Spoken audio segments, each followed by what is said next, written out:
Too popular can be such a hassle.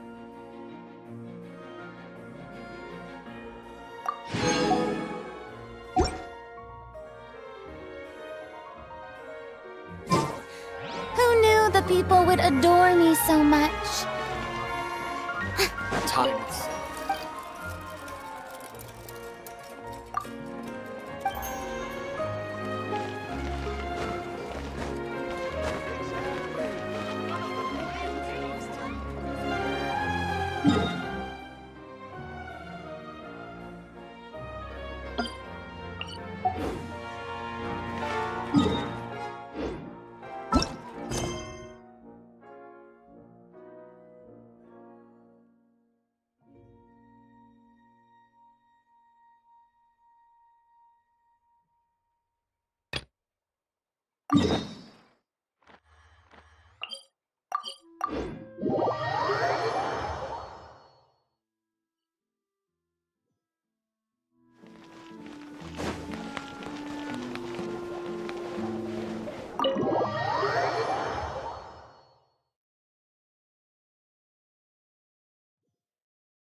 I came here several times with my father when I was little, but stopped eating. Oh, don't worry. We haven't eaten that. In that case, I'll go order for us first. Ooh, everything looks so good. Why, of course. Go ahead, try whatever you like. If the food's good, I'll make... And if it's... Well, then... Yeah. Oh, we called this a farewell meal, but we could also treat it like a victory feast, right? Oh, true. Very... Huh? Paimon didn't mean that... Speaking of cases, do you think that the mastermind behind the cereal... Well, we've certainly taken a big step forward, but I feel that's about it. We know... If it hadn't happened right in front of us, Paimon wouldn't have ever believed that a person... Right? Yet it was because this was such a preposterous... Ugh. If only that guy could have finished speaking! In such investigations, even the smallest step can seem like a yawning chasm if the trail of clues is cut off. To be honest, I don't have high hopes for any follow-up that the authorities might conduct. It's not that I don't have faith in their ability, it's just that a different perspective is required in some matters. It's easy to guard against and deceive a single narrow perspective. A shift in thinking is required at such time, which is exactly why the Spina di Rosula exist. Those highfalutin folk are not all-knowing. That's why we exist. To seep into the cracks where filth falls through, where their watch fails them. That's the kind of problems we solve. Seems Paimon thought things were simpler than they actually are. It's all right. Well, this was supposed to be a farewell meal, so I doubt you have further in. Let's talk about something else. Like, what are your future plans? That's true. We didn't have a chance to speak to her after the trial ended. I see. So, your primary... I've heard that there's a long line of people waiting to meet Lady Farina.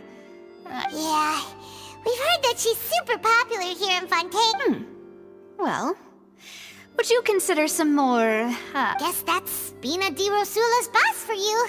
Well, one way would be to infiltrate a performance troupe at the Opera House, only to abandon your act at the... I'm sure Lady Farina would be eager to see the ending, and would agree in order to finish watching the play. Could you suggest something a little more practical? Alright, here's another. Find a way to conceal yourselves under her bed. Then, wake her up. I can personally testify that this one works. When I'm sleepy, I'll do- That might work, but that's... Ah, valid point. I overlooked that part. I was just thinking about... Alright, no more joking around. You did defeat her in court, clearing citizens of hers from false accusations. You mean that if we catch her while she's on a break, she might be too embarrassed to refuse? Oh, why don't we give it a try after this meal? You know, strike while the iron is hot and all. Huh? Paimon? Was this your drink? Sorry about that. No, it's fine. We're just about done here. Alright. Honestly, Paimon wouldn't recommend Fanta anyway. It tastes kind of salty and icky. Is that so? Huh. Well, if we're all finished eating, then I'll go... Yeah, we're stuffed.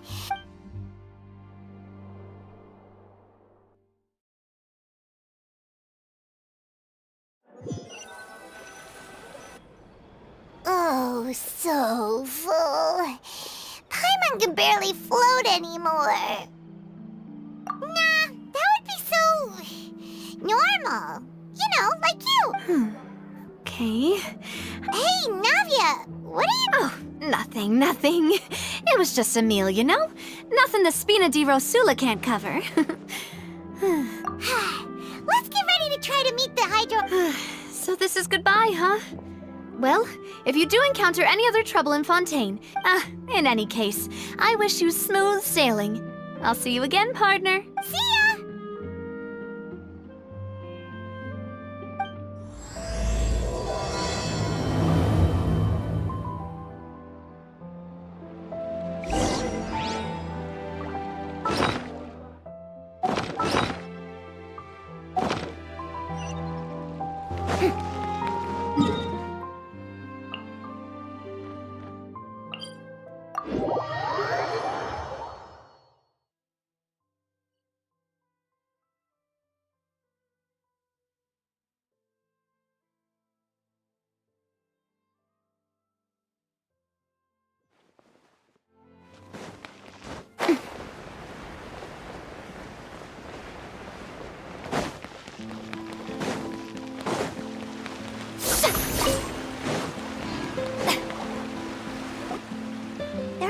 People around anymore. Looks like that boat we took to Araneas might have been... Vache. Looks like we're back here again. Huh? Traveler? Are you... That's... Vache? Hey, why are you still walking towards it? There might... Huh? Hang on. Hey, Traveler? Stop walking! Come on, wake up!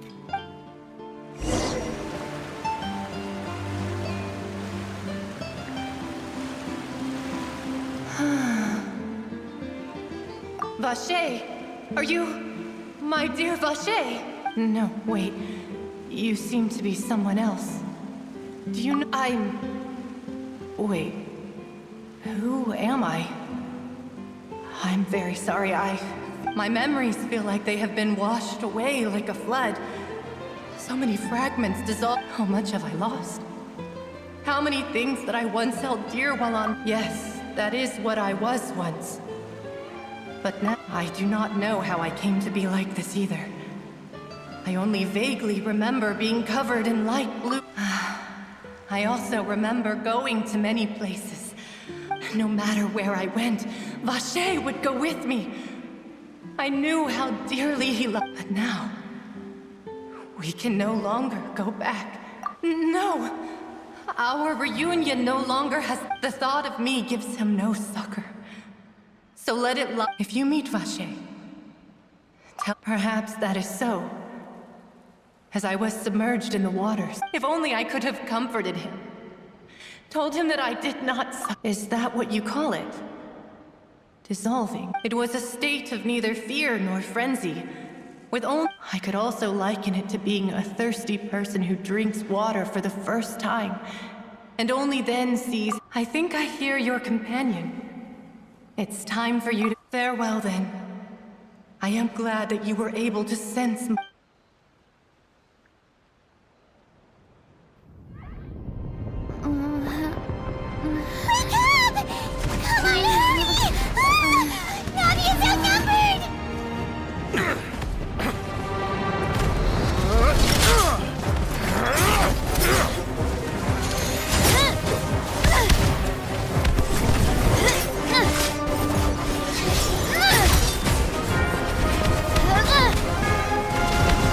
Mademoiselle, look out!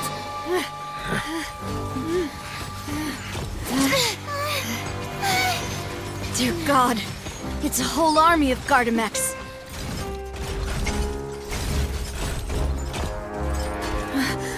Chlorand?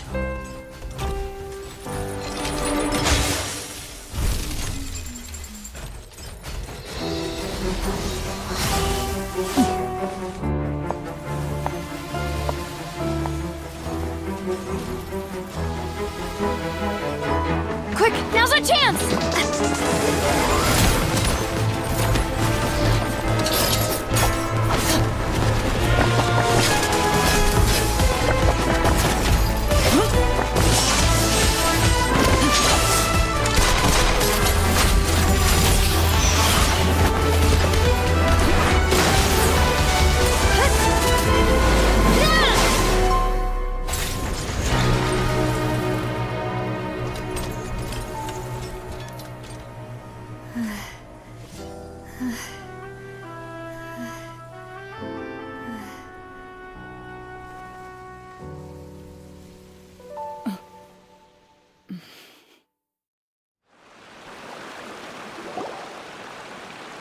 I should thank you for lending us your sword there, Chlorand. But before I do so, could you explain how you managed to show up here? I followed you. It seemed to me that danger has followed you more closely as of late. I believe that following someone without their knowledge is actually called stalking, is it not? Mr. Callus's last wish was for me to ensure your safety, and I will not betray his trust. Do not speak of my father! Sorry, Demoiselle. I was not strong enough. Thank you for your aid, Miss Chlorand, but do keep an eye out for your manner of speech. I believe we all wish to avoid unnecessary emotional harm. Sorry, I did not consider your feelings. Whatever. What else do you know? How did you come to the conclusion that I'd be in grave danger? I doubt I know much more than you, but I believe that the mastermind behind the serial disappearances is very powerful.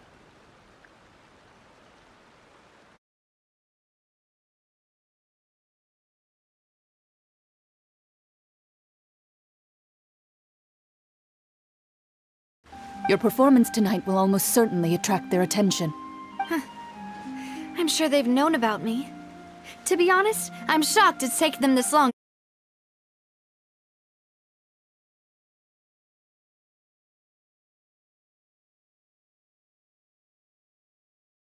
And what about these Gardamex?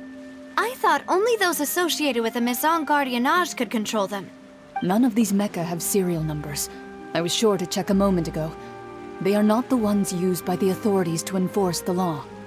I can only conclude that some powerful or wealthy party must have obtained them via illegal means, deploying them as a private force of sorts.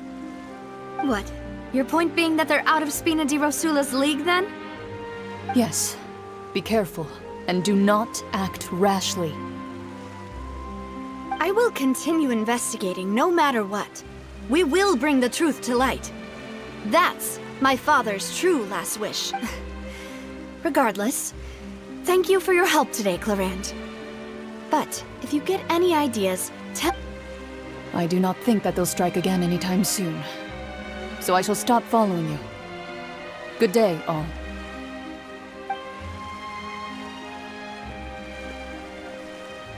Right. I suppose that's the best news we've gotten today. Demoiselle, I believe that Miss Chlorand was being sincere with you. If... I know, she's... Oh, thank goodness! Paimon thought we were done for!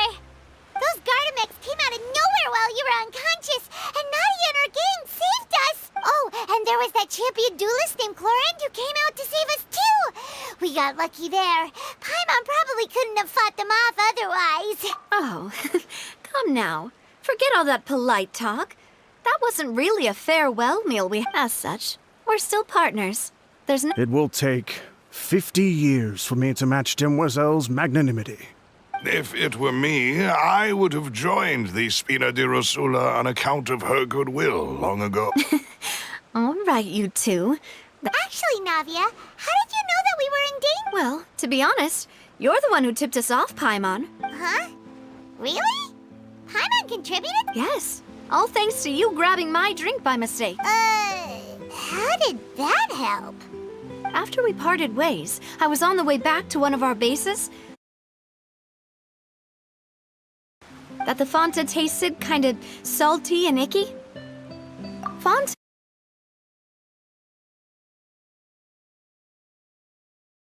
Color of the drink, if I recall, had also been a bit off. So the Fanta had been spiked with water? Yes. So, if you hadn't drunk that cup... Spina di Rosula is preparing the grandest of awards. Huh? Really? I sent people to Hotel de Boer to investigate. But whoever did this left no trace at all. That's when I figured out that you might be in danger. But why would they go after us too? All we did was defend Linny in court and help clear his name. Well, you did foil a plan that they were probably pretty proud of. And speaking of which, did anything strange happen when you drank the primordial seawater?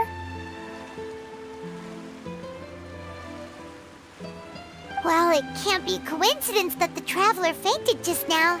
She said that she heard that voice calling for Vache again. Oh, and this time Paimon heard it too. But it was real faint. Does this situation have to do with the primordial seawater? Does that mean the primordial seawater raises someone's sensitivity to hydro? That doesn't sound like too much of a bad thing to be... New intel? While you were... well, let's hear it, shall we?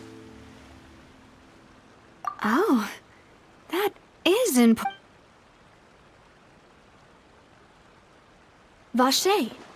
That name doesn't ring a bell. I suppose he hasn't stepped forward as a... Since he saw that young woman dissolve, he was at least at the... But he never gave testimony or any information regarding people dissolving in the primordial seawater. Yes, thank you. This is very important information indeed. We will continue to Oh, you mean you'll help us investigate? Well, you did say that our farewell meal didn't really count. That means we're still partners, right? And besides, we're in this now whether we like it or not. You're not gonna let those people who targeted us get off the hook so easily, are you, Traveler? Demoiselle, do try not to look quite so pleased. You are the face of Spina di Rosula, after all. You talk too much. Well, in that case, let's head back to one of our bases, shall we? I'll arrange accommodations for you. We also have some plans to go over, and hopefully we can deepen our bonds as partners. But we'll take that one step at a time, I guess. Don't worry, you two. With us around, our base is definitely secure.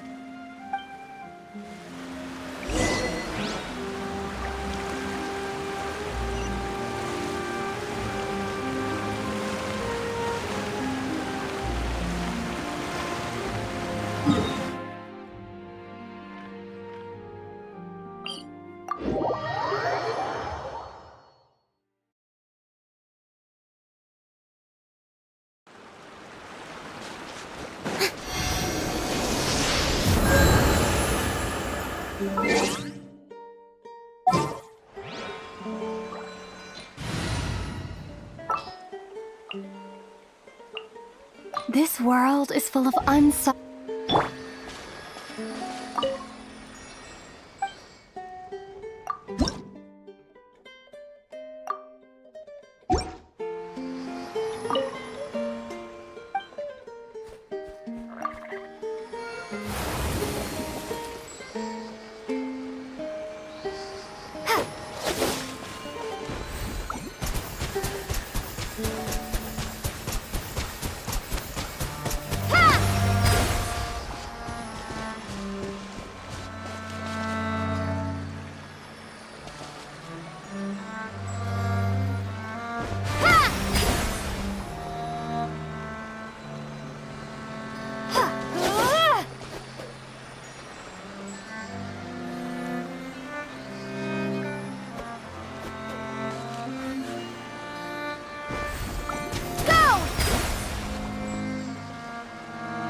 I hear you've got a job for me.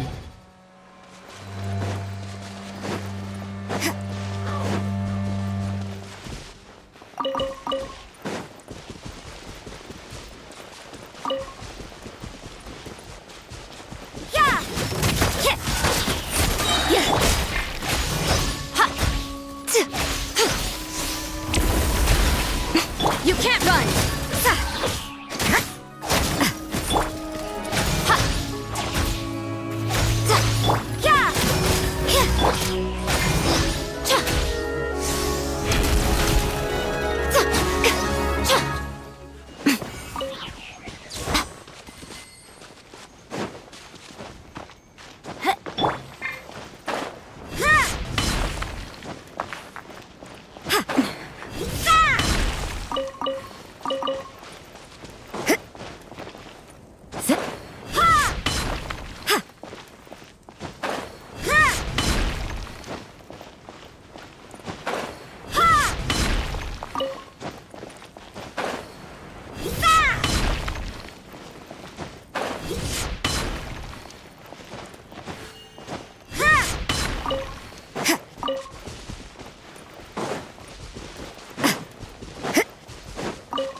Right here, right now, right here.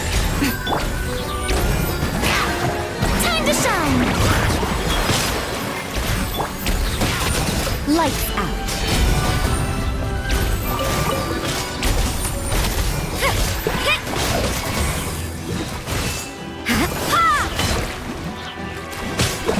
Looks like overtime today.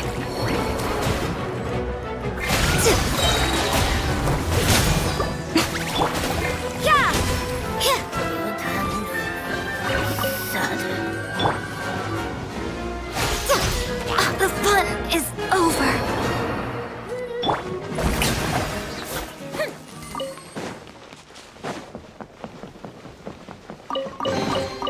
Ooh, what a pleasant surprise. Truly an extra slice of joy.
Ignorant and vulgar. Emerge, right here. Did I scare you?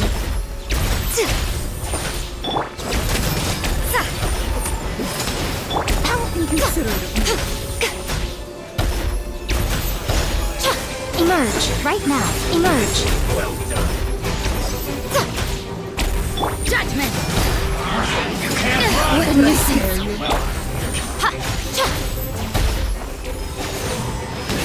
Right here, right now. Is that all? You can't run! I see through you! A grand Killjoy! My final Only just job. begun!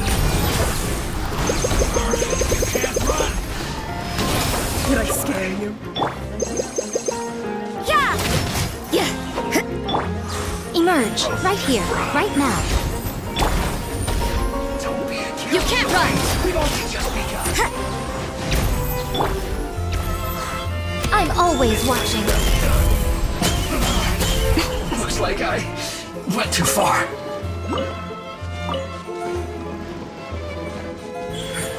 You need Emerge. to hurry up. Roasted fry.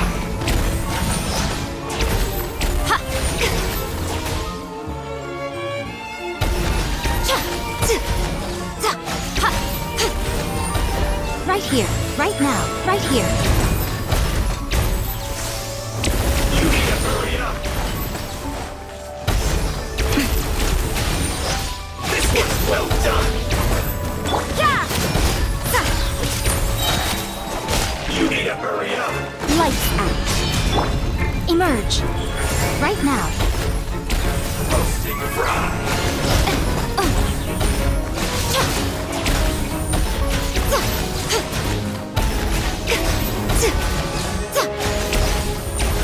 This was well Emerge. done. Right now. What a dreadful ending.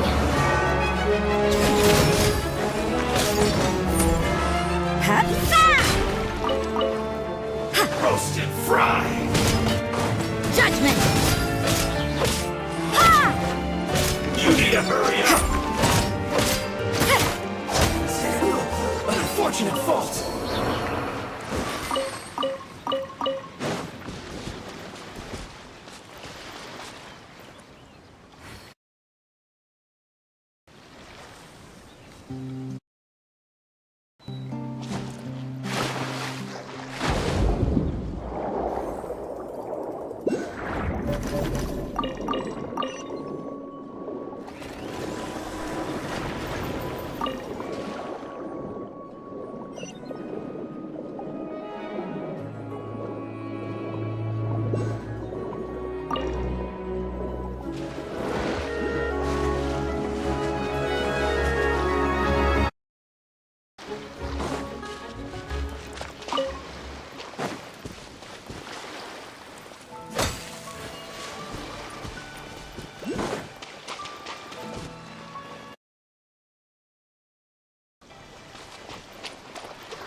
I've been waiting. Please remain seated.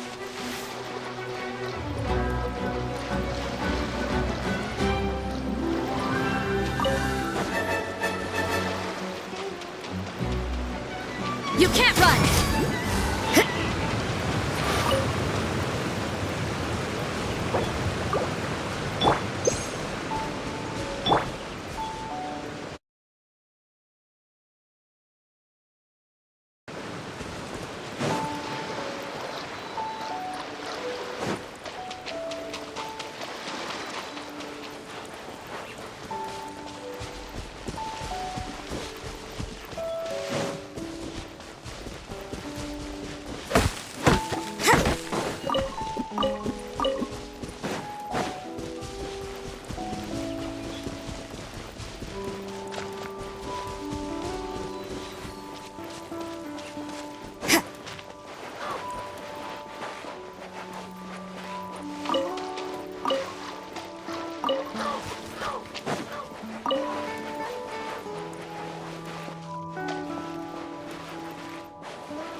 You can't run!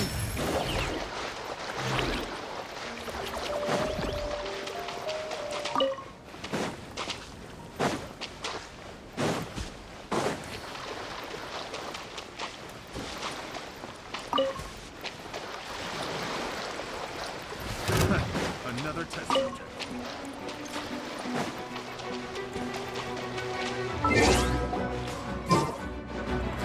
Judgment!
run!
another rude lout.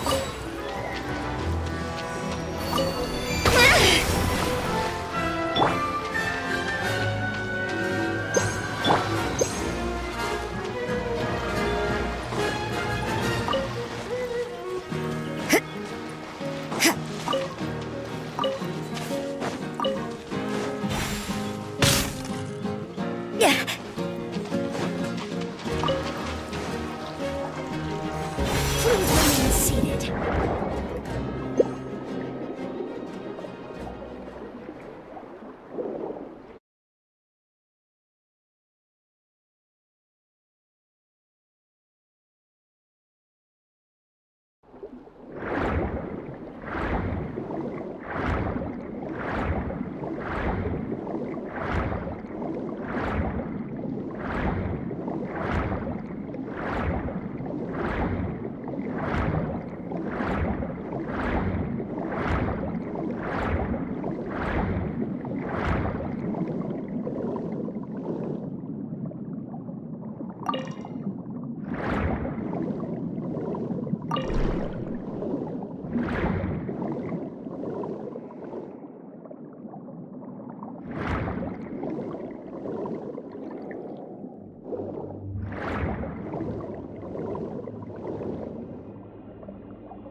Please remain seated.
Everything is negotiable, except over...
Work hard and live each day to the fullest. That is what life in Mondstadt is all about, isn't it?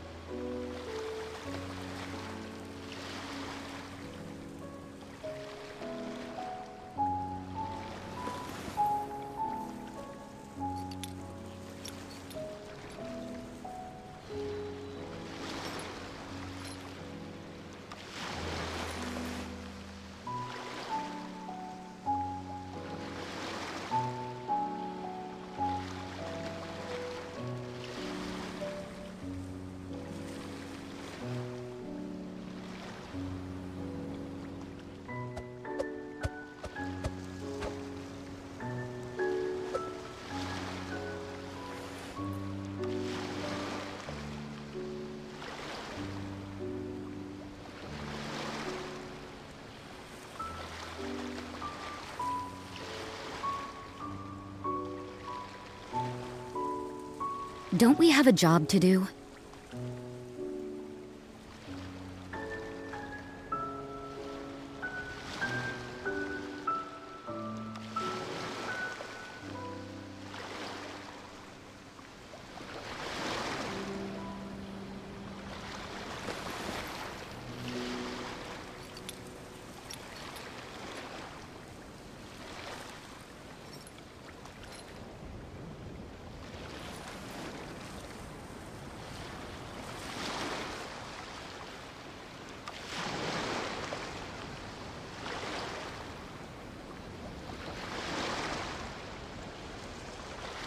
Everything is negotiable, except overtime.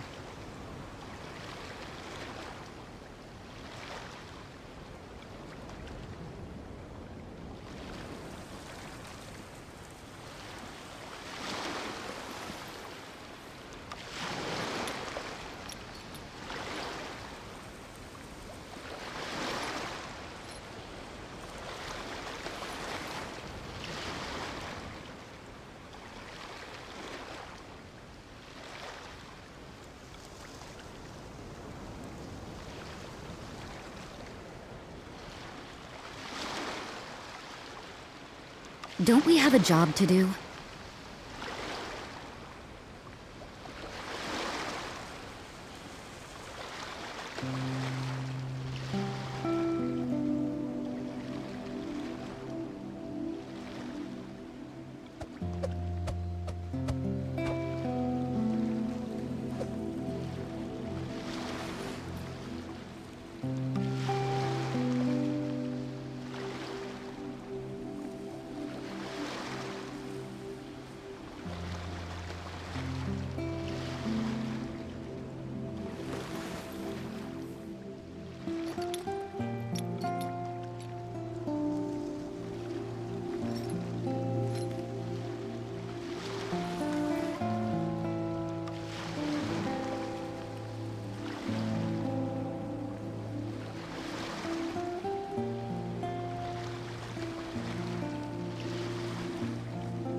Work hard and live each day to the fullest. That is what life in Mondstadt is all about, isn't it?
Don't we have a job to do?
Everything is negotiable, except overtime.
Right there!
Emerge. Right here. Emerge.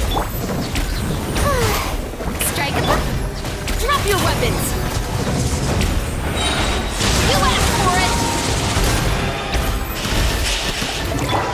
Right here. Right now. Emerge. Let my name go in song. Judgment. Yes, shiver. Stop right there.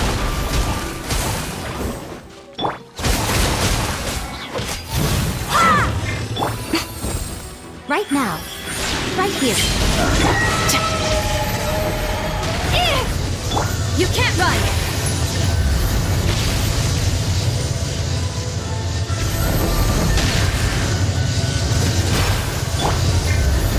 Final warning. Yeah! Right now. Right here. Emerge. Shower me with judgment. Nothing lasts forever. You can't run. Punishment. Time to shine! Stop right there. Justice will prevail.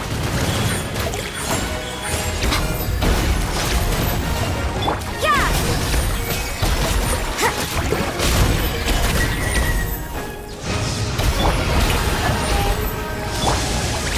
Final warning. You can't run.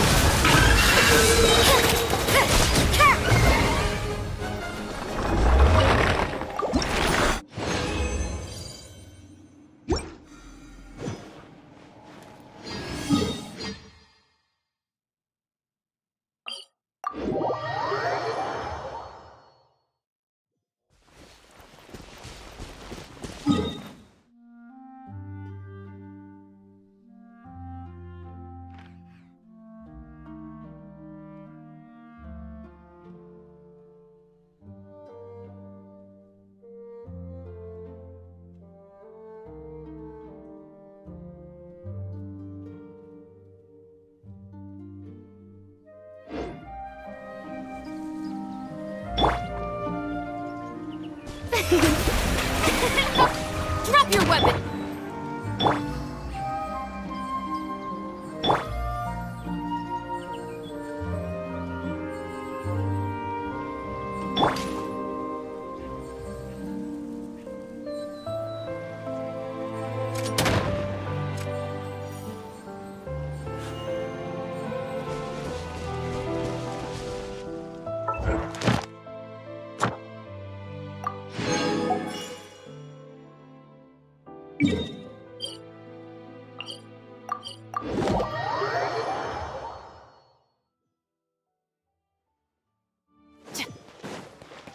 Ad Astra.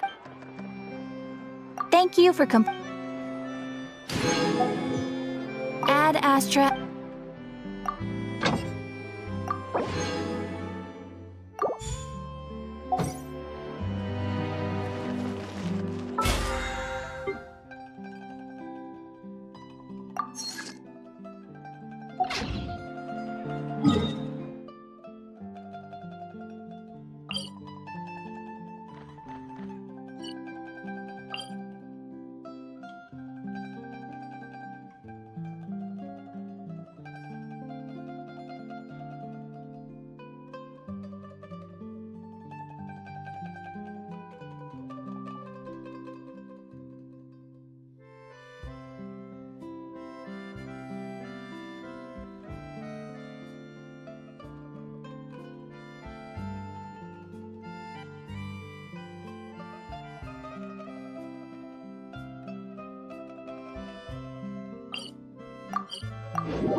Right here. Emerge. Right now.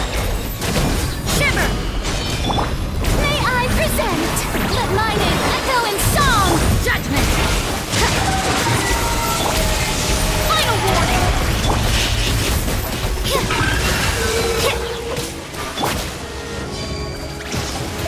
You asked for it!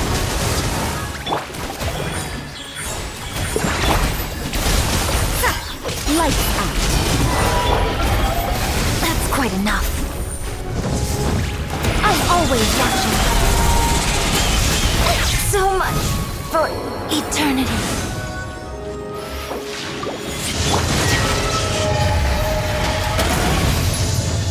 Yeah!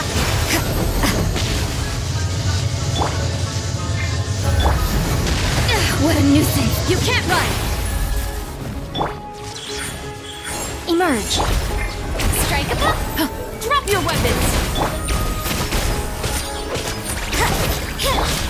Let the world come alive! Yeah! Right here. Right now. Judgment! Punishment! Final warning!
Stop right there!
Emerge. Right here. Emerge.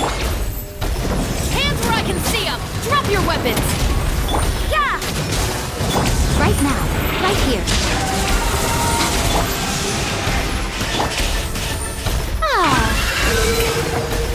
Judgment!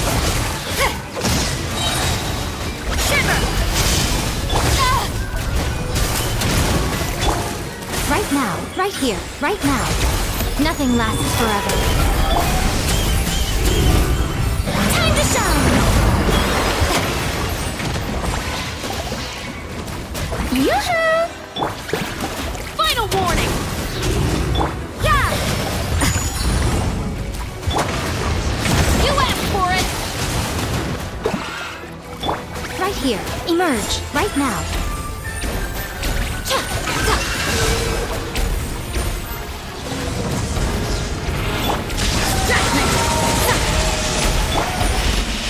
Emerge, right here, right now. Ah! Stop right there! Yeah! Strike a pose! But mine is a going song! Judgment! Final warning!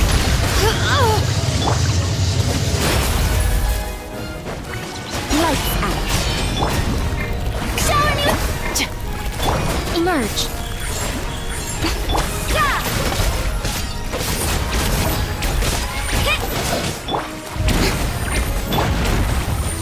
I'm always watching.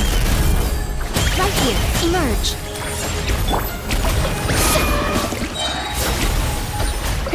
Strike a pose! You can't run! Yeah!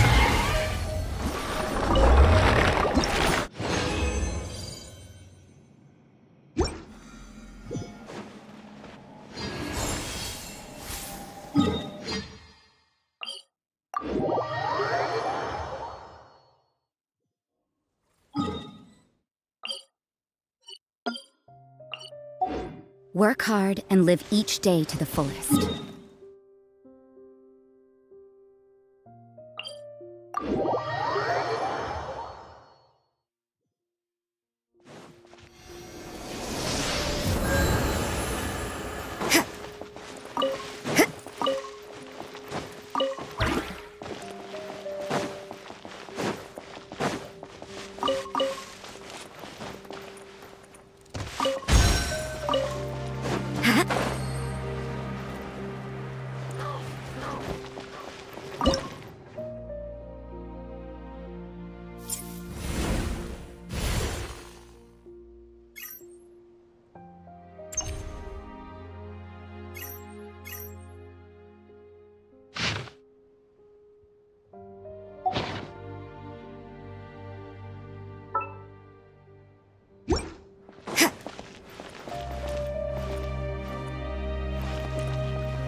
That felt, pretty good.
Right now, right here, right now.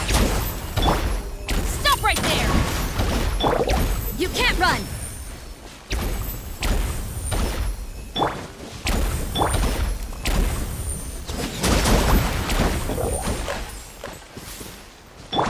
Emerge, right now, right here.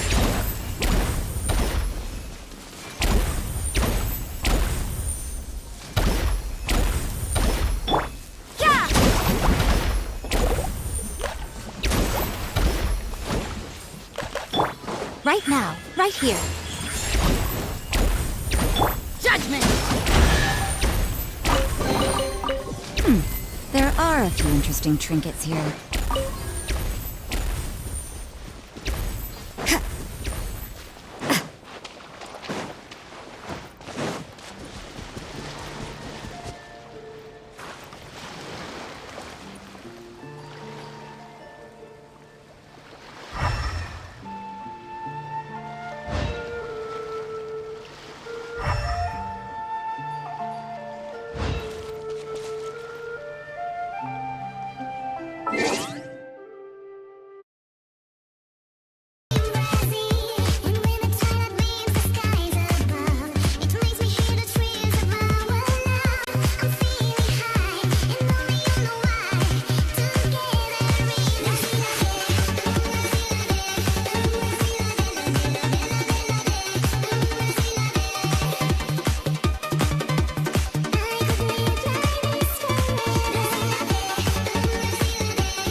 chance to slowly take up. Under violence, comes such silence. Who are we mistaken? Ah, you see, it's not me, it's not my family. In your head, they are fighting with their tanks and their bombs and their bombs and their guns. In your head, they are dying. In your head, zombie, zombie, zombie. What's in your head? In your head, zombie, zombie, zombie. In your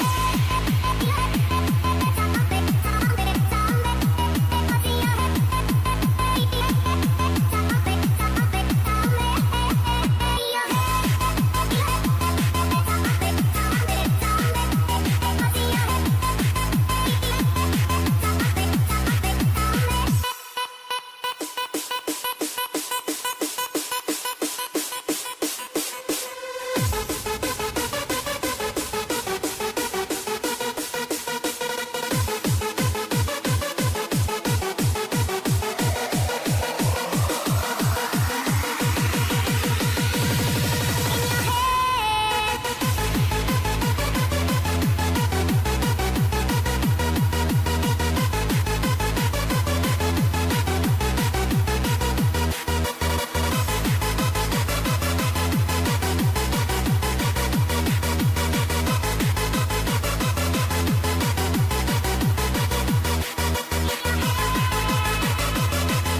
Woke up one morning and she was gone somewhere along the way. Woke up one morning and she was gone. Woke up one morning and she was gone somewhere. Woke up one morning and she was gone. Someone is knocking on the door. I know that you wish you had. Someone is knocking on the door. I know that you wish you had. Someone is knocking on the door. I know that you wish you had. Someone is knocking on the door.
field in control.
See the smoke when the sun shines. We will forever be faded under cold sky, captivated in your cold eyes. We will forever be faded under cold sky. See the smoke when the sun shines. We will forever be faded under cold sky, captivated in your cold eyes. We will forever be faded under cold sky.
Ghost, if you hear me, leave me alone.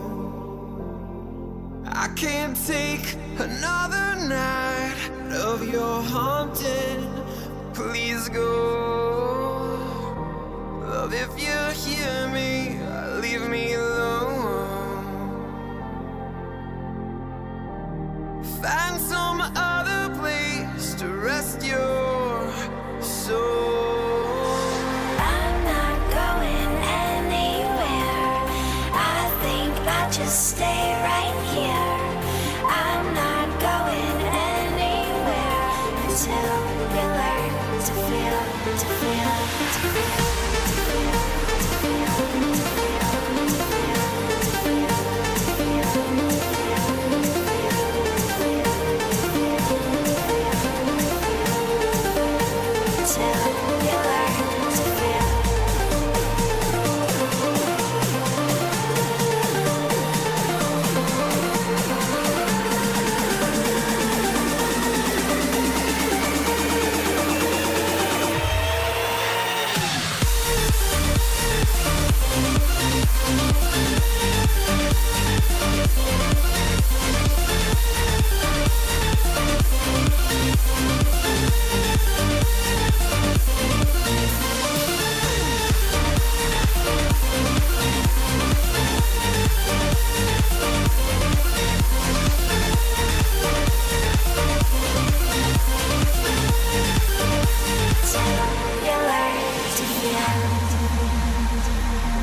Ghost, if you hear me, leave me alone. We can't live another life if you just can't let it go. Love, if you hear me, leave me alone. My heart's the worst place to rest your soul.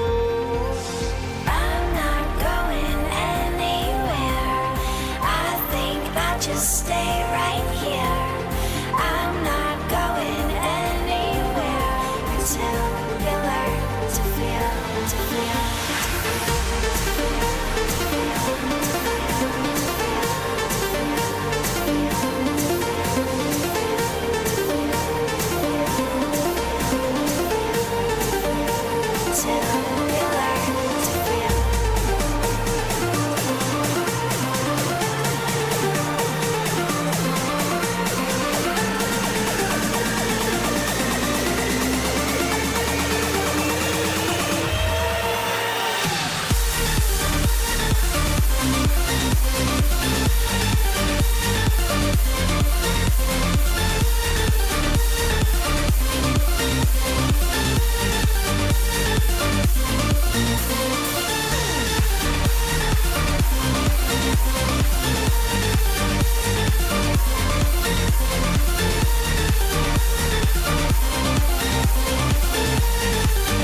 dancing in your eyes like shadows in the night, doing pirouettes around the stars.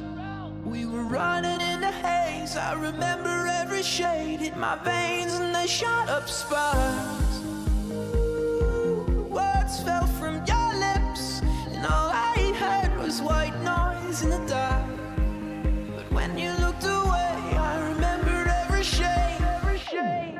So let your colors run tonight. We're painting in the dark. Let your colors run tonight.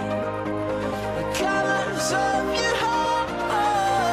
Let your colors run tonight. We're painting in the dark. Let your colors run tonight. Colors of your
saw them dancing in your eyes like shadows in the night, doing pirouettes around the stars. We were running in the haze, I remember every shade hit my veins and they shot up sparks. Words fell from your lips and all I heard was white noise in the dark. But when you looked away, I remembered every shade. So let your colors run tonight. We're painting in the dark. Let your colors run tonight. The colors of your heart.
I'm your light, Tokyo by night, love until you burst.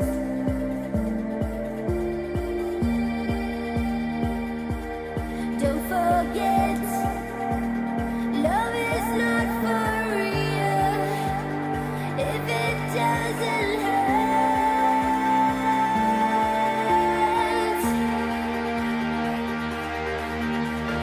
Feel your love.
Hello, you're quite beautiful yellow. My soul's exposed. I yearn to feel the chain all through my body, but something exciting. All through my body, but something exciting. All through my body, but something exciting. Howl at the moon.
I see the world with eyes of desire, a warm-blooded beast with a beautiful smile. All through my body, but something exciting. All through my body, but something exciting.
Don't we have a job to do?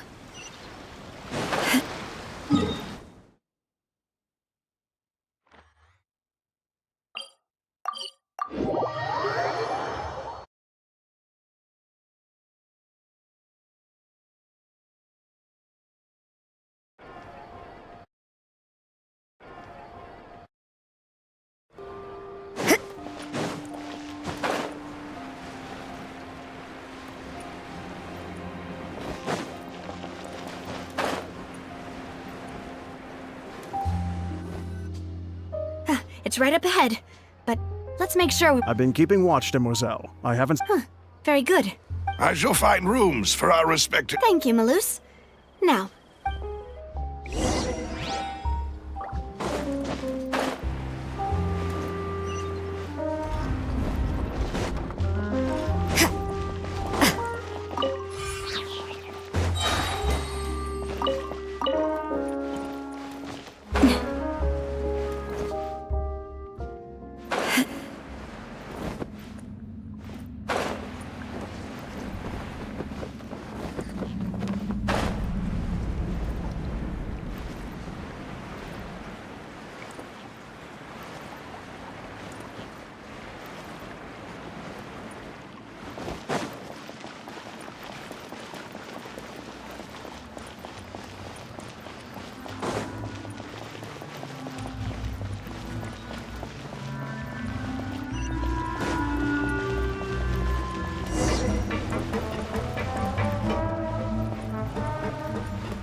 this is your base?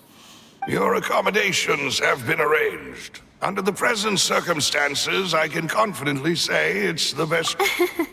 well, our funds have been a little tight lately. After all, we don't allow illegal or unethical profiteering. In fact, our... Seems like it's tough times for everyone. But if you have the support of the... To be honest, our financial situation was a lot better back when my father was in charge. Your father... He was the previous boss of Spina di... Demoiselle, if you'll allow me... No. I'll explain it myself. I suppose I couldn't run... My father's name is Callus. Yes, the same one 3 years ago. He was accused of murdering his own friend. But he chose a duel to defend... Oh no. But I do not believe my father was a murderer. I'm sure he was set up. At the time, I believed that if he only stood trial and was duly investigated, but strangely, he not only requested the duel himself, that even after being seriously injured, to the point where he could be deemed as having lost the duel, he refused to surrender. 3 years later, how could he protect his honor if he's dead? The closest piece of info I have is that my father had been investigating the serial disappearances case at the time of his death.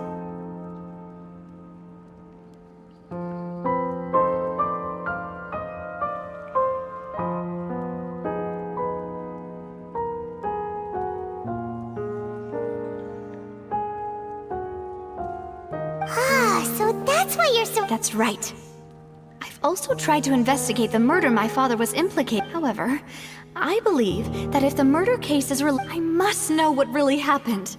Was my father coerced? Framed? Even if he really did... if only he'd been more... He even hid the fact that my mother died due to complications when giving birth to me. And now, here I am investigating his death. Demoiselle, please, if there is anything I can... I also will never believe that Master Callus murdered anyone. Master Callus did so much good in life, yet all it took was one murder case for him to be dubbed Callus the Unfaithful. Even our supporters decreased greatly due to that incident, hence our strained finances at present. Wait, if Callus was such a good man, wouldn't people at least be a little suspicious when he was accused? No. Perhaps people just revel in that kind of drama. It's not something exclusive to people from Fontaine, really. Everyone's like that. People love watching the evil turn over a new leaf, but they also enjoy watching good people fall into an abyss from one slip-up just as much. But how could... never mind. If Callus was really falsely accused, we have to find the truth. He didn't deserve to have that happen to him. There is one other thing. Master Callus's opponent in the duel was Ms. Clorand. Oh, her? Well, then, yeah, that's not the... Ms. Clorand has always placed great emphasis on the honorable nature of the duel. She knew Master Callus beforehand and greatly respected him, but there was only ever one choice she could... It's not that I don't understand her at all. Don't worry, Navia. Paimon knows how you feel. You don't have to force yourself to do that. Afterward, Ms. Clorand told us that at the start of the duel, Master Callus requested that she ensure Demoiselle... Yes, that is our understanding as well. Oh, Papa. What madness drove you to ask the All right. Anyway, that's the information I wanted to share with you. Thanks. You two should go and rest. This was quite a day after all. Yeah. Paimon's feet. Please, relax and get some sleep. We will ensure you rest soundly.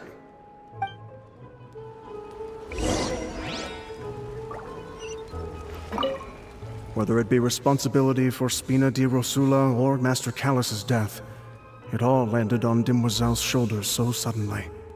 This won't do. I must become stronger.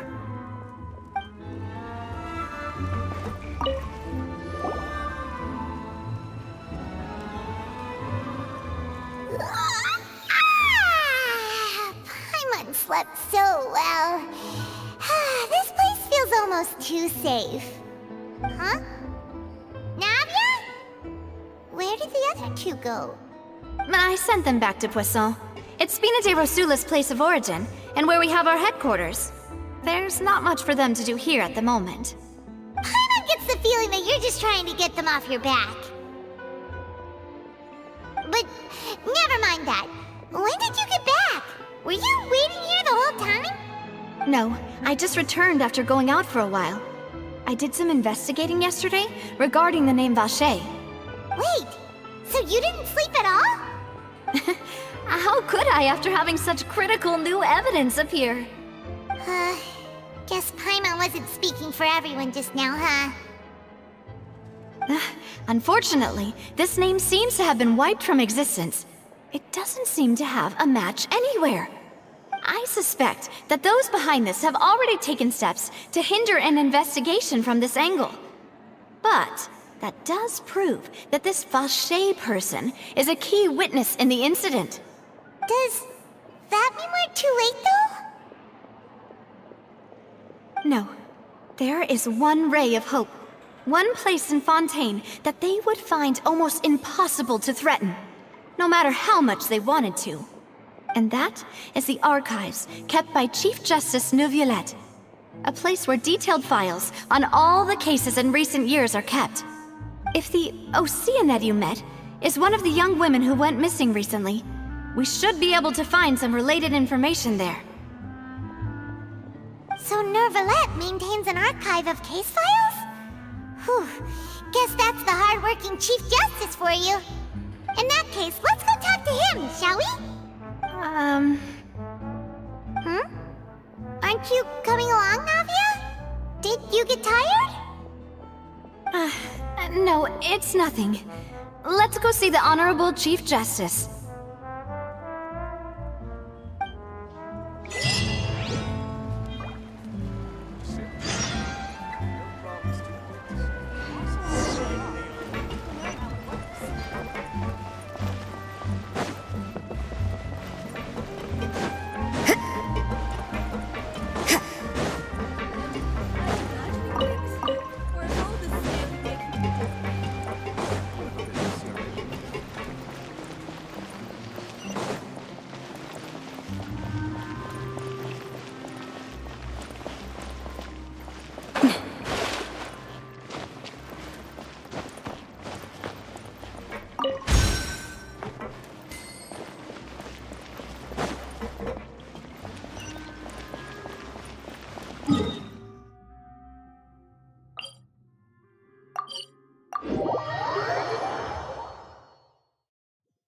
area's right up ahead.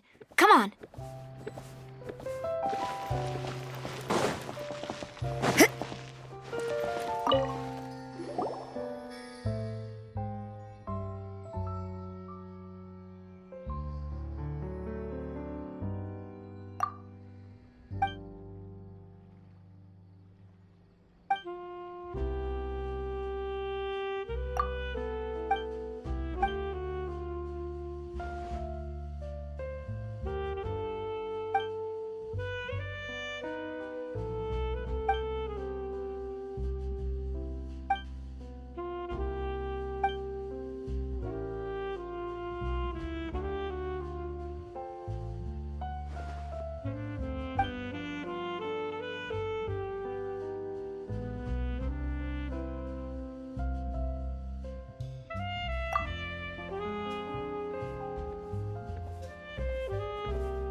Echoes of your words crashing into me,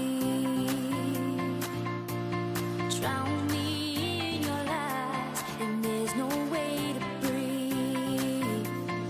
And my walls will keep you down. I am safe without the sound of you around. It's getting colder, and I'm the storm that's taking over.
Take me out with a flame.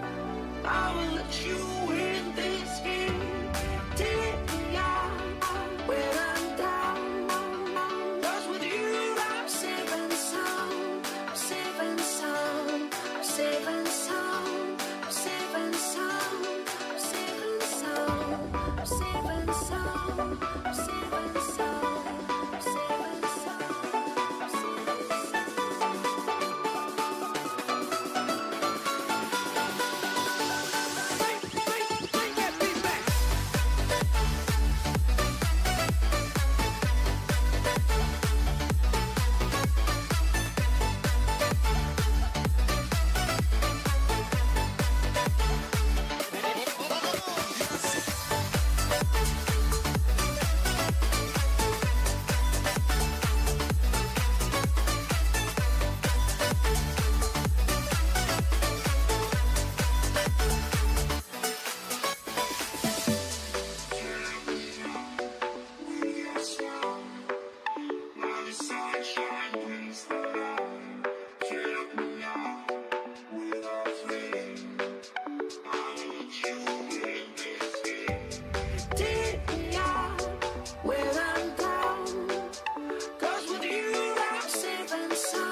empty, can my feelings change? Somebody save me. Somebody save me. All together, caught in the cold and I got no change to spare me to survive the night. Wish I could stay for a while. The time that you kept me alive, precious, I'll keep it close.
killer.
Suck the life right out of my veins when you spoke my name.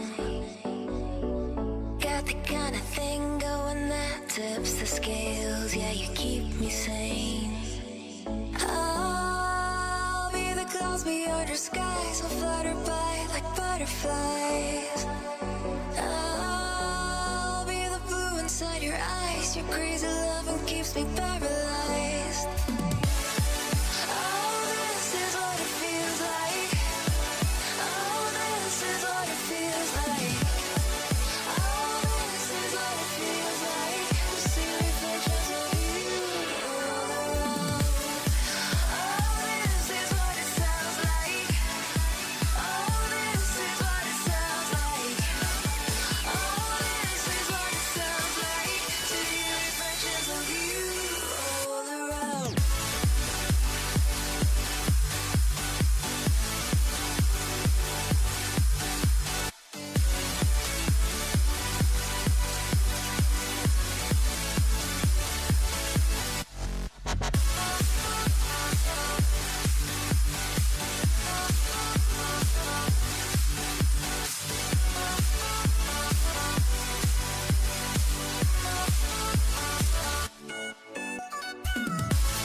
Wanna taste you again like a secret or a sin.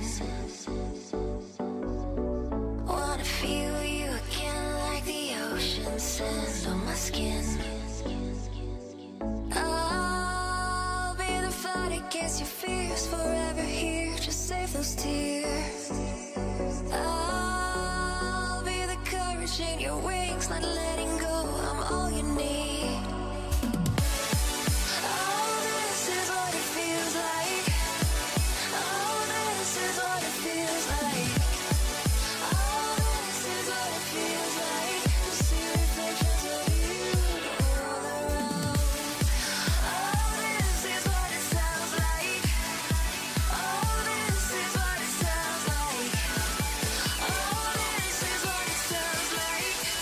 Reflections of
Surprise! Truly an extra slice of joy.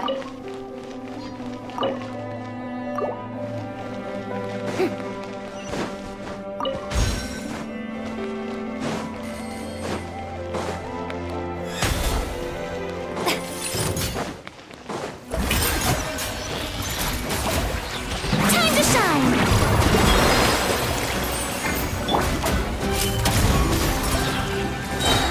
Justice will prevail! You can't run!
surprise. Truly an extra slice of joy.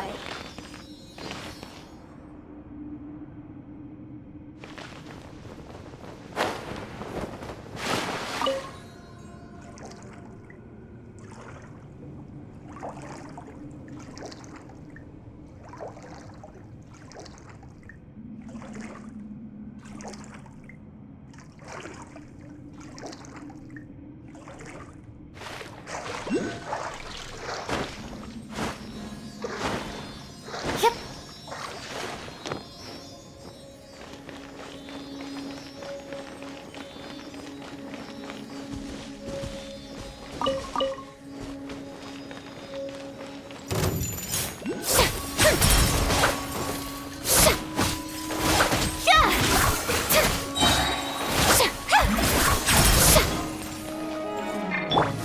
Emerge, right here. Emerge.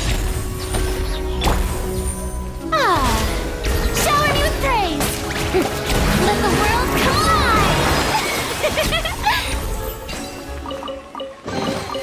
Ooh, what a pleasant surprise! Truly an extra slice of joy.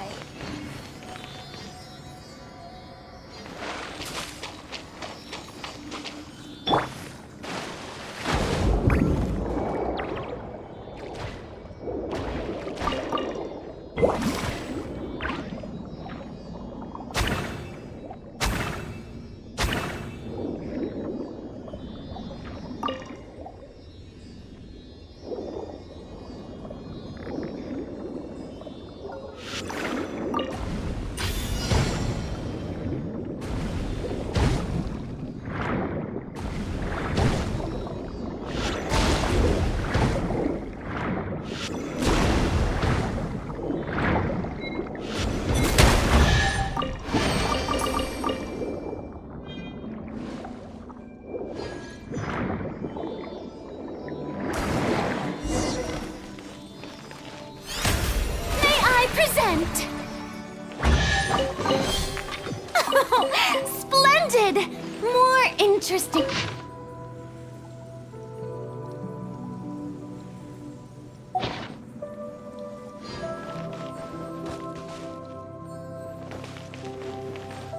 Drop your weapon!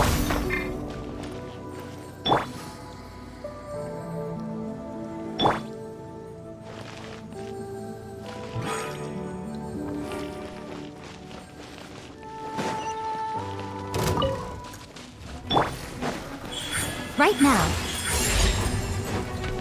Yeah! Shiver! Nothing lasts forever. Right here. Final warning!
Splendid!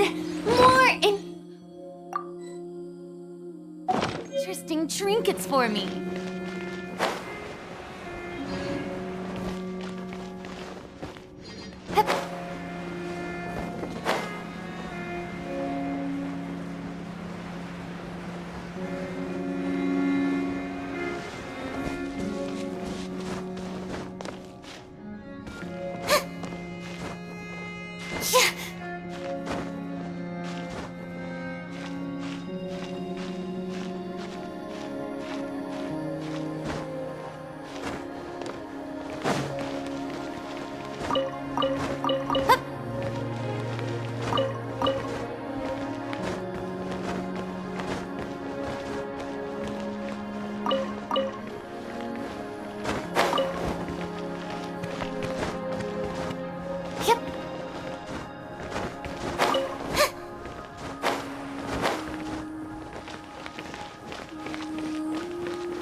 Strike a pop!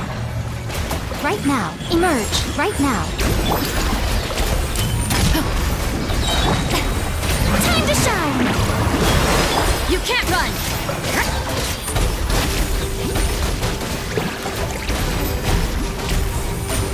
Yeah!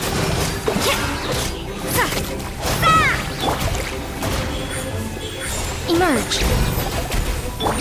Drop your weapons!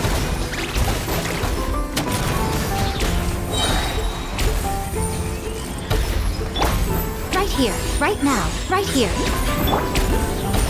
Hands where I can see them!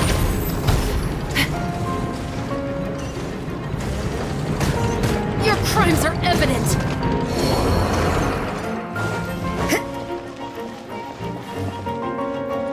You can't run! Emerge. Right now. Right here. Stop right there! Let the world collide! Yep. Right now. Right here. Right now. I'm always watching.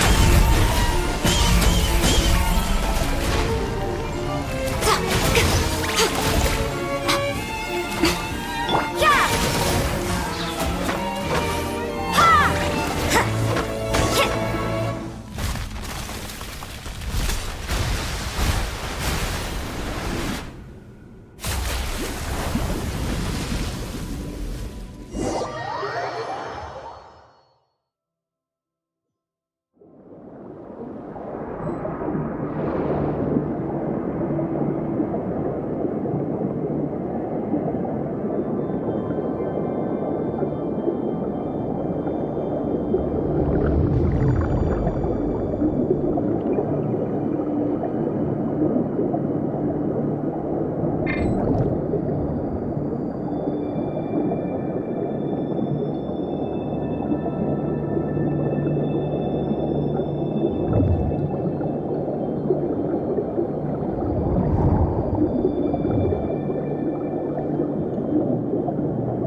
Judgment! Right here. Emerge. Final warning! Yeah. Right now. Is that all?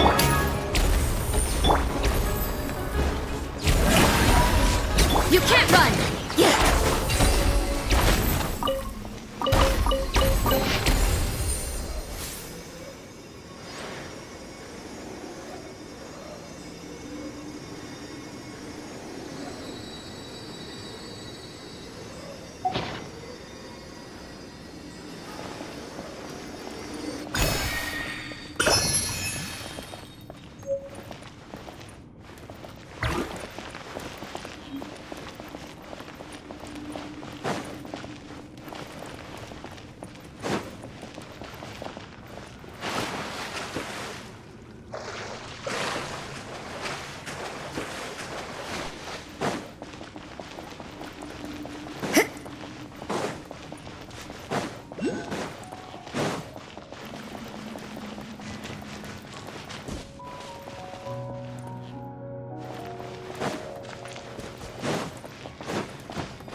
Judgment!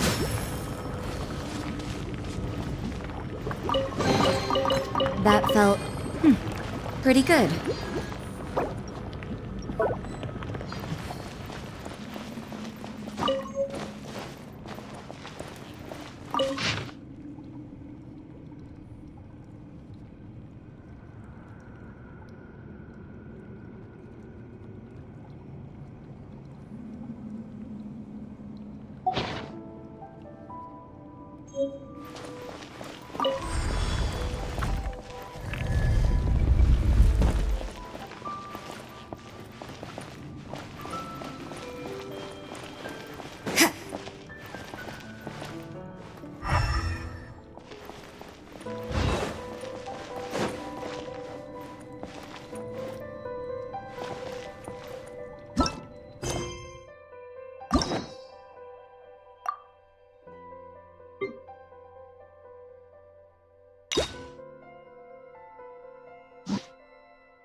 Another test subject. That tingle? I see how it is. Emerge. Suffocate! Right here.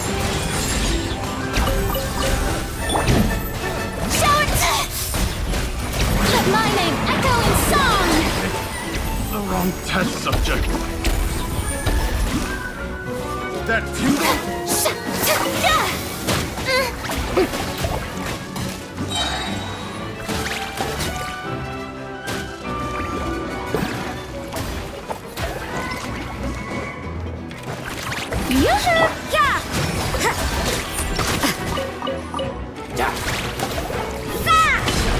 Judgment!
state your business here. The Chief Justice is presently occupied with a fit. This place does look pretty heavily guarded. Hey, don't you recognize us? Huh? Who are you? Just to be clear, I don't care who you are. See? They've got great discipline, too. Yep. If you're here just to crack jokes, I can point you towards the exit. Unlike some... No. What I meant to say is, shouldn't you remember us from a... Oh, yes, I remember. I read about it in the Steambird. We're here today to report and archive some information on a follow-up. Is that even a thing? Of course. Don't worry. We're here on a fit... All right then, I'll let you through. The Chief Justice... Thanks so much.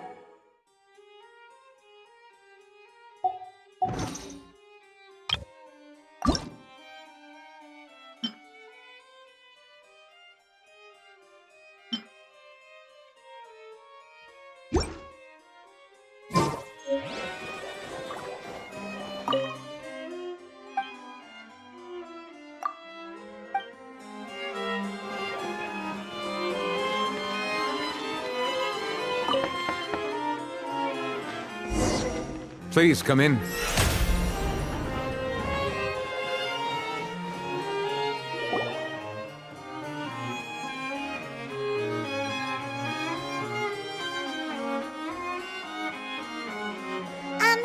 Sorry to barge in, Monsieur Nervalet. Really? It's all right. Please let me know how I may be of assistance to you. So you're not... We're looking for a man called Vacher. He may have been an eyewitness in the serial disappearances case.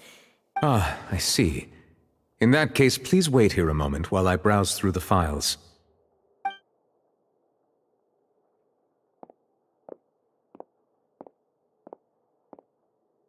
Who knew that Nervalet would be so easy to talk to?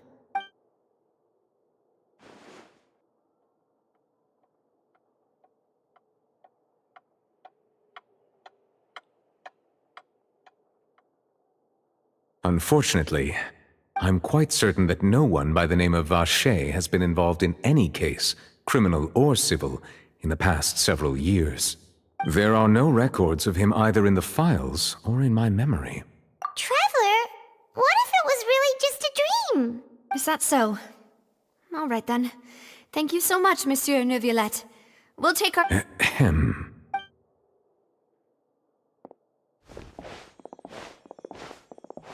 Miss Navia, I can understand how you feel. Your father, Callus, was a truly exceptional man. And what are you trying to say, Monsieur Neuvillette? Are you trying to console me? Extend your sympathy? Or just express some tendril of regret? No. You are not trying to do any of that. I can hear it in your voice. There's no emotion behind your words. It's just like last time. After my father took his place in the duelist ring, I pushed through the guards to talk to you as a last resort. You even told me then that you thought there was something fishy with the case, yet you still allowed the duel to go ahead. In your eyes, the value of a human life is nothing compared to those cold laws you hold so dear. If you truly regret my father's death, then why didn't you call a stop to the duel? Why didn't you give me the power to stop him from throwing his life away? Why did you just let him die, despised and hated by all?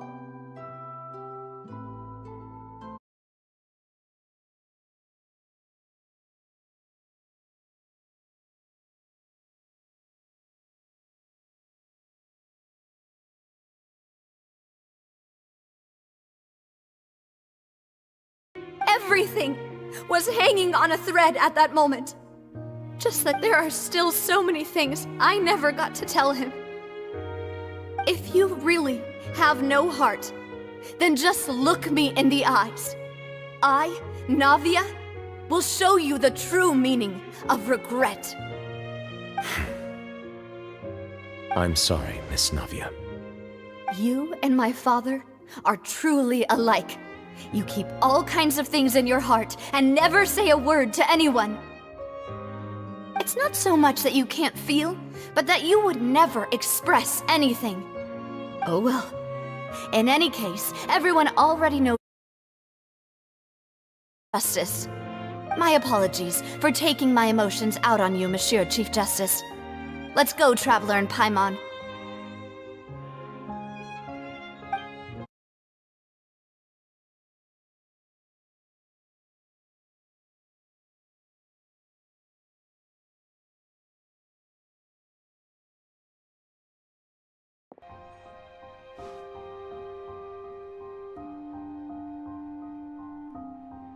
Navia, are you okay? I'm fine. Rain. It's raining. You're right. Wasn't it still sunny when we went into the building? And there shouldn't be any active trials today. Now that I think of it, on the day my father was convicted of murder, What is it? Did you think of something? Yeah, he was outside. It was uncovered and the rain could fall there. Why, that thought has occurred to us before. We've even expanded the search area to try to account for that, but didn't find anything of value.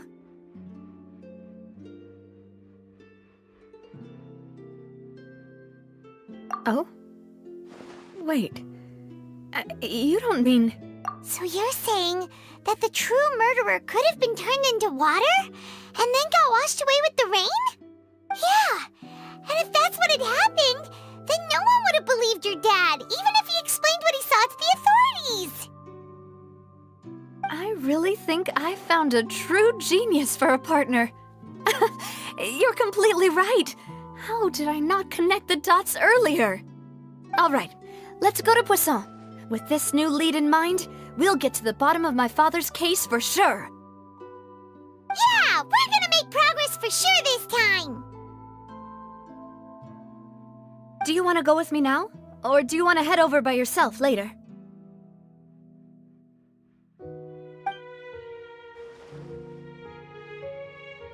Great, let's go then.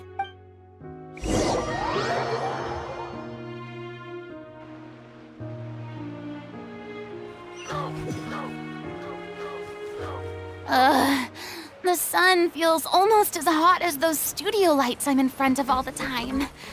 Good thing there can only be one sun.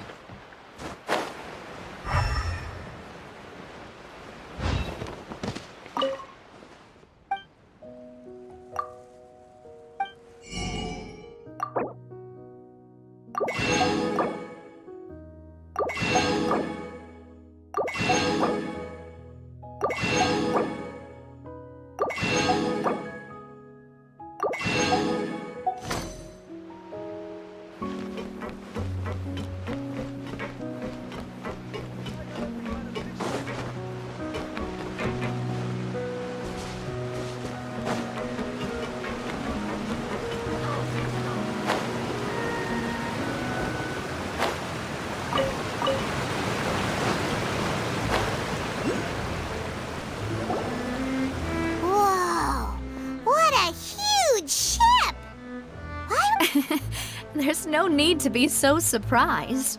While it may look like a ship, it's actually my father was the one who asked for it to be built like this. Perhaps our taste in exterior design is the only thing we occasionally had in common.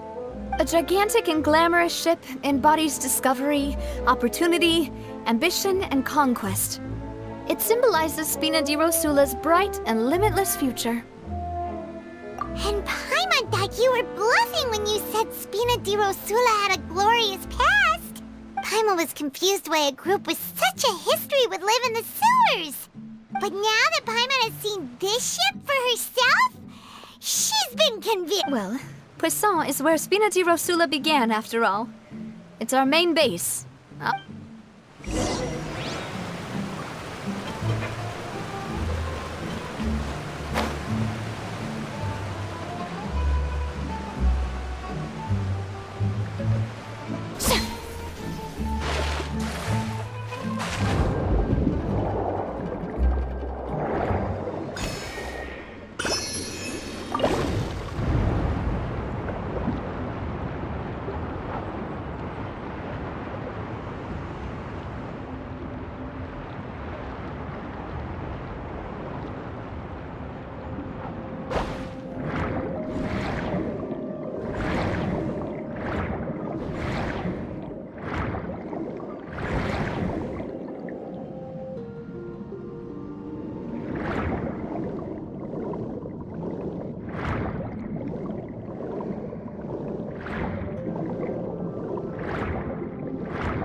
Watch where you're going. You get hit by my breath.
Melus, we're back! Apologies for the wait, demoiselle, and our most important partners. You said before that you still had some business at the court. What? About that. It's because my partner here reminded me of something. You still remember, right, Melus? Yes, the case was quite similar to that of Mr. Linney's. Could you tell us a bit more about what... Yeah, of course. Many years ago, something called synth began to gain popularity in Poisson. At a glance, it was a kind of drink that could excite your mood and produce many pleasant hallucinations. Wait! Didn't that guard guy who turned into water also mention that the primordial... Yes, he did. Considering what we know now, it's almost certain that if you drink synth for an extended amount of time, you'll suffer many side effects, such as losing... And if you were to stop drinking it completely, you'll experience flashes of paranoia and anxiety. As he oversaw Poisson, my father was compelled to put a stop to synth abuse, and... Boss's uncompromising attitude incurred the synth vendor's wrath. Not only that, Boss became determined to find the mastermind. Yes, but the enemy was very cunning. So he could never get anything out. Recognizing that, my father decided to contact the dealers in secret and cultivate... The man's name was Jacques. He felt greatly ashamed about his work after seeing many... That night, my father hosted a banquet at his countryside. But then, we heard 2 gunshots from the courtyard. We raced to the scene and found my father. Huh? How did that happen? Sounds just like Lenny's case, doesn't it? In both cases, the culprit... Looking back on it, though, I now believe the most important clue was something we all overlooked at the time. Precisely. It's all thanks to you that I made the connection now. Back then, but considering it now, It's almost certain that they belong to a third person at the scene. With one extra person, you're right. We still don't know what happened. But my intuition... Jacques was an empathetic man who was infinitely remorseful for his past actions. I think this third person... On that note, however, even though this will not... Our opponent is insidious and cruel. They are even though Spina de Rosula has lost most of its former glory, Poisson has... There is no need to follow your father's path. If that's indeed what he wished for, then he should have told me that himself. Was I not the closest person to him? And yet, what was the point of him dying without sharing any of the secrets he knew? Did he... Synth is still here. Callus the Unfaithful is still his... Did he think I'd just accept his meaningless death? And I've never accepted that. Ever. Not since that day, and certainly not now. I want to find out the real answer for everyone's sake. For the missing girls, for the victims, and for myself. Navia. This is indeed the best moment to act.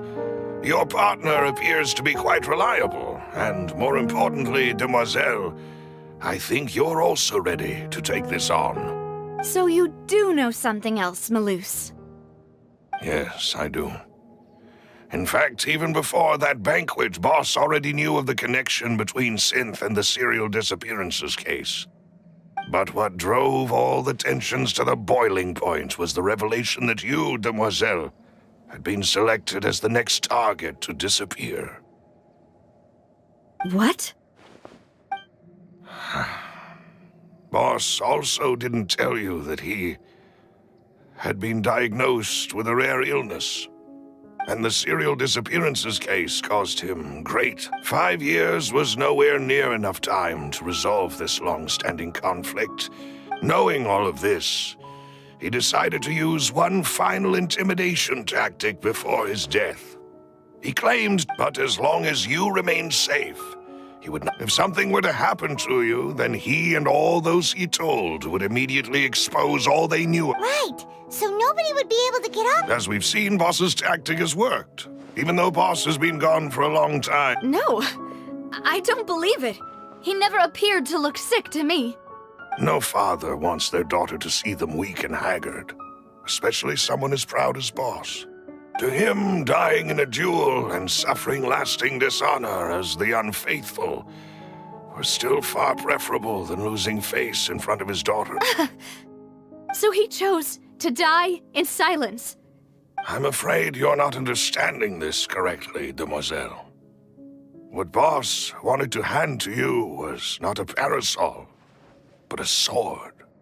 If Boss's spirit could hear you telling me that you want to find the answer for the sake of everyone involved, I'm sure he'd be extremely proud.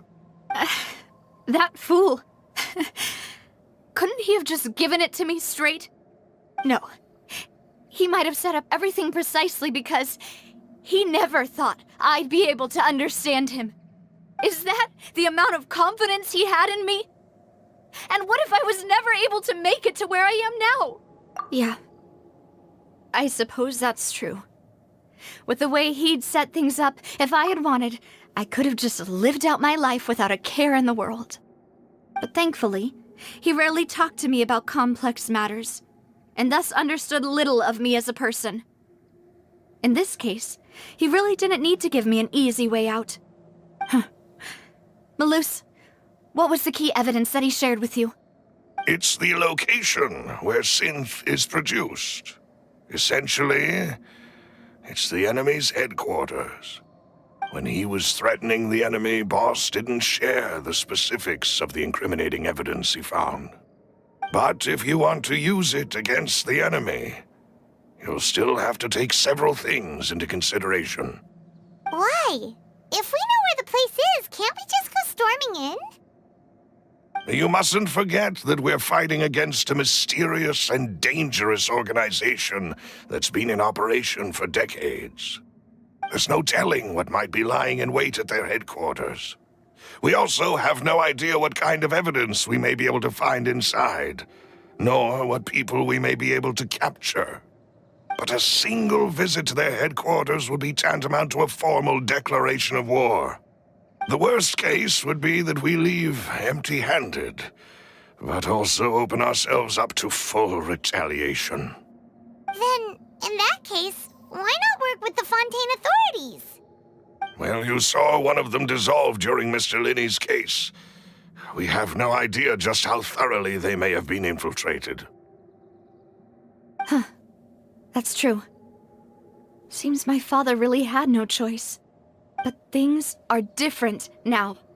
It should be a lot easier to prove the other side's guilt, now that we've connected Synth with the disappearances case. You sound like you've put a lot of thought into this, Maloose. I am the butler, after all. I live but to serve the boss and Demoiselle's will. I've always been willing to take on any kind of risk for your sake. But considering my relative lack of ability, I've spent my time keeping secrets, performing basic investigations, and waiting for the right time to come. Thank you for all of that, Maloose. Have you discovered anything new in the past few years? Let me think. One conclusion I came to was that the enemy must be quite familiar with Spina di Rosula, or at least have an informant planted here. When I announced orders to the organization's members on Demoiselle's behalf, I used to deliberately keep a few people in the dark and observe the reactions of the synth vendors. If the vendors didn't change their plans, then the individuals informed of our orders must be innocent. If the vendors packed up and fled, however, then someone must have given them the news. After several rounds of testing and investigative tracing, I've narrowed the suspect list down to 3 people. The first is Florent, Spina di Rosula's senior advisor. Huh? Florent? Yes, surprising, isn't it?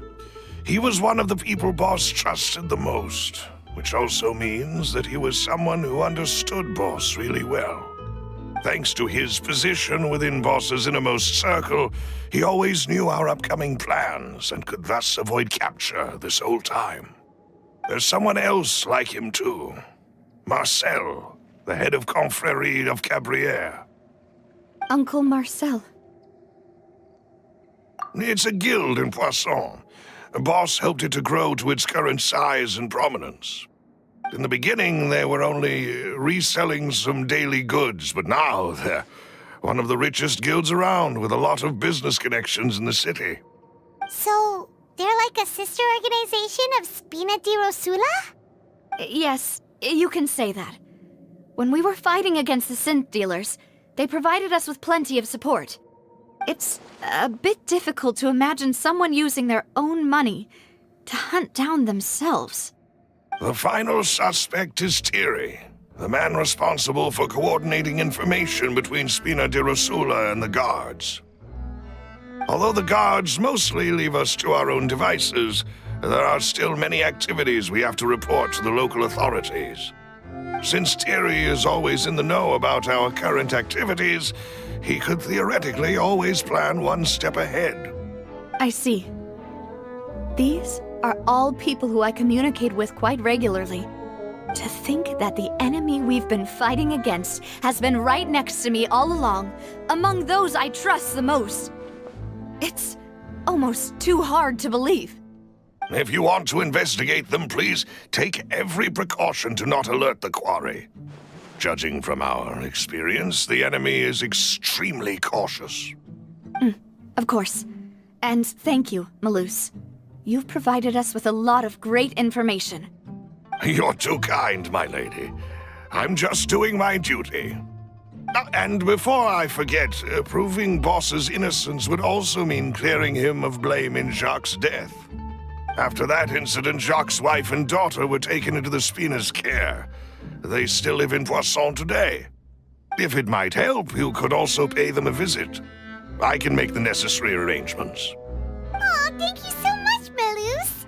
You really are the best. A new case awaits, my dear partner. I hope we can work together to uncover the truth and end this case once and for all.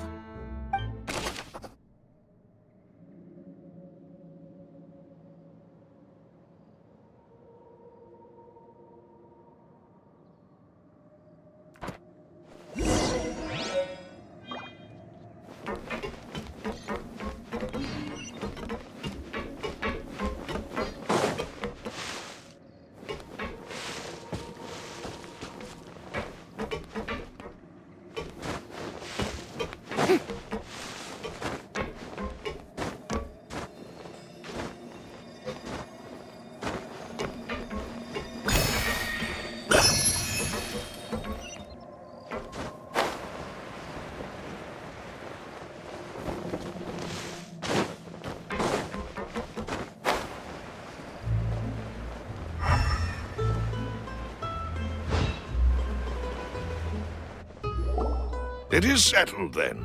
Please excuse me, and enjoy your conversation at your leisure. Thank you for arranging everything for us, Malus. Excuse me, miss. Do you need anything from us? Oh. Hey, Navia's all quiet. This isn't like her at all. I'm sorry that I only came to visit after all this time. After what happened, I didn't know how I was supposed to face the two of you. Ah, if it's about that, there's no need to apologize. After my husband died, Spina di Rosula sent us a lot of mora and support. I understood your guilt and apology to be genuine. But aren't all of those things nothing compared to the loss of Jacques? I can understand the kind of pain that comes with losing a father so needlessly. You don't understand at all. I didn't know how to face you, because I didn't know what I could possibly bring as a consolation gift. I know only the full truth could bring closure to you, and to all of us. I'm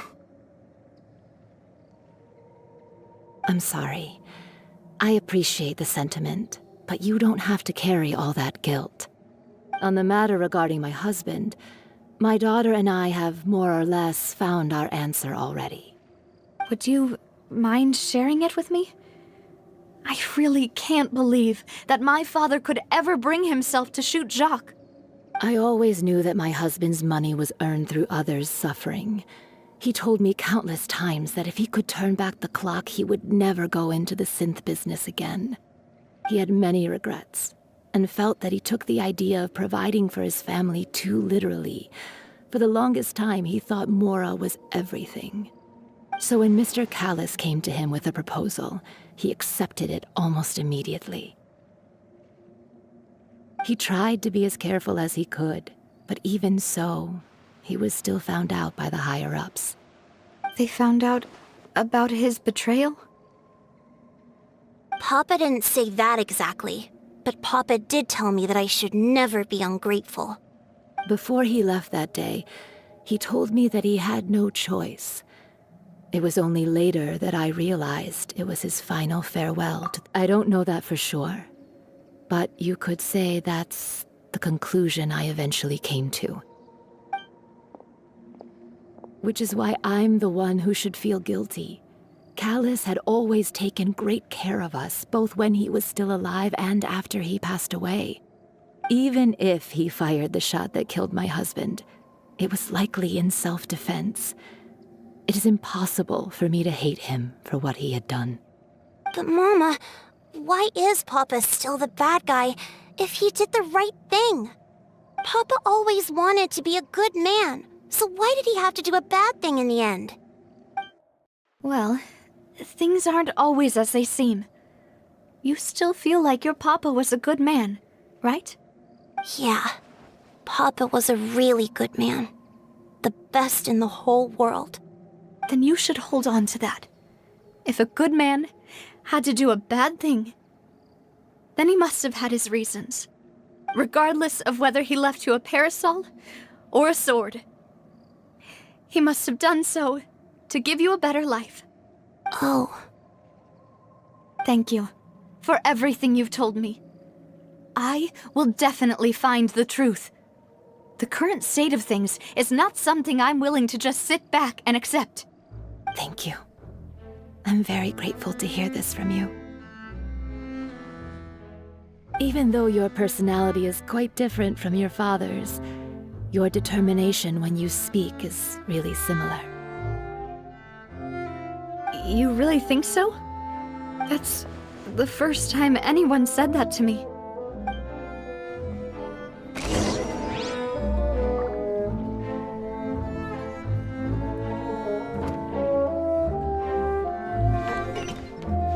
Are you okay, Navia? I'm fine. Don't worry. Let's investigate the 3 suspects next. Florence should be nearby, and we should be able to find Thierry and Uncle Marcel in the city.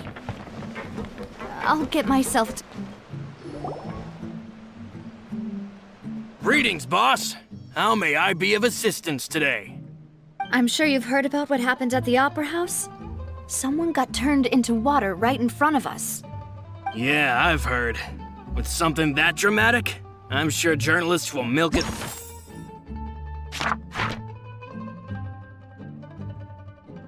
For all it's worth. And it'll be all the talk for the next several weeks. It also reminded me, on the day that the incident happened with my father, it was raining outside, and we found some clothes left at the scene. After my partner here put the dots together for me, I feel like we should try to reopen his case. Can you do me a favor and try to recall what happened that night? Let me think. Mr. Callis was feeling pretty upbeat that day. So he was drinking and bantering away with us at the table. After that, he told us that he wanted to go get some fresh air. So we let him go without thinking much of it. Who knew that we would hear 2 gunshots ring out right after? My first reaction was that Mr. Callis's life was in danger. So I grabbed my holster and made a mad dash toward the scene. But when I got there, it was already too late. Mr. Callis was standing over a dead body with a gun in his hands. All we could do was look back and forth at each other, not knowing what to say. So you also remember 2 gunshots then? Indeed. The guard said that the first shot didn't hit anyone, while the second killed Jacques. But I've never really bought that explanation. Reason being, Mr. Callis had left his gun on the table. I even made sure to confirm that before running to the scene. But according to the guards, that doesn't mean he couldn't have had other guns on his person. About the clothes left at the scene that you mentioned, do you think there was a third person there who was turned into water? At least from our perspective, my father had no reason to kill, so he would also have no reason to bring an extra gun with him. The gun he was holding probably belonged to Jacques, or a third person on the scene. Yeah, that makes a lot of sense. So you're saying Mr. Callis ended up with the gun because he seized it from one of the other guys? But hold on. If that's what had happened, then why didn't he share the truth with any of us? He didn't even want to face the Oratrice machine, and chose instead to prove his honor in a duel. Did he lose all faith in the courts after seeing someone dissolve right in front of his eyes? About that, Malouse told me a thing or two. So, I think I can understand why he committed to the duel. I'll tell you everything once the whole truth has been revealed. I understand. Then I'll leave Mr. Callis's honor in your hands, boss. And if I may just say one more thing. The whole Callis the Unfaithful epithet has been a thorn in my side since the day it was invented. Many people have laughed at me for still calling him Mr. Callis, even after so many years have passed. But it was Mr. Callis's trust that allowed me to rise through the ranks of Spina di Rosula and live the life I lead today. No matter what others might say, he'll always be the man I respect the most. And he'll always be my boss. Don't worry. I will definitely find the truth. You and all our other comrades at the Spina deserve to know the truth as well. Intel is just like teachers. You gotta invest a lot before you can start earning.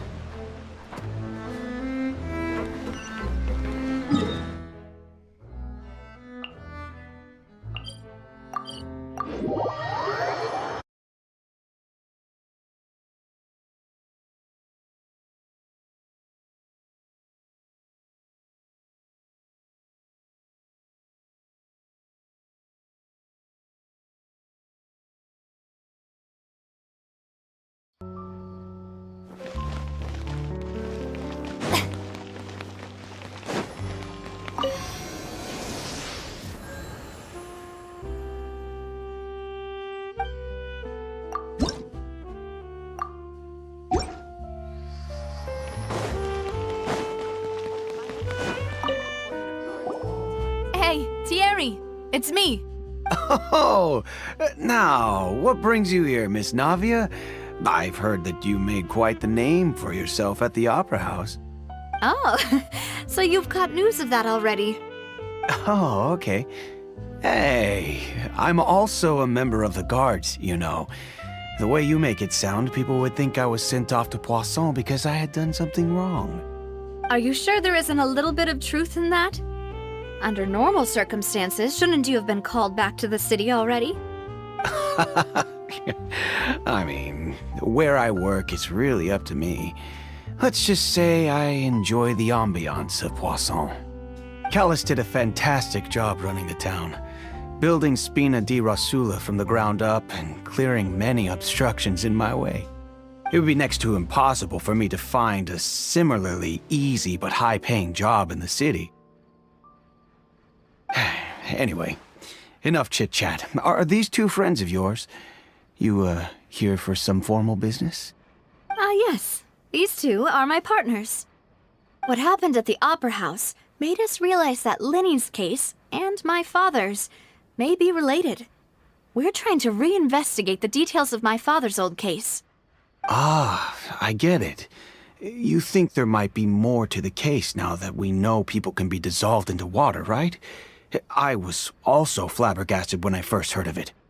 If you want to go through the original files from your father's case, I can help you look for them. That'd be much appreciated. Thank you. Actually, I have another question.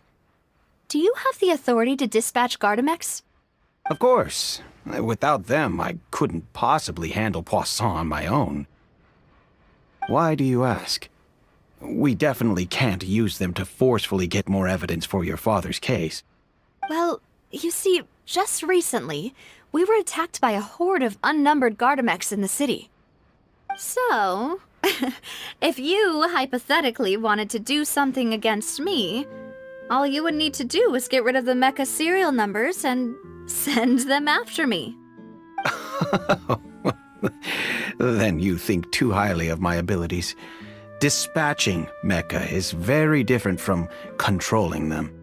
If I had to make an analogy, when you order a dish, the chef will make it for you. You can ask the chef to cook, but not to massage your shoulders or carry your baggage. If you try to make unreasonable demands, the chef would just think you're out of your mind and ignore you completely. The same goes for me and my Gardamex. Removing a serial number is also not as easy as you might think. There are a lot of complex steps to it, and it's almost impossible to keep it a secret. So I can promise you, those mecha were definitely private units. They're certainly not cheap. So, whoever their owner is must be super rich, powerful, or both. Now that you mention it, though, being in the synth business would definitely be profitable enough to afford... Oh, then you're officially in the clear, Thierry. Oh, thank you for the vote of confidence, Navia. Jokes aside, I'd like to wish you all the best with your investigation. I'll be staying in the city for a little while, so just come find me if you need any support from the guards.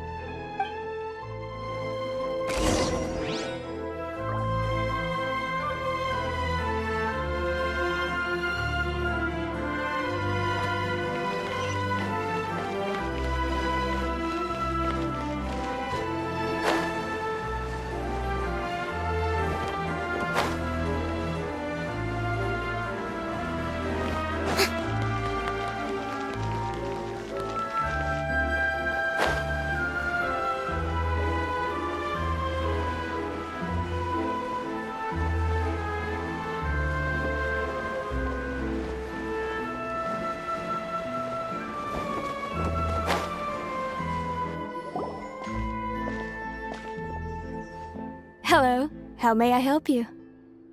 I'm here to see Marcel. Could you please let him know?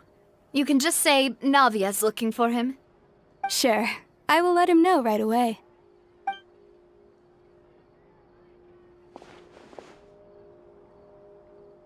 Ah, Navia, hello. Sorry to keep you waiting. I'm not as young as I used to be, so my legs are giving out a bit. Oh, it's all right, Uncle Marcel. There's no need to stress. I just wanted to talk to you briefly about what happened in the Opera House. I'm sure you saw everything too, right? Yes, I've never seen anything so strange. Oh, you were at the Opera House too? That's right. I went there with Navia to see the magic show. Who knew it would turn into a whole murder mystery? I also witnessed your marvelous sleuthing work. Quite impressive. To beat the Hydro Archon at her own game on her own turf, I can already imagine everyone in Fontaine discussing your exploits over a few glasses of wine. Oh, Paimon doesn't want to become the talk of drunkards. Apologies. It's just how Fontaine is as a nation. Everyone loves drama and theatrics. Uncle Marcel, you've also noticed that other thing, right? The fact that humans can dissolve in water? Yes, I was reminded of your father's case right away. Is that what you're investigating now? Exactly. I still don't have much solid proof, but I can sense that the other side has already begun to act. Oh, and what makes you say that? We were attacked on Araneus by some unnumbered Gardamex. And there was also an attempt to get me to drink water from the primordial sea. If not for the vigilance of my partner, I probably wouldn't even be here talking to you right now. Oh, you're giving us too much credit. Wasn't it you who protected us? Alas, it seems things are heating up again. The peace that Callus sought so dearly will soon become a thing of the past. But rest assured, Navia, Poisson will always remain a safe haven for you. If you're scared, you can always return there. If anyone dares to lay their hands on you there, the Confrérie of Cabrières will use its funds to the last Mora to bring them to justice. Thank you, Uncle Marcel. But I don't intend to go into hiding. I'm going to strike while the iron's hot.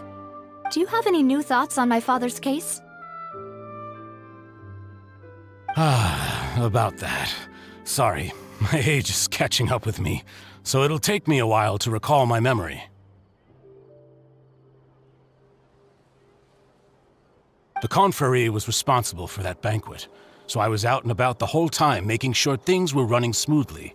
I didn't even have the time to drink with the guests.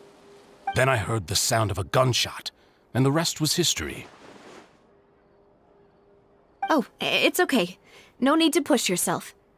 We'll ask around some more, see if there are any valuable clues elsewhere. Sounds good. Just let me know if you ever need Mora. All my wealth comes from Callus's patronage and support. I'll spend however much it takes to clear his name.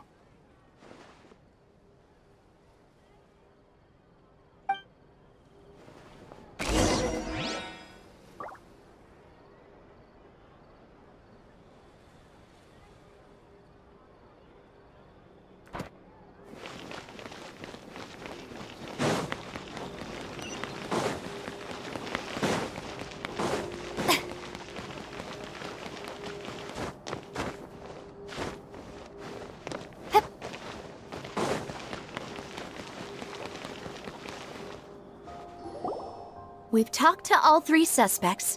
None of them sounded particularly suspicious. I suppose that's to be expected, though. If a single conversation's all that's needed to find them out, then my father wouldn't have needed to investigate the case for so many years.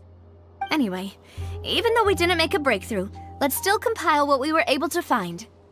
But where should we start? Ah, you're right! Flora mentioned that Callus probably only ended up with the gun because of circumstance. That makes sense. According to Jacques' family members, he already told them that he had been discovered, and that he had no choice before he left home that day. If I had to guess, he probably received an order from the synth boss to kill my father. Had he refused, he and his family's lives would have been forfeit. So, Jacques fired the first shot? Oh? And why is that?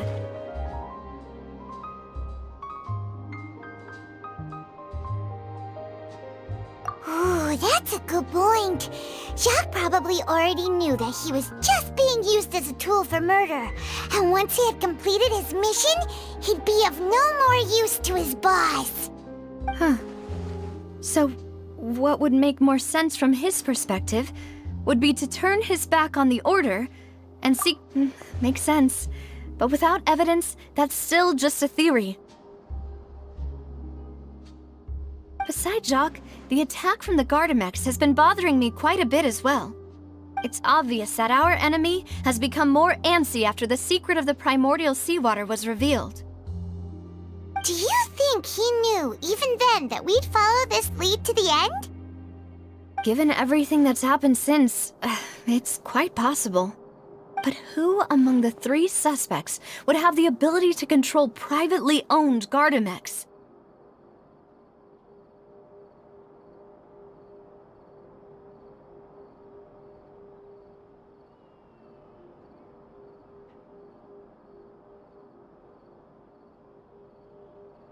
Thierry, you say? Huh. It is possible that he's figured out a way to convert the Gardamex for personal use. But I didn't feel like he was lying when he was talking to us about the mecha. I also don't think he'd be able to keep that kind of tampering under wraps. Yeah. Had he actually tampered with the mecha, we'd be able to prove it with a simple check of the guard's inventory. If the mecha were taken from the guards, it should be pretty easy to find out when and how that happened. Uncle Marcel? My father did really trust him. And they worked together on a large number of projects. Maybe that's how he got to know Jacques. And with funds from the Confrérie, he could also afford a large number of Gardamex. It's still really hard for me to imagine, though. After all, Uncle Marcel has been around since I was just a child. Also, wouldn't this mean he has been spending a whole lot of mora and energy to fight his own synth business? Florent? It is true that he was closest to my father, and thus had the best chance of learning about his dealings with Jacques. But as Spina di Rosula's advisor, his work mostly deals with personnel and security, so he shouldn't have much means when it comes to finances. So you're saying he's too broke to afford a mecha army? Exactly. He can't. And even if he could, I don't think he would be able to dispatch a whole group so quickly. Who could it be?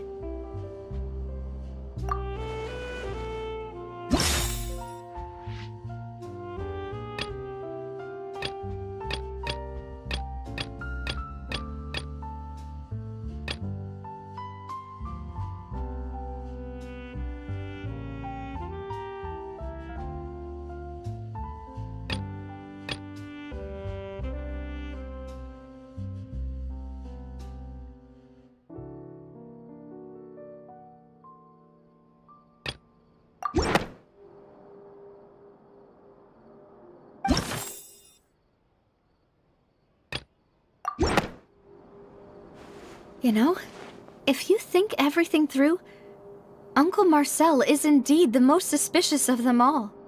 Could we be missing other suspects? Malus didn't know about the people turning into water thing when he narrowed it down to these 3, did he? Malus has always been very reliable, and his judgment of others' trustworthiness has been fair and well considered. When he laid out his case for the 3, the rationale he gave me made a lot of sense as well. The suspect is knowledgeable about the Spina's internal affairs, has the means to dispatch Mecha to assassinate us, and possesses significant intellect and foresight. Even if I don't want to believe it, I'm starting to see how things could all tie back to Uncle Marcel. Well, we still have another trump card on top of all the theorizing and speculating. Yes. Malus did say that charging straight in there would be extremely risky, but we don't have any other options right now. We need far more solid proof before we can hope to go charging in on our enemy. Navia, here you are. Oh, I've been looking for you. Huh? Aren't you the guy from the guards? Did something happen? Yeah. News came from Irenaeus just after you left. We've got another trial on our hands. Wasn't that place built specifically for holding trials? What's so newsworthy about this one? I know. But they said the person they're putting on trial is a Fatui harbinger called Tartaglia. What? Is that someone you know? Yeah, we know him. Maybe even a little too well. Well, he's been accused of being the true culprit behind the serial disappearances case. It's absurd, don't you think? Wait, how? None of our investigations have had anything to do with him. That's what I thought was strange about it, so I came to tell you the news right away. If the charge against him stands, then it'll be next to impossible to get the guards to support any of our planned investigations. Right, because they'll think they've already found the culprit. Yeah, and it'll be a lot harder then to clear Mr. Callus's name. I understand. Well, partner, what do you think we should do? We still haven't found any conclusive evidence. Huh? Split up? What do you mean?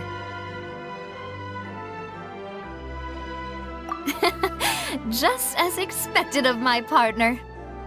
Since this is a trial about the serial disappearances case, the culprit's attention will be focused on Irenaeus, leaving his home base wide open. You're right. This is our best opportunity. All right then, let's do this. I'll stall them at the Opera House and charge Marcel as the true culprit. I won't have any chance of making that charge stick, though, unless we find more evidence. It'll be up to you to make it back in time and hand the decisive evidence to me. We'll help you, just like you helped us in Linny's trial. Demoiselle, please allow us to accompany you. I'm ready. Ah, Malou, Silver. When did you two get here? We heard that you'll be leaving Poisson and figured that you might require our assistance. It's our hope that your confidence will be bolstered with the two of us by your side. Thank you so much. Then, let's make haste for Irenaeus. Paimon, Traveler, I'll see you at the Opera House. See you then!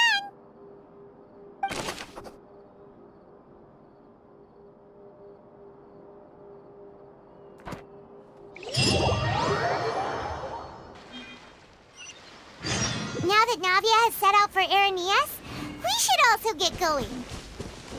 The location has already been marked on the map, so let's head over.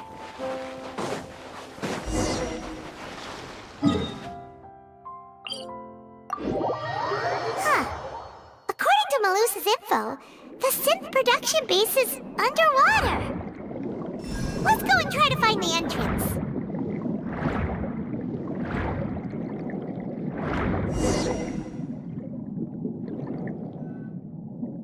Finally found it! So this is the entrance that leads to the synth production base. It sure doesn't...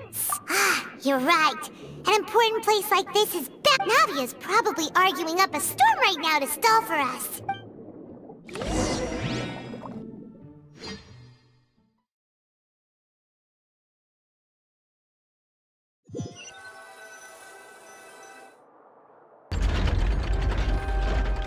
It would appear that I must repeat my question again, Mr. Tartaglia. Do you accept the charge that you are the true culprit behind the serial disappearances case? To be perfectly honest, I don't understand your country's complicated court system, or the reason why I'm being charged with something I've never even heard of. However, I did hear that people who have been charged can choose to participate in a duel to clear their name. Is that right? In which case, as long as I accept the charge, I can have an all-out fight with that champion duelist Clorend, right? I've got to admit, that's one of the most enticing offers I've ever received. When I privately sparred with her last time, she was obviously holding back. Real disappointing. Hey! Don't you understand? You're currently the prime suspect for a major case. This isn't the place for you to be looking for fights. Oh? Sounds like the Hydro Archon wants to lecture me on the ways of the Opera House. Then why don't you duel me too? I'm the kind of student that learns best in the heat of battle. No. That's not what I meant. Alas, it would appear that communication with the defendant is going poorly, and we have made very little progress. In that case, let me explain everything from the very beginning again. The goal of this trial is to determine the culprit behind the serial disappearances case. That case had nothing to do with him! You've got the wrong man! Huh? What's going on? Why is she interjecting again? I told you it couldn't be one of the Fatui Harbingers. Miss Navia, this is the second time you've interrupted the court proceedings. I only tolerated your behavior last time because you were able to provide the court with a key eyewitness. But that was an exception rather than standard court protocol. I can very well charge you with contempt of court for your interjections. Oh, please. Did you ever think I had any respect for this place's pointless theatrics? We can put that discussion aside for now. I'm not here to argue with you. I'm here to charge the true culprit behind the serial disappearances case. And if my charges prove true, then Tartaglia here will be proven innocent by default, correct? Oh, a young lady has charged in and offered to clear my name. How fascinating. Well, I'd gotten half bored to death by all these rules and procedures anyway, so I'll take you up on that offer. So, Your Honor, is there nothing else for me to do now? You may take a seat for now in the audience, but that doesn't mean the suspicions against you have been lifted. Now then, Miss Navia, who is the person you would like to charge instead? That person is...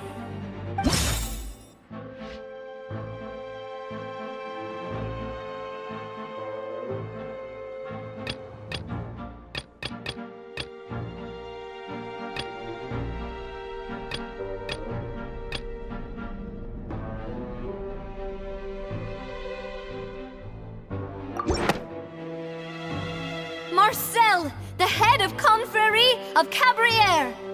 Huh? What confrérie? Never heard of them in my life. I've heard of them, but weren't they Spina di Rosula's sister organization? Oh, is this going to be a friends to enemies type situation? Please let me remind you, Miss Navia, that charging someone is an incredibly serious matter. Committing to the charge also means taking on the legal responsibilities associated with it. And if the charge fails, depending on the circumstances, you may also be charged with the crime of making a false accusation. Knowing this, do you still wish to charge this man? Yes, I do. In that case, I declare the charge to be valid. Miss Navia and attorneys, please take your places on the court. Members of the guards, please contact Mr. Marcel right away so that he may stand trial.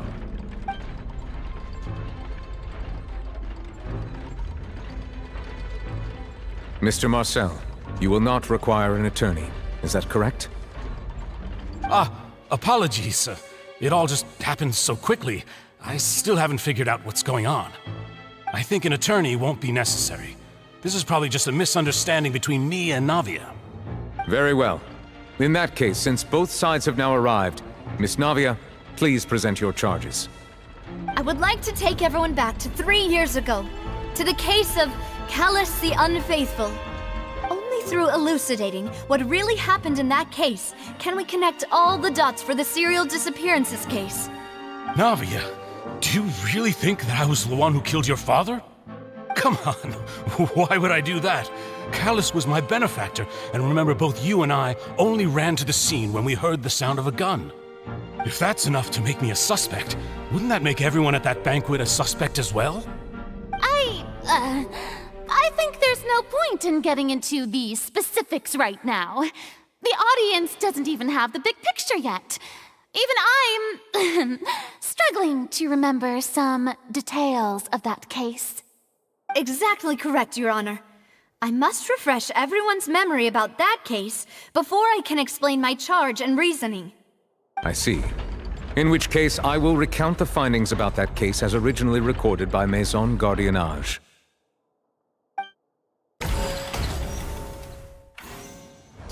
On the day of the murder, Spina di Rosula hosted a large banquet in a countryside estate owned by the Confrérie of Cabrières.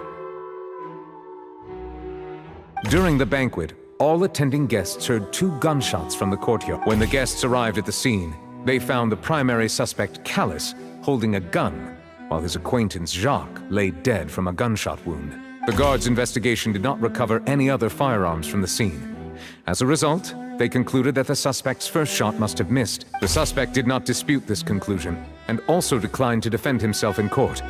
Instead, Callus was defeated by champion duelist Clarand in the ensuing duel. These are the known facts about the case.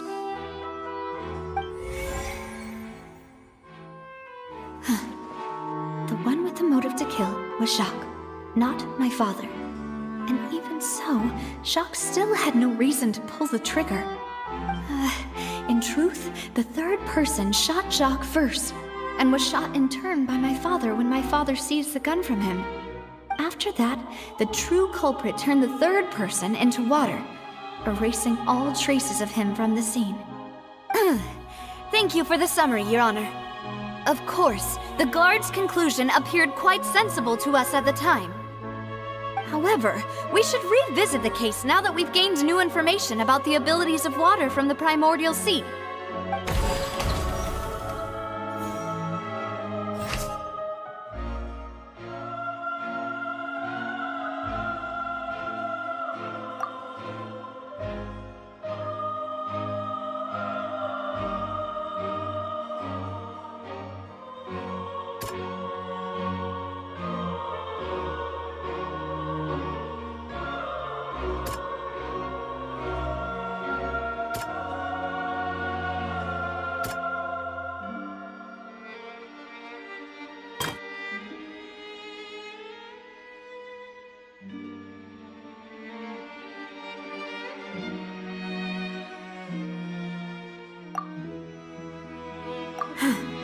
Something's not...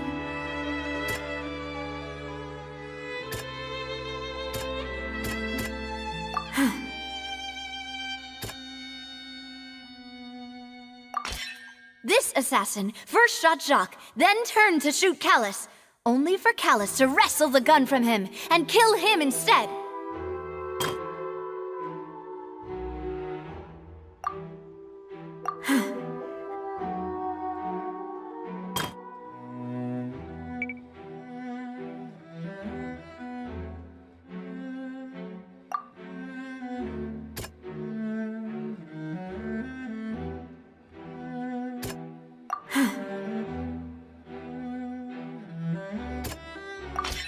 The testimony of the victim's family confirms that Jacques had thoughts of a However, in the end he reconsidered, and instead shared everything with Callus, hoping to seek the latter's protection. Unfortunately for Jacques, the true culprit had already considered this possibility, and had sent out another assassin.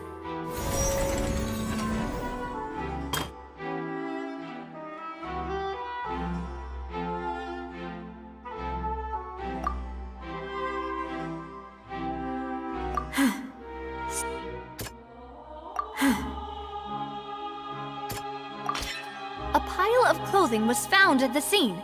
The guards once believed, but now it is clear that the clothes were proof that there was a third person at the scene. Since it was raining that day, the culprit was confident that they could use...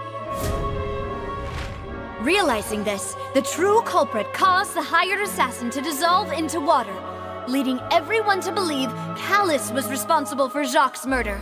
This is the true version of events.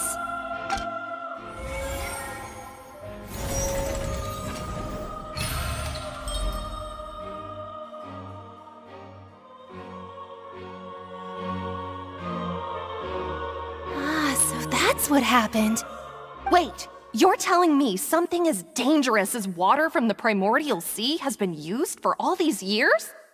What a great theory. It also explains Callus's and Jacques' respective motives.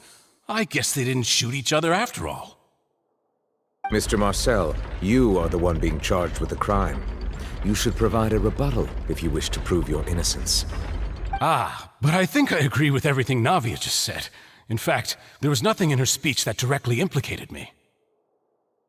Then, may I ask some questions? In my opinion, we primarily need to determine two things.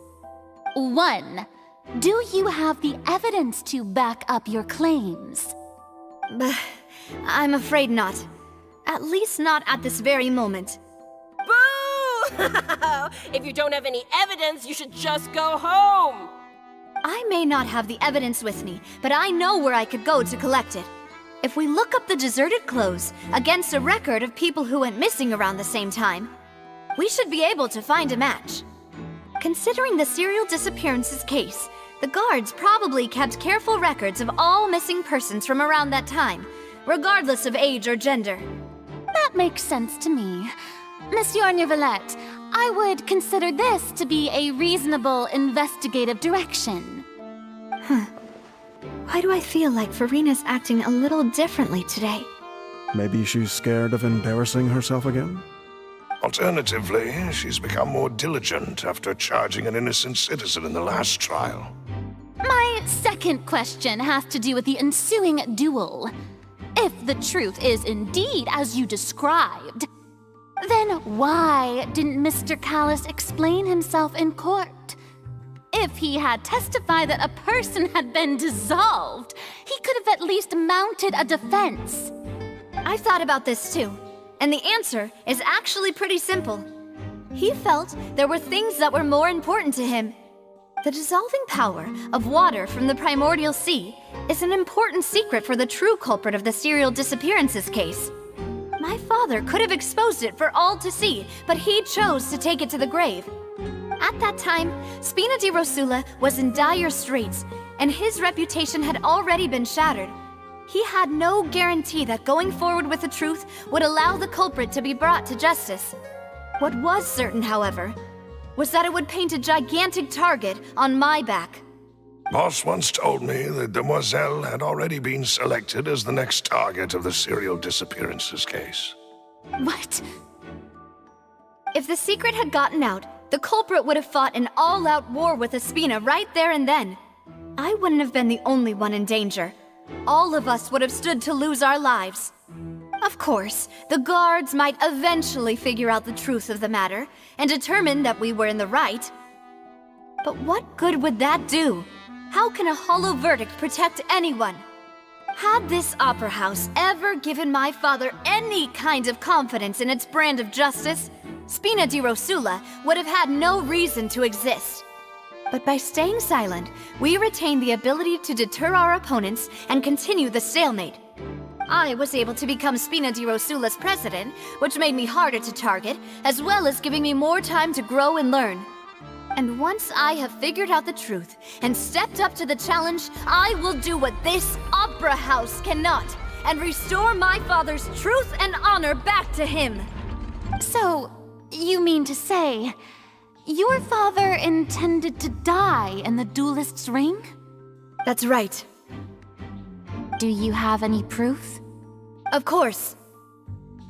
All you need is to ask his opponent, Clarand.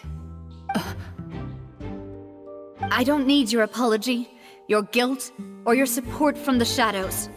You don't have to do anything for my sake. But since he entrusted his will to you, Clarand, you should tell us the truth about his sacrifice. So, during the duel, did you believe that Callis was intending to die? Yes, I did. As a champion duelist, I've fought many battles and taken a countless number of dishonored lives. In my line of work, I've seen all kinds of people give their all for the faintest hope to continue living. Some were determined, others passionate, and some even manic and twisted. Just one look and I can tell if a duelist is hoping to live or if they're looking to die.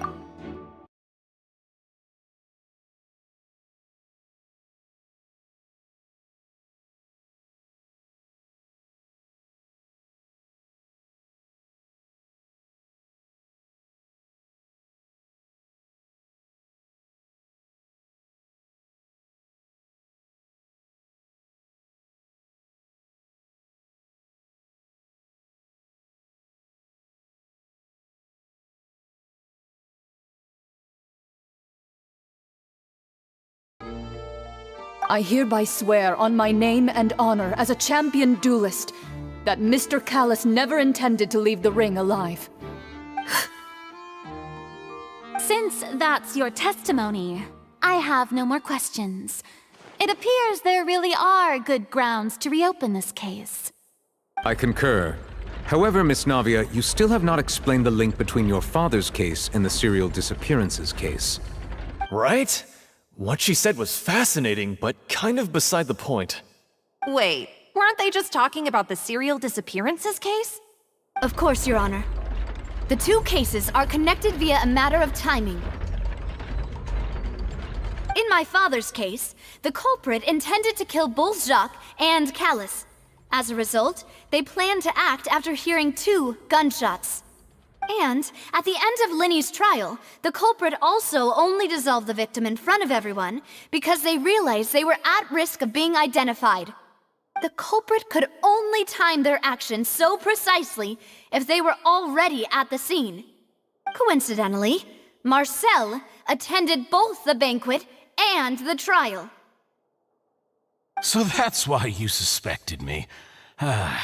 Even after hearing your reasoning, I still can't help but find it a little preposterous. I'm used to it, though. You've always been an impulsive and sentimental child, Navia.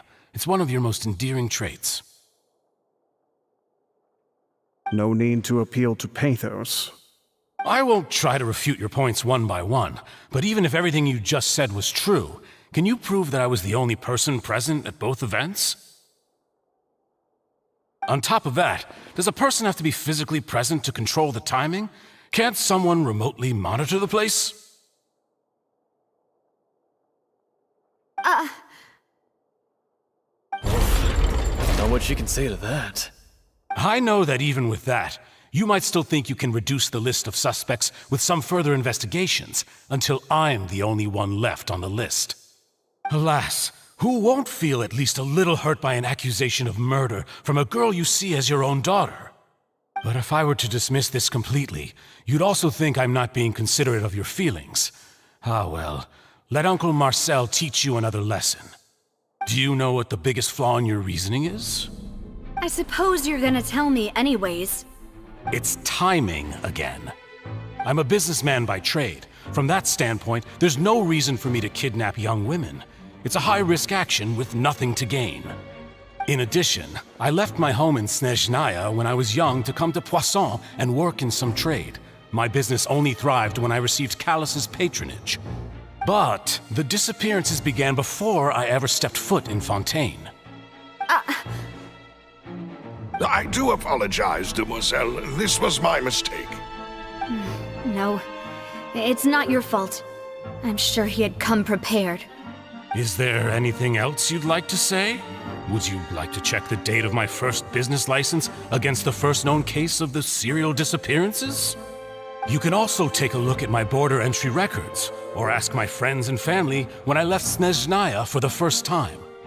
Could those records and testimonies do something to appease the unspeakable anguish in your heart? Seems like she got the wrong guy.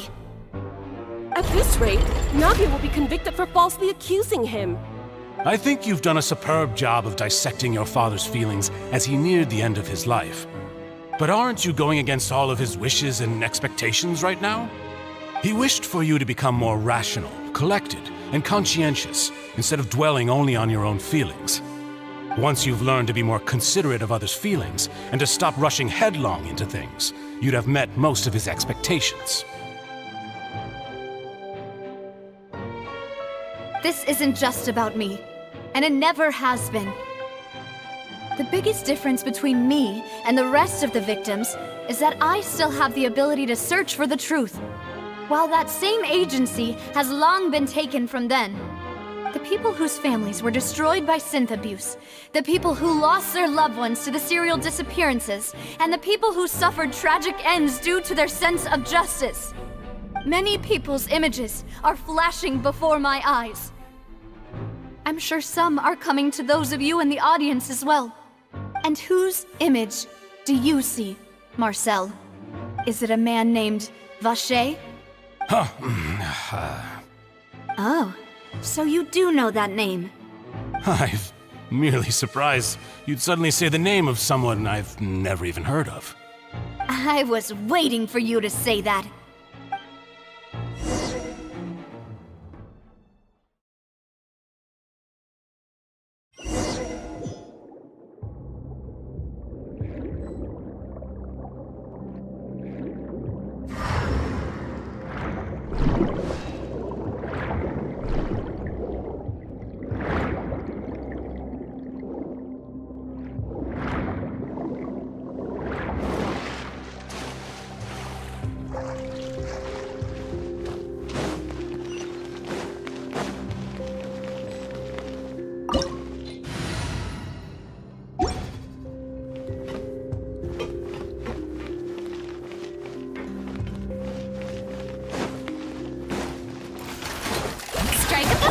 Emerge, right now. Emerge. Nothing lasts forever.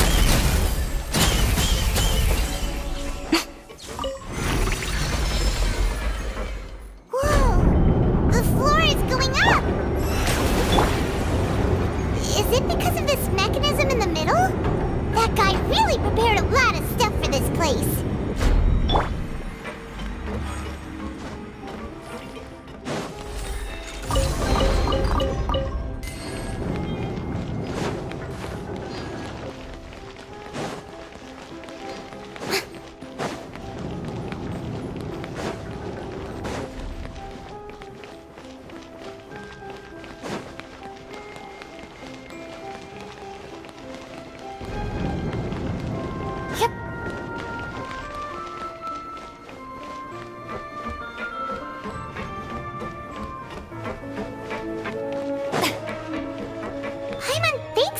Go up, but Paimon doesn't see a way. Let's take a look around. Maybe we'll find a hidden mechanism that'll show us the way up.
The water level is rising! Now we can swim to the top! But this is still a ways away from where we need to go.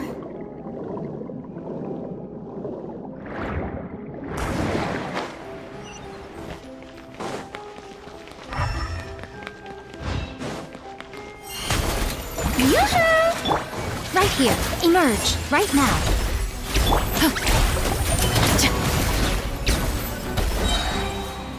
You asked for it!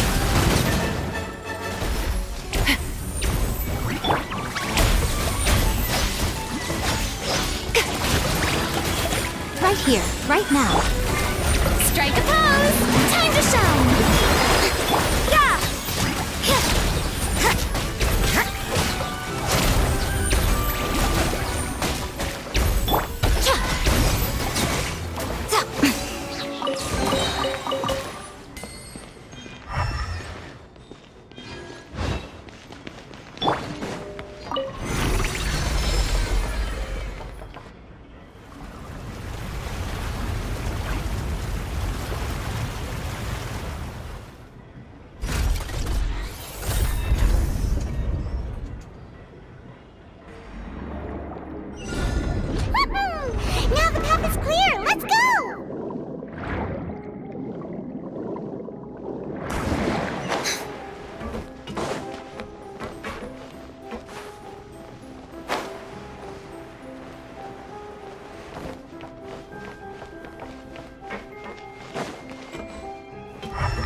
Emerge, right now.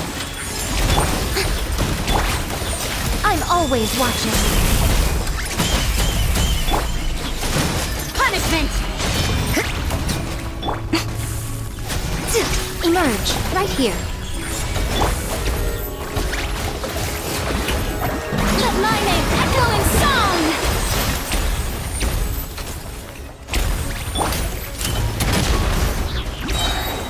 Hands where I can see them!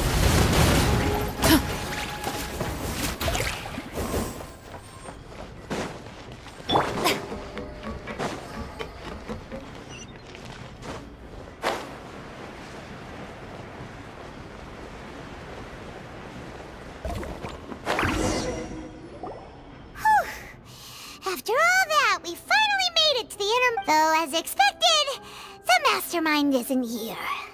Ah, that's right. Then let's hurry up.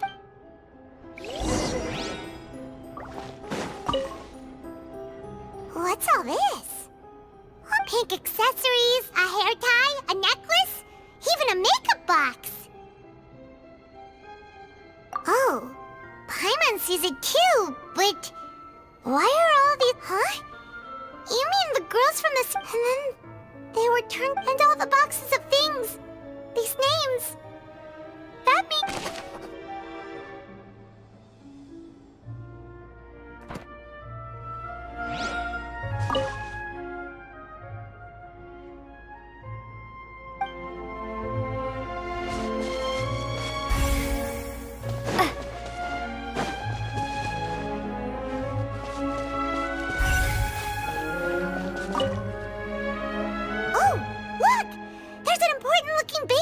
here, and it's full of water. That means this is where they make all the synth. If you dilute it with normal water, you'll get synth. But the Paimon will take notes on this encrypt...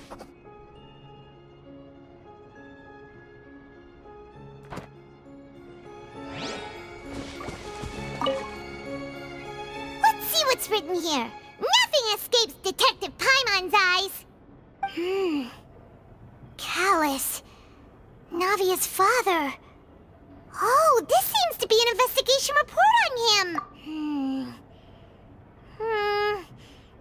Yep, it's about finding someone to assassinate Jacques and Callus because of a lack of confidence that Jacques himself would go through with it. This should prove the existence of the third person, right? We still have not determined the old dog's a real menace to deal with. Even if he abides by the promise he can act whenever he wants to make our lives miserable. I concur. Let's send someone to kill him.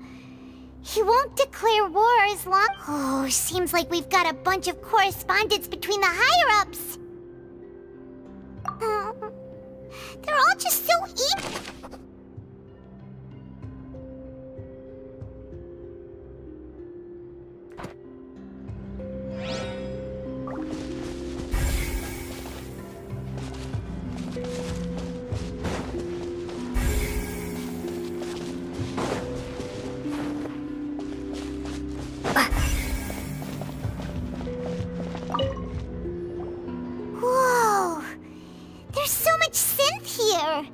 And so many bottles of ingredients that probably just contain the waters of the primordial sea.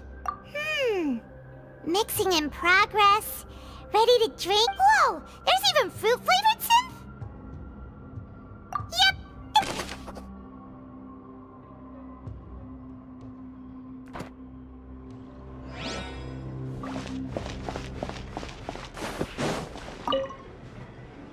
What's this over here?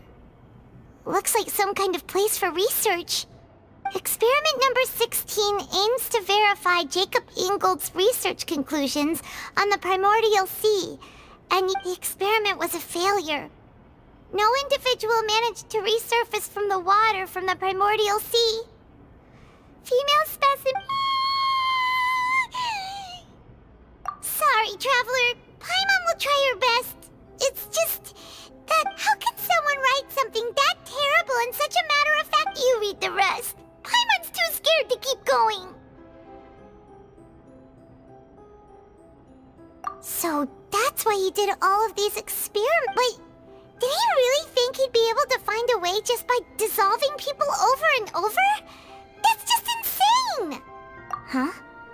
Isn't that the name you heard by the fountain? Paimon thought he was an eyewitness in the serial disappearances case. You mean Vache is the one who did all of these... experiments? So that's it! Vache was no victim. But no, that's not it either! If that's the case, why would he want people... In any case...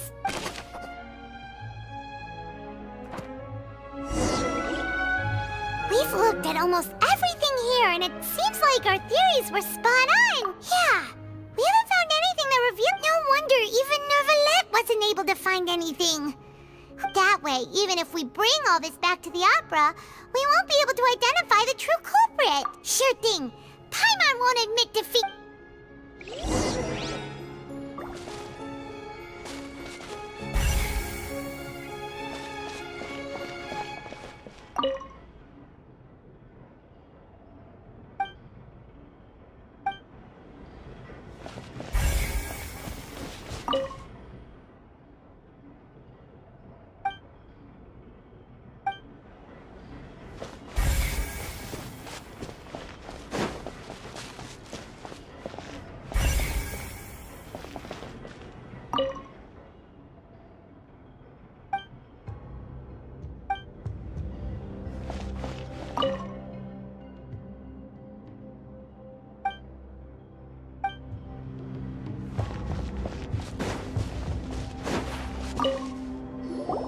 You take that side, and Paimon will take this side.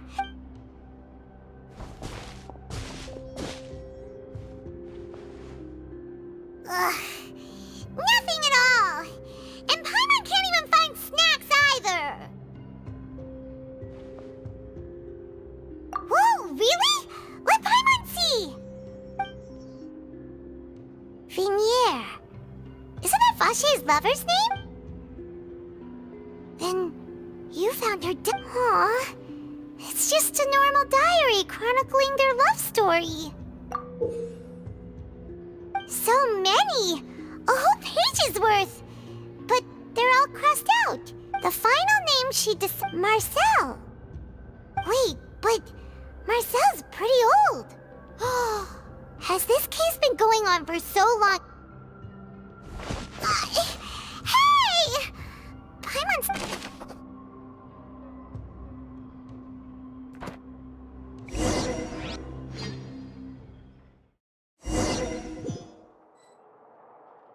And whose image do you see, Marcel? Is it a man named Vache? Oh, so you do know that name. I'm merely surprised you'd suddenly say the name of someone I've never even heard of. I was waiting for you to say that. Navia! We're back! As expected of my partner. I just knew you'd return in the nick of time. Just how often do you intend to flout the rules of this court? It's all right, Monsieur Neuvillette. Given their confidence, I expect they've found the crucial evidence.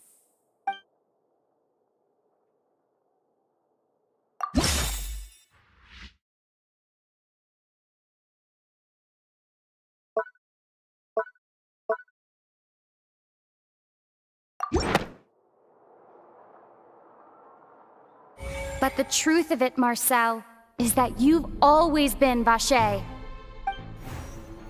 Huh?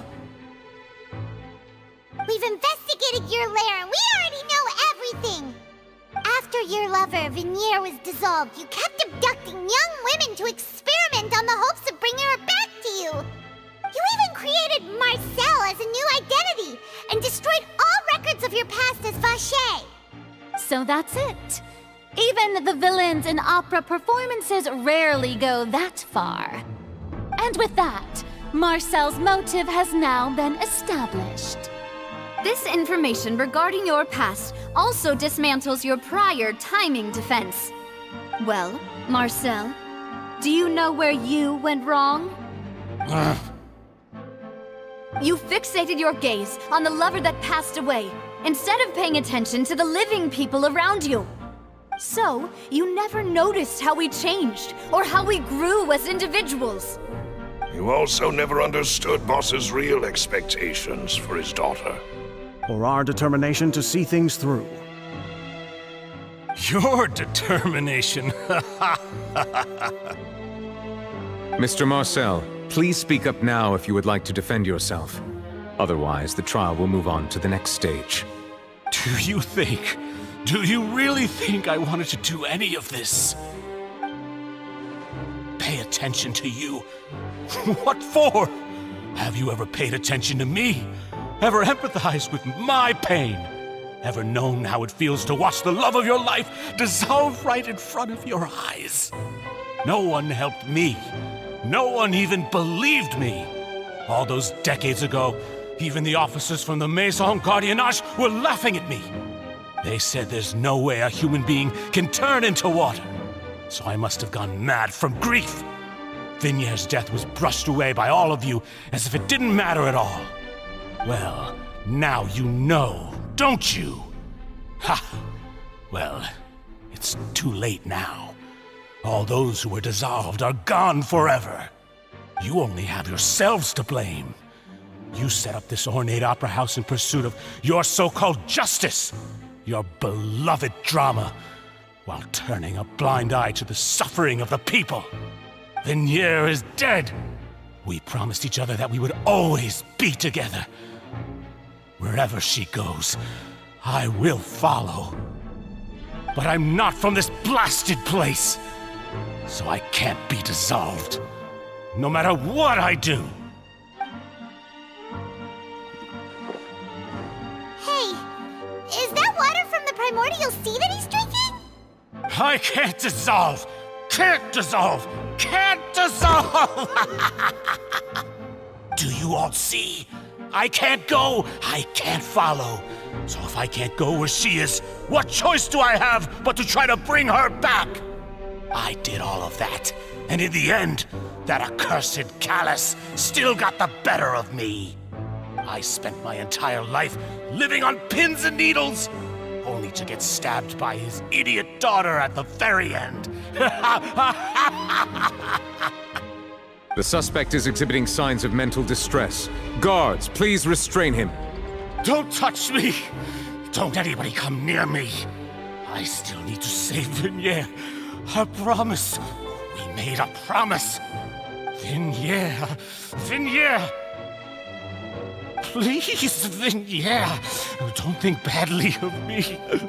All I want to do is fulfill our promise. At this point, the verdict of this trial is clear. With Mr. Marcel's conviction, the charges against Mr. Tartaglia no longer have any basis. Fine by me. I was in a bad mood, but after a show like that, I'm actually feeling pretty good. Traveler, please submit all the evidence you have collected to the guards, so that I might review and summarize the truth behind the serial disappearances case.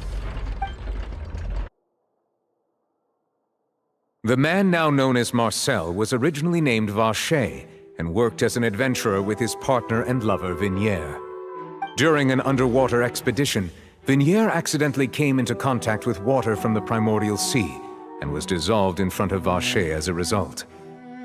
Vacher learned of the primordial water's existence through the work of others and began to kidnap young women for research, with the goal of discovering a method to restore Vigniere back to life. To cover his tracks, he invented the new alias of Marcel and began to operate a business in Poisson.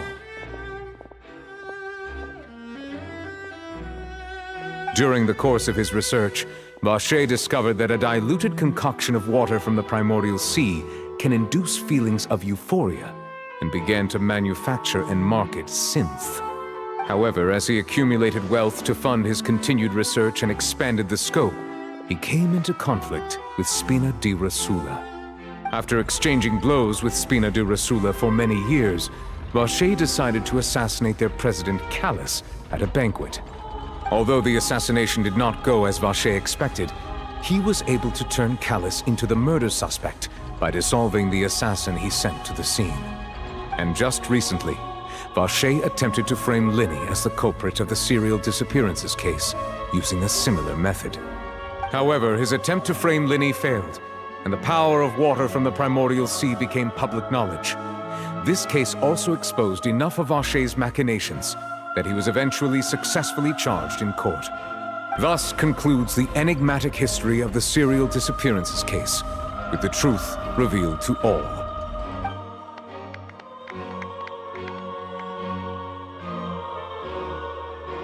The Oratrice will now deliver the final verdict regarding the charges against Mr. Vacher.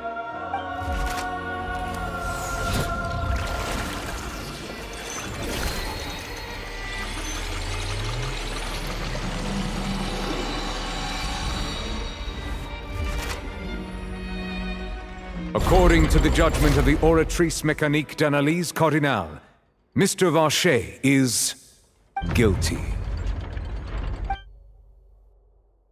Guards! Take Vacher away.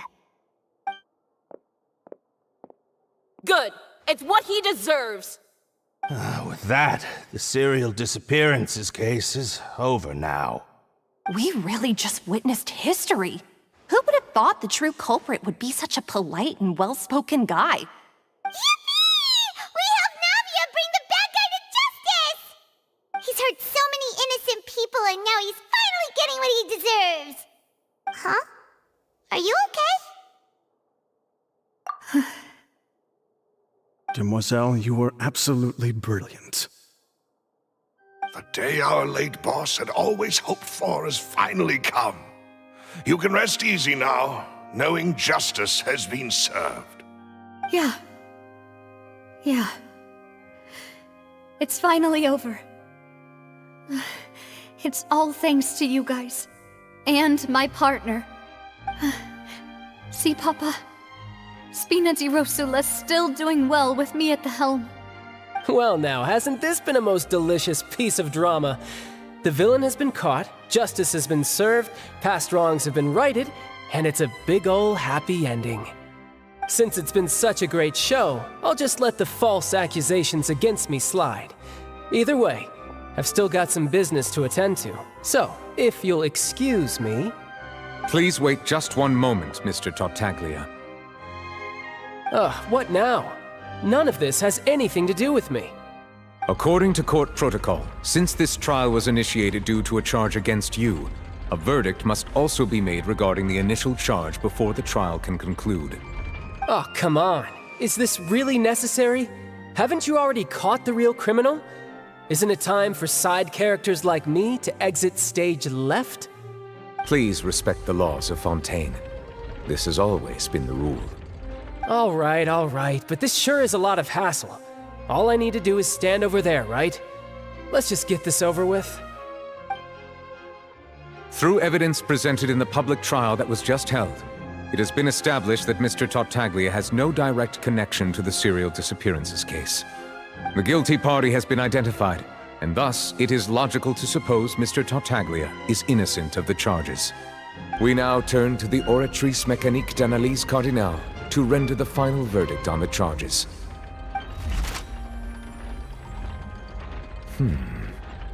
According to the judgment of the Oratrice Mécanique d'Analyse Cardinale, Mr. Tartaglia is guilty. What? Hey! That's not funny! Didn't you just say I'm supposed to be innocent? What's with this verdict? Is your justice machine malfunctioning? Huh? This has never happened before. The Oratrice actually returned a different verdict from the Chief Justice. I mean, have you ever heard of an innocent Fatui Harbinger? Do you think the Oratrice might have just convicted him on general principle? But weren't the charges about the serial disappearances case? No matter what else he's guilty of, it shouldn't affect the verdict in this case, right? The judgment of the Oratrice Mécanique d'Analyse Cardinale is, by law, the final verdict of the court. We must accept the guilty verdict. Guards, please take the suspect into custody per court protocol.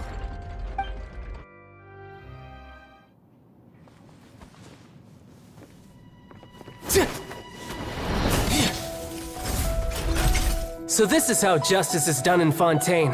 What a joke. You've got your rules. Well, I've got mine too!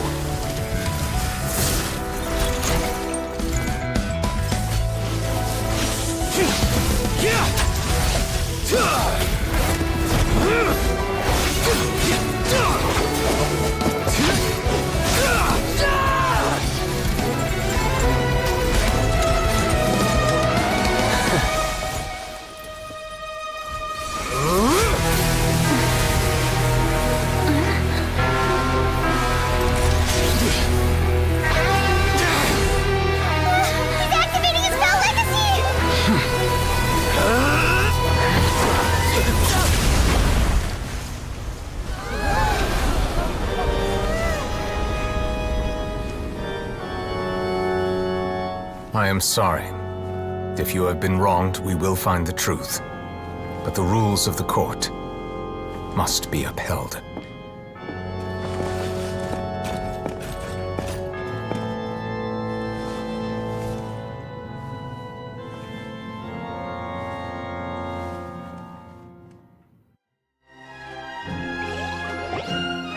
Hey, Monsieur Novelette, what's going on? Shouldn't they have been cleared already? Apologies. This is also the first time I've encountered such a situation. However, according to the rules established at the conception of Fontaine,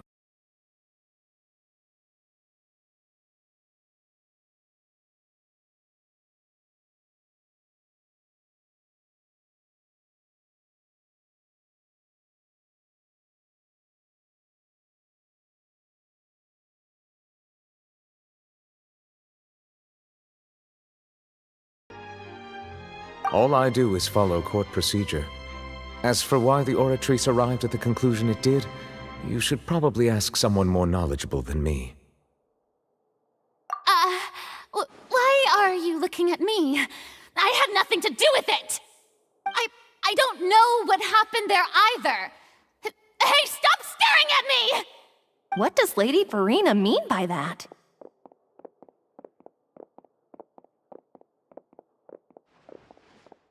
She says she has no idea either? But that's impossible. Didn't she create the Oratrice herself? Yeah, so are the verdicts reliable or not? Can results like this really be called justice?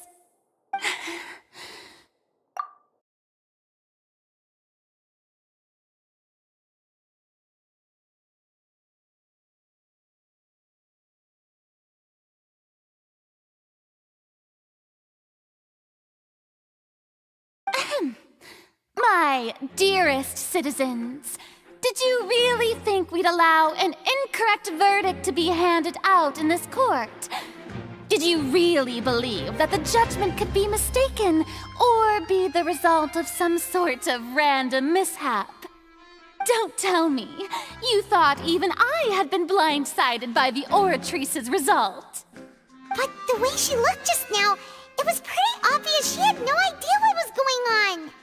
However, given the state of things, I shall give you an explanation. Everything that just took place, including my supposed shock and bafflement, was a part of an elaborate performance, with every action meant to stir up drama and excitement. And, of course, for every performance there is a script. Everything has unfolded exactly as I expected from the very beginning. As the embodiment of the very concept of justice, the Oratrice shall never render an arbitrary judgment! If you thought Child had nothing to do with the serial disappearances case, it is only because you've been blinded by the superficial appearance of innocence. Everything he's done, not to mention the danger he poses, are beyond ordinary comprehension and completely unforgivable! All shall be revealed in time. You will come to understand my noble intentions, as well as the absolute correctness of the Oratrice's verdict.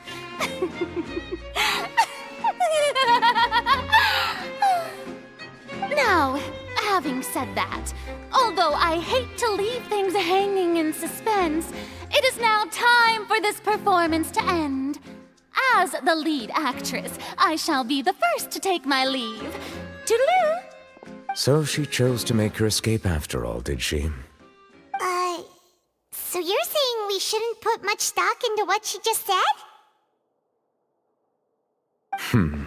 She probably just put on that performance to save face. As for the truth, it's unlikely that she actually has any idea. However, please be assured that I will continue to investigate this case in a personal capacity, just as I promised.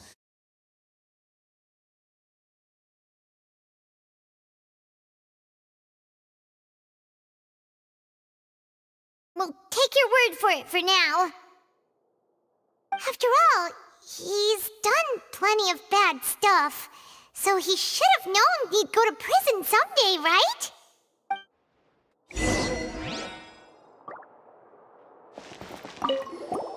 Oh, Monsieur Neuvillette! That power you showed when you took him down. Who are you really? I'm the Chief Justice of Fontaine, of course. If officers of the law lack the strength and capability to enforce it, then it makes a mockery of justice.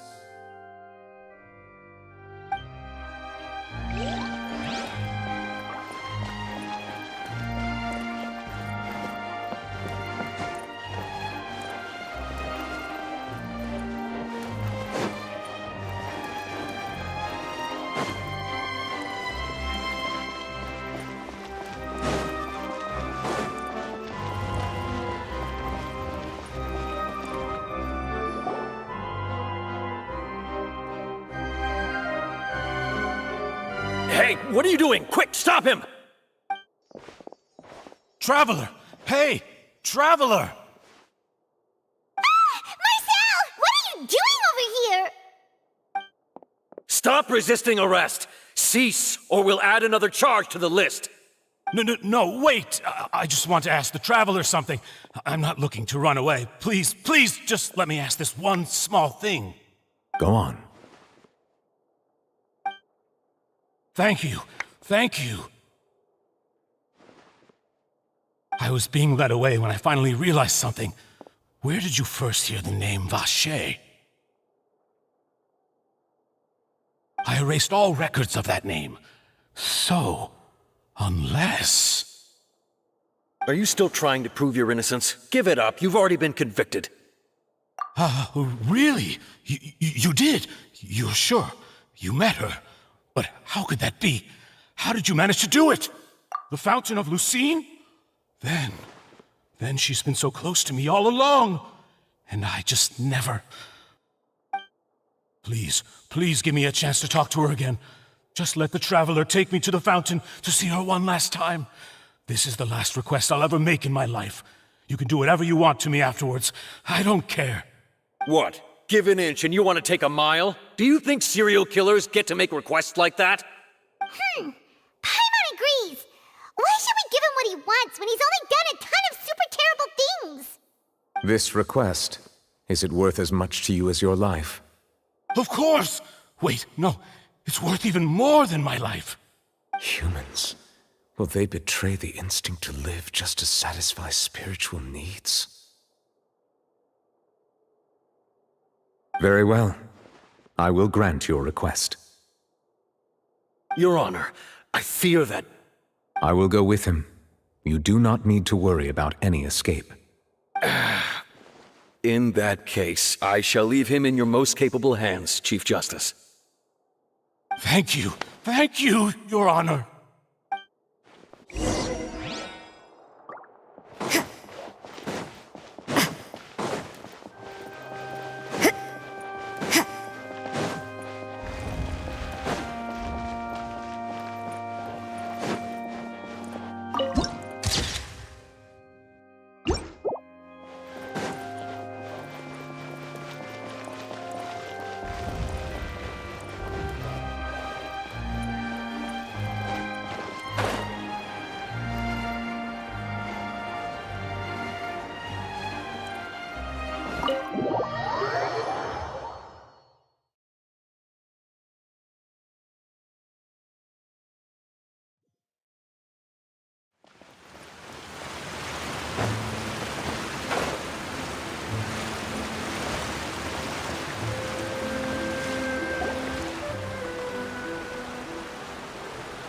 this the place?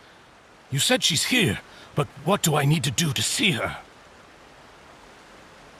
Yeah, and even Paimon could hear her after drinking that thing. Didn't you just drink a lot of it on the stage as well? Oh, in that case... Vache! Ah! Yes, that's it! So you heard it too! Vinier, it's me! It's me, Vache! Vache? Vache! I'm here! I'm here! Where are you, Vinier? I'm coming for you. I'm finally here for you. Hey, wait! Be careful! Hey, wait! Vinier, is that you? It's me, Vache! Vinier! Vache? Why did you come? Didn't I say? You don't need to look for me. You look a lot older than I remember. How long has it been? It's been more than 20 years. I've suffered for over 20 years since the day you left. All this time, only the thought of bringing you back has kept me alive. Nothing else mattered to me. I must be dreaming. Who would have thought I'd get the chance to tell you all of my feelings like this? Vinier, you are my everything. I really don't know how I could live without you. But Vache, if you ask me, this world would be better off without you. What are you saying? If not for you, I would have finished my law degree and probably become a top-tier attorney one day. If not for you, I would have continued to pursue my love of the arts, and my works would have been displayed in the Palais Mermonia itself. If not for you, I would at least have been able to take care of my mother. And she would not have grown old and died alone, with nothing but the tears on her cheeks. It's all because of your selfishness, Vache. It's all because of you. You... Wait, you are not Vinier. Who are you? You're right. I am not Vinier. I am the sacrifices. Every woman who died by your hand, as our bodies dissolved, our consciousnesses flowed back to the primordial sea. Our thoughts circulated endlessly within the primordial sea, and we were no longer individuals, but we became one, just as streams of water come together in the sea. I'm Cressy. I'm Lemonie. I'm Azine. The only one I am not is Vinier. Why? But then, where is Vinier? She doesn't want to see you anymore. Every tendril of her consciousness is avoiding you. This is what you get for your selfishness. Your selfishness robbed us of our lives and our futures. You said time and time again that you'd do any and everything for her. But did you ever consider whether she'd want to see you do the things that you did? If she would despise you for what you became?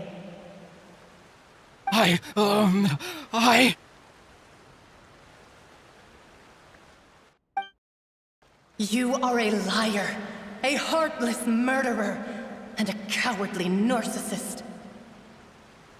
The only thing you are not is Vinier's beloved. From the moment your first victim died and her consciousness merged with Vinier's, she has had nothing but pure hatred for you.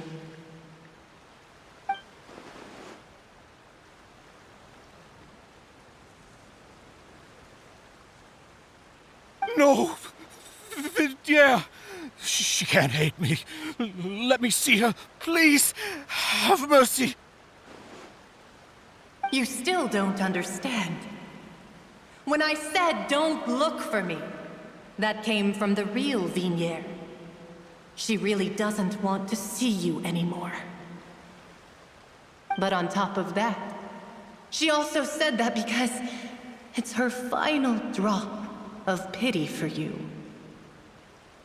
She said that because she knew that if you did come here, we will show no mercy to you. Vache. Vache? Vache? Vache. Vache. Vache. Vache. Drown.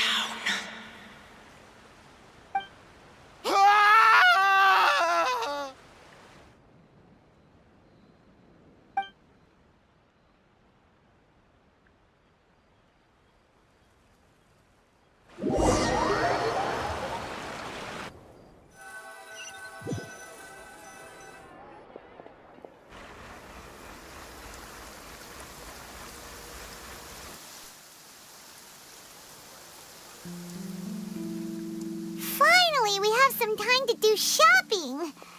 Gosh, it's really been a long time since we've been able to relax. Well met, partner. I knew something great was going to happen when I woke up in such a good mood today. Even this weather can't put a damper on the demoiselle's mood.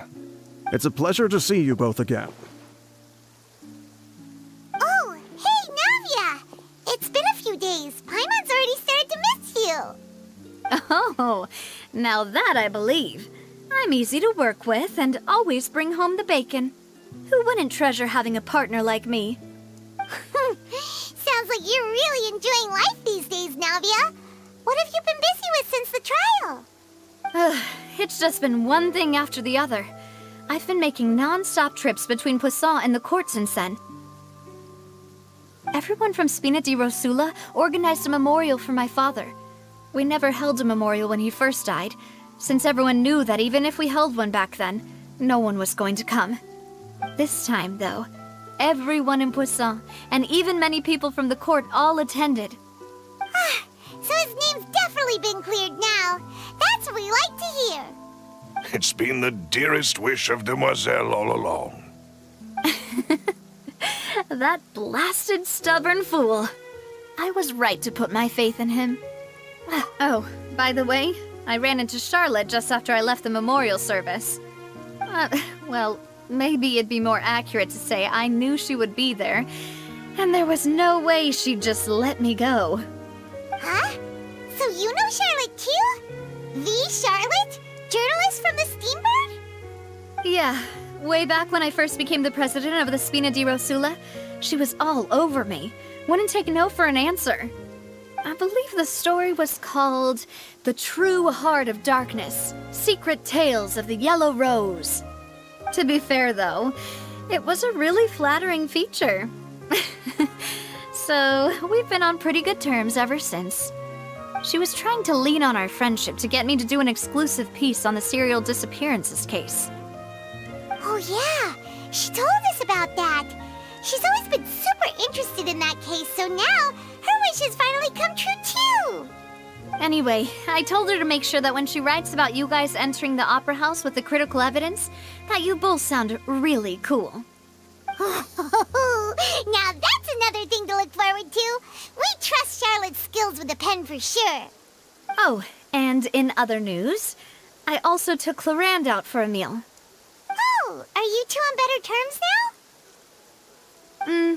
now? While you were investigating Vache's headquarters, Clarand gave testimony on my father's behalf.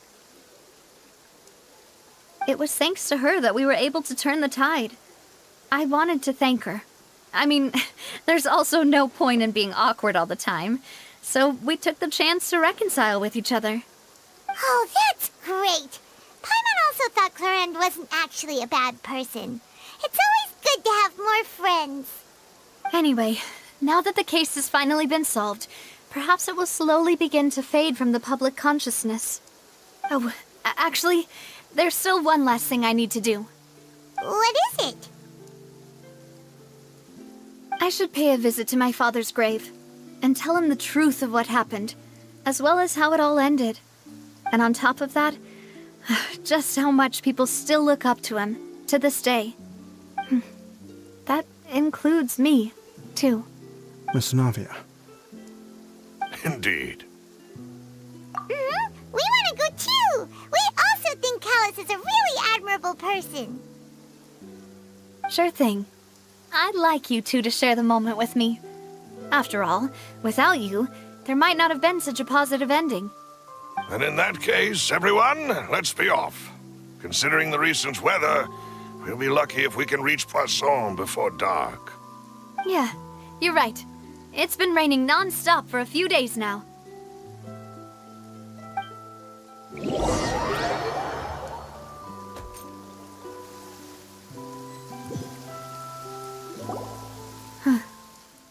This is where my father's grave is. To be perfectly honest, even I haven't been back here for a long time. Huh? There's someone there already. Wait, that figure. It can't be. Isn't that Neuvillette? Why would the Chief Justice be here? Huh? Navia?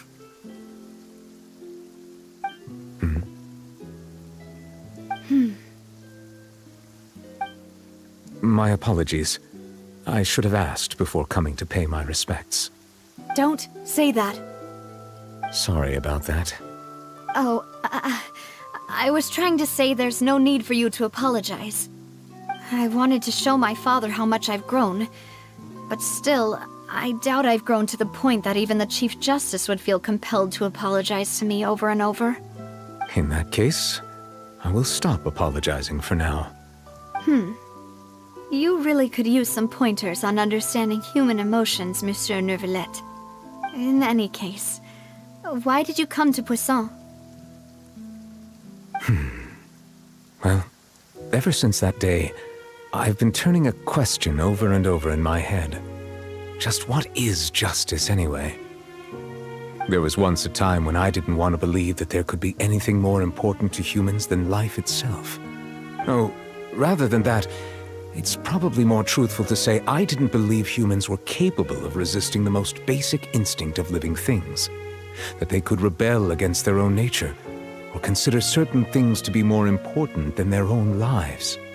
Which is also why I didn't stop your father from beginning that fateful duel.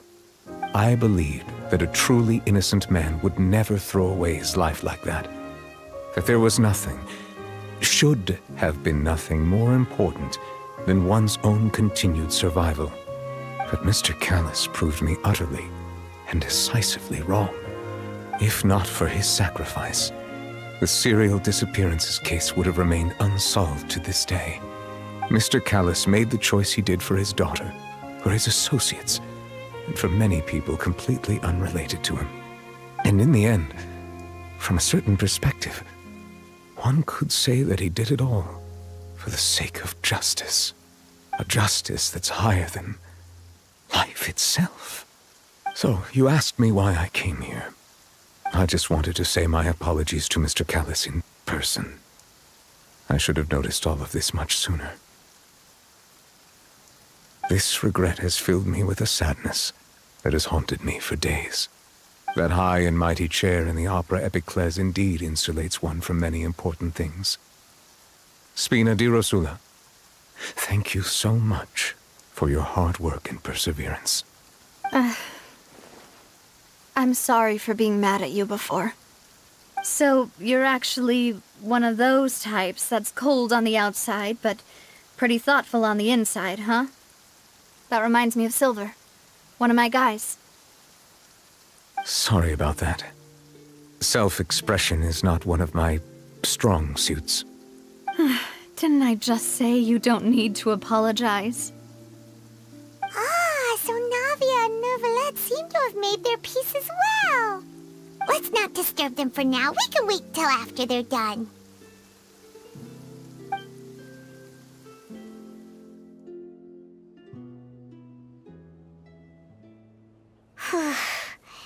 Paimon's never paid respects at someone's grave before. Huh? But Paimon doesn't know what she would do if she can't fly. Oh no. Paimon hopes Miss Navia... Anyway, Nervalette is still standing around there.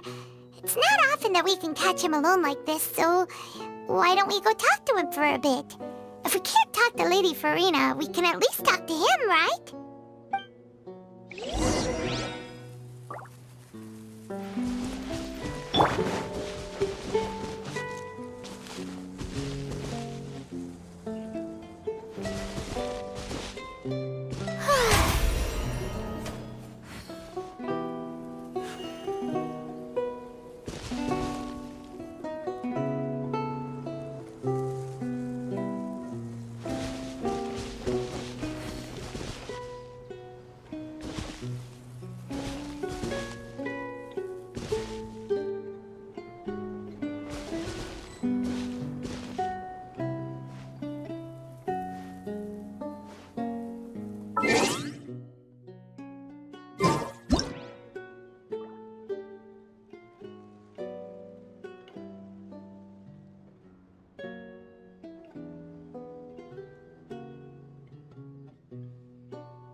Boring! Isn't there anything else more interesting to do?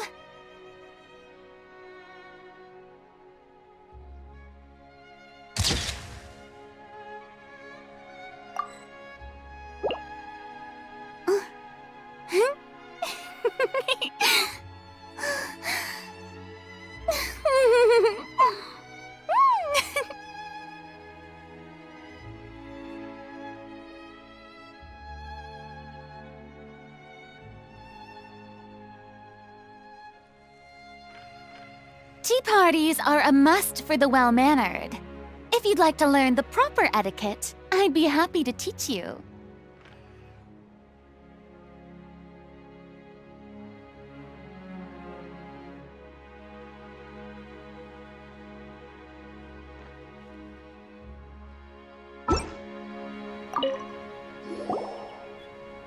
Oh, it's you two. Did Miss Navia invite you to come pay your respects to her father?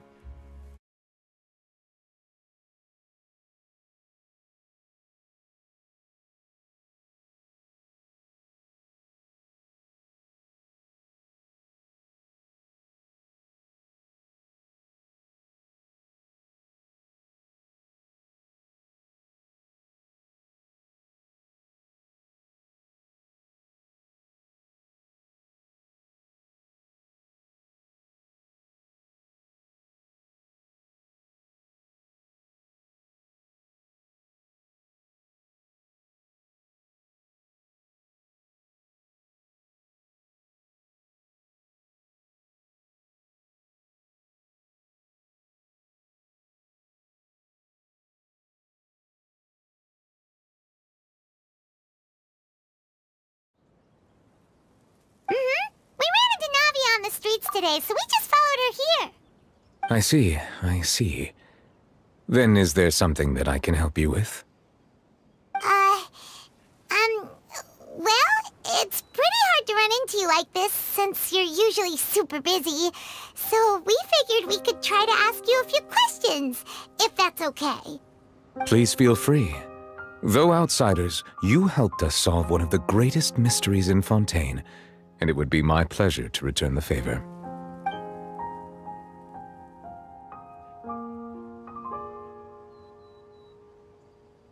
Your sibling, another blonde-haired traveler. I'm sorry, but I've never seen anyone who matches that description. If he ever stepped foot in Fontaine, I'm sure he followed our laws to the letter and had no reason to appear on the stage of the opera Epiclese. Is there anything else you'd like to ask me about? My apologies. My investigation has still not reached its conclusion. However, I still believe the judgment of the Oratrice was not rendered arbitrarily. But you also said you thought he was innocent. For many years, I have been quite aware that the Oratrice does not simply mechanically repeat the verdict that I give on each case. As a divinely created mechanism, the people's unified faith in the concept of justice is integrated into it. Not only can it produce the incredible power of indemnitium, but it likely also possesses other traits, such as self-awareness. Which is all to say, I have been prepared for a situation like this for a long time. Huh. So when Lenny told us that he heard a human voice from the room where the Oratrice's core is stored... I was not aware such a thing had occurred. Perhaps that could serve to prove my conjecture. I will add that to the list of items to investigate. In any case, I am inclined to believe that the Oratrice does have a methodology all its own. We just do not have enough information. Based on Farina's reaction, I doubt even she had any idea what was going on. She managed to bluff her way through it, though, with her time-tested twin tricks of bravado and drama. While we do intend to get to the bottom of this, for now, we regret to say that the Fatui Harbinger will just have to bide his time in the fortress of Meripede. If we did incorrectly convict him of crimes he did not commit, we will most certainly compensate him to the fullest extent allowed by the law. If you ask Paimon, the only compensation he'll want is a no-holds-barred fight with you. Is there anything else you'd like to ask me about? That the sea levels will rise and everyone will be dissolved in water, leaving Farina crying alone on her throne, but the sins of the people will be finally washed away for good. Does that appropriately summarize the version you've heard? That's right! It was Lenny that told us back then. And that about covers all the main points. Yes, up to the present, I think we reached a point where we have no choice but to confront this prophecy directly. Rumors have it that this prophecy is rooted in the last words the former Hydro Archon left to the world before she passed away. A prophecy? Of the former Hydro Archon? Wow. This is the first time that we've ever heard of it. Two parts of the prophecy have already proven correct. The rising sea levels and the ability of the people of Fontaine to be dissolved. We should be more vigilant and stay on the watch for further signs. Speaking of the prophecy, Farina has also always taken it quite seriously. Indeed, she has been collecting information and intelligence from across Tevat for this purpose. If the rumors were true, then perhaps this prophecy is the conundrum left to Farina by her predecessor. But with Farina being the way she is, can we really trust her to solve it? Is there anything else you'd like to ask me about?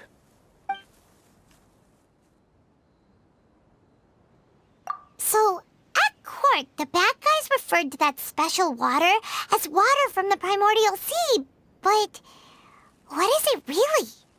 Truthfully, that name is already quite accurate.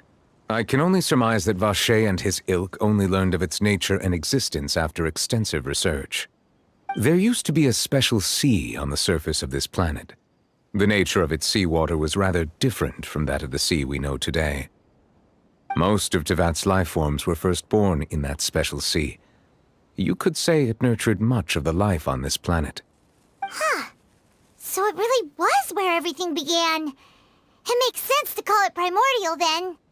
But today, the primordial sea no longer exists on the planet's surface. What Vache discovered must have been some kind of special case, or a remnant from a truly ancient age. Huh. So that's how it is. Oh, you really know everything, Monsieur Neuvillette. But if that's the case, then why would people, at least people from Fontaine, dissolve in that kind of water? Indeed. Why would the primordial sea, which was known to engender and nurture life, suddenly reverse itself and devour life instead? To be frank, that also doesn't match my understanding of this world and its laws. There must still be some unknown secrets around the people of this land. Is there anything else you'd like to ask me about? Very well. It was my honor to provide you with what answers I could. I very much enjoyed conversing with you. It will soon be time for me to leave this blissful tranquility behind and return to Palais Memoria. You really are super busy, Monsieur Neuvillette. Paimon thought you only came here to pay your respects today because you had the day off. Crime and villainy do not have the day off, and so justice must work around the clock as well. This is merely the nature of a justice's work. All right. You've got a point. Huh? Paimon just noticed that the rain has stopped.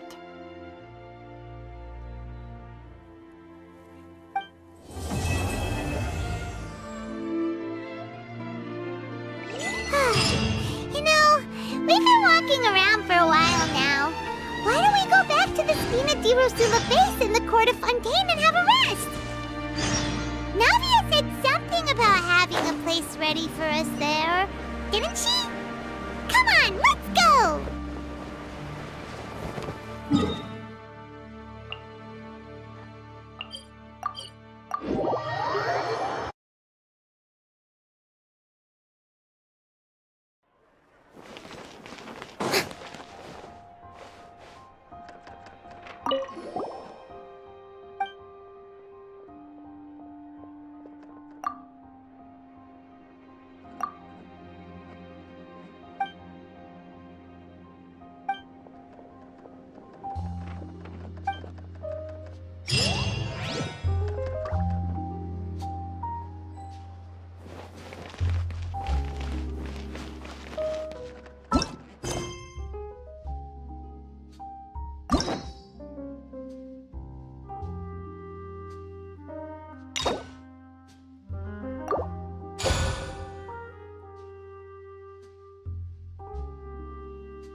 We first set foot on Inazuma.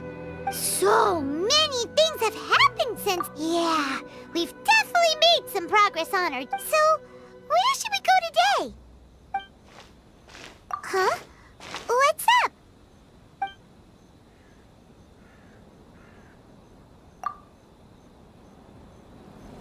Hey! What the heck was that for? Doesn't want to talk, huh? All right, let's convince him to calm down a little. Lights out. Huh? So you don't have a vision after all. Seems like I've mistaken you for someone else. At the very least, you should make sure you've got the right person before you go attacking them. No, wait. Even when you've got the right person, you shouldn't go attacking them out of the blue. It's dangerous. Have you ever met someone by the name of Kaedahara Kazuha? He carries a sword just like you. I've also heard that he possesses an animo vision. That's none of your business. Never mind. You don't look like you know anything anyway. I'm wasting my time. What the heck is this guy's problem? Coming around here, waving that weird sword in our faces, and he didn't even apologize. Seems like a real nutcase. Well, one thing's for sure. No way are we telling him.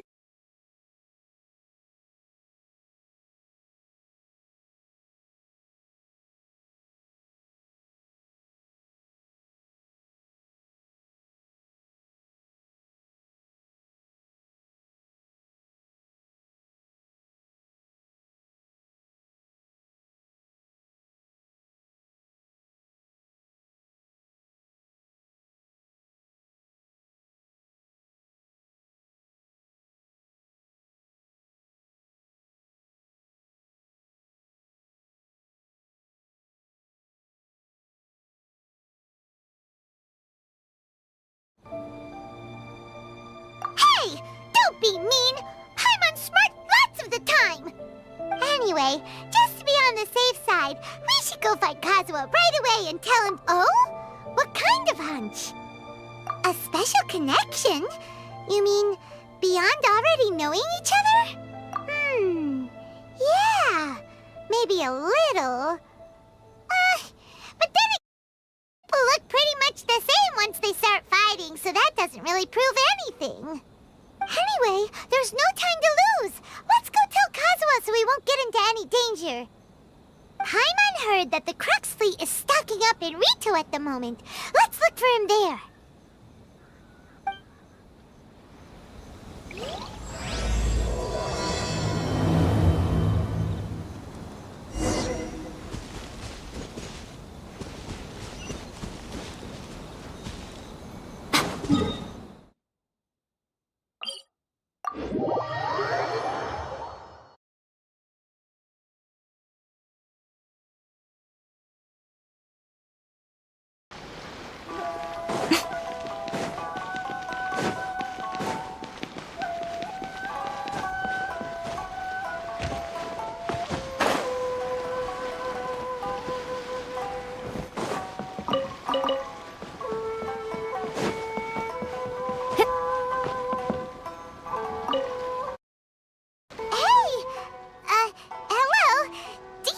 Kazuha is. You're looking for Kazuha too, huh? Guess he must have done something impressive after all. Well, we took the small vessels into Rito on a routine supply run, only this time, as soon as we entered the harbor, we ran into a huge crowd of Inazumans, all of them wanting to know about Kazuha. If it's because of that battle on Nizuchi Beach, Captain Beto had a great run there too, but I don't see her getting this kind of attention. Kazuha keeps to himself most of the time. In fact, there are times when he doesn't even listen to the captain, but she just laughs it off. still don't know what he did. I've heard bits and pieces. Something about him blocking the Raiden Shogun's Muso no Hitotachi. Is it really as big a deal as everyone's making it out to be? Really? Wow. When you put it like that, it all makes sense. In that case, his new served. He was called away.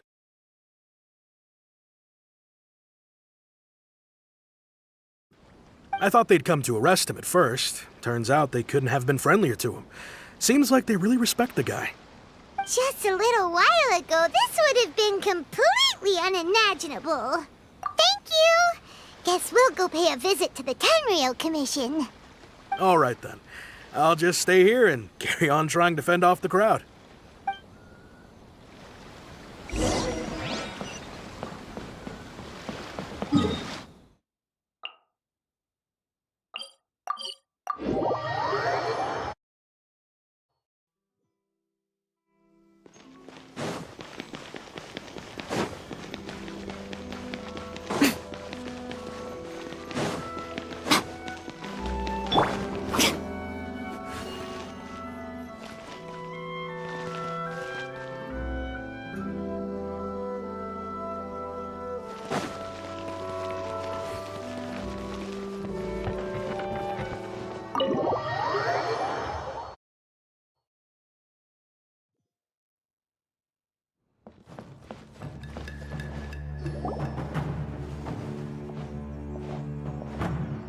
Oh? It's you. Greetings. We were just discussing the repealing of the Vision Hunt Decree. Since you're here, you're very welcome to listen in on the conversation. We invited Mr. Kaidahara here to extend a gesture of goodwill on behalf of the Shogunate. Your hard work has secured for us the agreeable state of affairs that we now enjoy. Also, I've been granted the chance to correct my clan's past mistakes, and for that, I'm deeply grateful. The Almighty Shogun has issued a large array of directives aimed at resolving, or at least easing, the tensions that have built up over the years. The Tri-Commission has made the recommendation to use this opportunity to restore the honor of the Kaidahara name. Regarding the history of the Kaidahara clan, I trust that you're already somewhat informed? In short, there was once a group of select bladesmiths who served the Shogun directly, responsible for upholding and further developing the traditional blade forging arts of the Almighty Shogun. The Kaidahara clan belonged to this class. But there came a time when some of these bladesmiths revolted and fled to Snezhnaya. Both the Kaidahara and Kamisato clans were held accountable for lax oversight and entered a period of great turmoil. We later learned that the whole misadventure had been secretly orchestrated by the Fatui. Attributing all of the blame to the Kamisato and Kaidahara clans was neither proper nor just. Considering Mr. Kaidahara has once more made an outstanding contribution to Inazuma, the Almighty Shogun believes he should not only be rewarded for his achievements, but also receive recompense for the excessive punishment borne by his clan in the past. In the interest of preventing further harassment of the Bladesmith clans by the Fatui, we chose not to publicly release the findings of our investigations into these matters. We trust you can understand why this was necessary. This is a true honor. I am delighted to be in a position to receive the goodwill of the Almighty Shogun and the Shogunate at large. However, would I be correct to assume that this magnanimous gesture does not come without some strings attached? I can assure you that nothing could be further from the truth. We seek only to correct a past injustice. With the Kaidahara clan's reputation and occupation restored, the Kaidaharas will be bladesmiths once more, and your wanderings will finally come to an end. You will be able to lead a safe and prosperous life in Inazuma City with the Almighty Shogun's blessing and full support of the Shogunate. I have grown accustomed to life among the elements. I fear I would no longer feel at home behind the tall walls of a stately abode.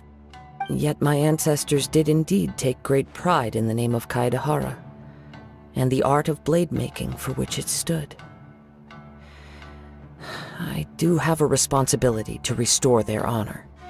I sense some hesitation in your words. Should you accept this offer, I imagine many of the malicious rumors currently circulating through the populace will disappear. Malicious rumors? All we heard on the way here was so much praise that we almost wondered whether there was another Kaidahara Kazuha in town. Well, to some, the Muso no Hitotachi is something that can never be defeated. They cannot accept the idea that Mr. Kaedahara really parried the Shogun's strike. Also, eyewitnesses saw him using the power of Electro in addition to that of Animo. As a result, the falsehood that Kaedahara Kazuha was using a delusion began to spread. What? But that doesn't make sense. Using a delusion turns you old and frail, and Kazuha still looks fine. That is correct. However, to some people, the idea of a single person wielding two elements at once is a more inconceivable notion still. This is just one of many similar rumors. I am very uncomfortable with being the subject of public discussion, no matter whether it brings suspicion or stardom my way. But perhaps if the shogunate is willing to publicly support me, this situation will blow over more quickly. This is precisely why I encourage you to give our offer some serious thought. It stands to benefit all of us. Please allow me some time to consider. In fact, let us put this discussion on hold for the moment. Well then, what brings the two of you here? Yikes! We nearly forgot about the most important thing! Why would such a dangerous individual be looking for me? No, this puzzles me as much as it does you. My fighting forms were taught to me by my family, based on techniques originally developed for blade testing. We undergo rigorous training to standardize every motion the blade is put through, so that each can be fairly assessed for quality. These techniques came to form something of a Kaedahara sword art, focused on blade testing, but with a full repertoire of combat forms. Those forms are quite different from the more practical ones typically used by samurai in battle. So it's hard to imagine that the similarity you speak of was coincidence alone. All the more reason to watch your back! This guy was a serious nutcase. Indeed. He sounds highly aggressive. Anyone he targets is at risk of serious injury, or worse. In that case, I will send some men out immediately to search for him. Thank you. I must say I am now very curious about this matter, and I will also need some time to consider your offer.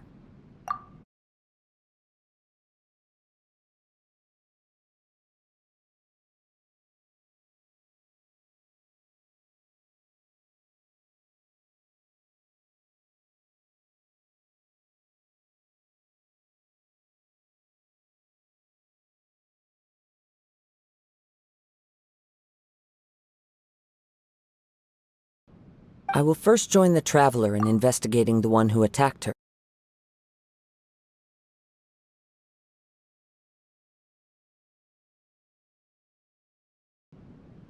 Come on. Let's go and track down your aggressor. The detective agency knows the most about what goes on in town. Let's see what Ryuji has to say.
there!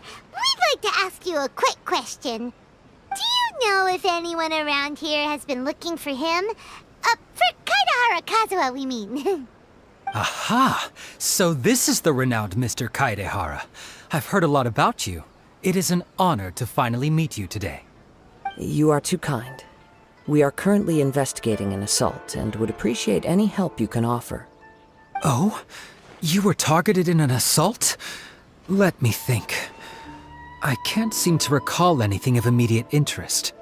Mr. Kaidehara is currently the talk of the town, so there are always a lot of people looking for him.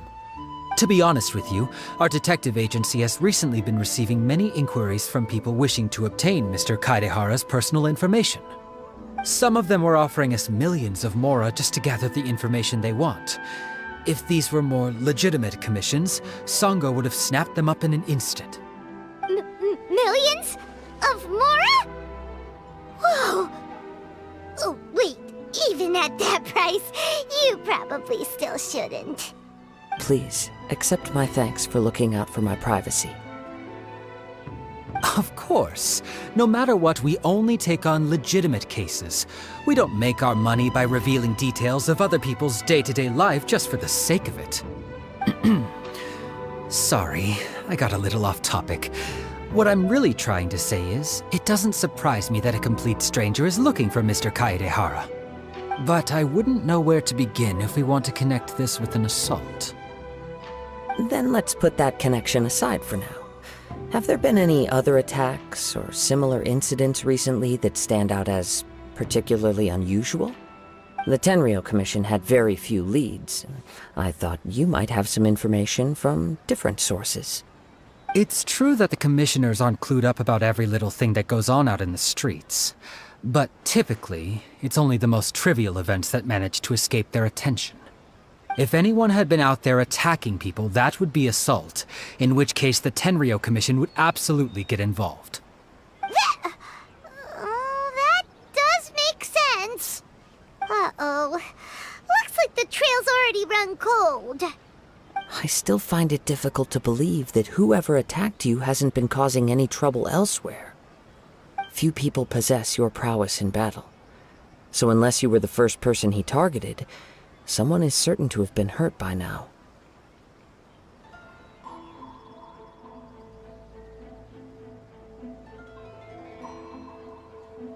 I am well aware of your talents.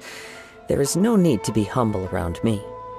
In fact, I'm quite relieved that you were the one he targeted. It would cause me great grief to see someone become critically injured or lose their life because of me. For the poor victim, this would be a completely senseless crime. Don't worry, we'll find him. It seems you are every bit the selfless hero they make you out to be, Mr. Kaidehara. Surely this same concern for your fellow man is what drove you to fearlessly raise your blade against the almighty Shogun. You flatter me. Truth be told, I don't know quite what came over me in that moment. You are much too humble. Don't worry, I completely understand your concerns. I will try my best to gather whatever leads I can for you. Oh, actually, there was one strange incident over the last few days. It doesn't involve an attack, though. Let me tell you about it just in case. Sure. During times like this, the more information we have, the better. All right then. Recently, 2 people went missing from the city at around the same time. One of them is a pretty well-known collector, surnamed Nagato. The other, Amenoma Yuya, is a samurai from the Amenoma clan. Amenoma? Now there's a familiar name. Right. Yuya is the nephew of Amenoma Togo, the owner of Amenoma Smithy. 2 grown men going missing at the same time. Their cases are likely connected, but I don't know much in the way of details. I recalled this because Amenoma Yuya is also an accomplished martial artist who is skilled with the blade. Perhaps he is the one you are looking for. Understood, though it seems highly unlikely to me. I neither know this man, nor do I have any idea why he may wish to attack me. Sure, can't hurt. We We never know what we might find out along the way. Thank you, Ryuji. We'll start by making some inquiries at the Amenoma smithy. Sounds good. All the best with your investigation. I'll get moving shortly myself.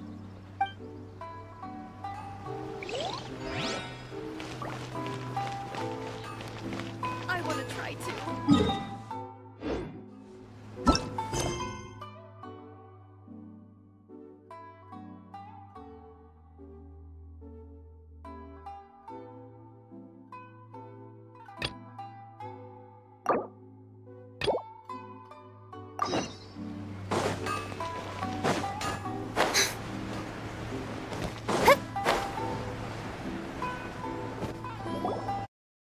Into the Yai Publishing House in a while.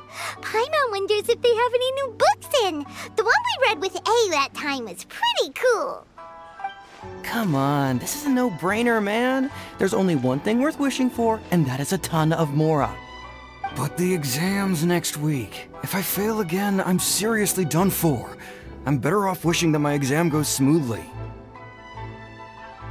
It's just an exam. Trust me, there's no problem you can't solve by throwing Mora at it. If it doesn't work, then just keep throwing till it does. What are they arguing about? It's quite a spirited debate. Huh? Really? You guys don't know? You need but stand on this land at midnight, lower your head and recite a special incantation, then your wish will come true. Looks like you guys really aren't in the loop. This, my friends, is the next big thing. A highly effective wish ritual guaranteed to make your wishes come true. A wish ritual? That actually works? Right? Even Paimon knows that's just not how the world works. I didn't believe it at first either, but that changed when it worked for someone I know. It's this guy called Kunihiko. He's practically always been unemployed, wastes his days away, and he owes a lot of money. Like a lot, but get this. I don't see him for a few days, and suddenly I find him dressed to the nines and feasting at a high-class restaurant.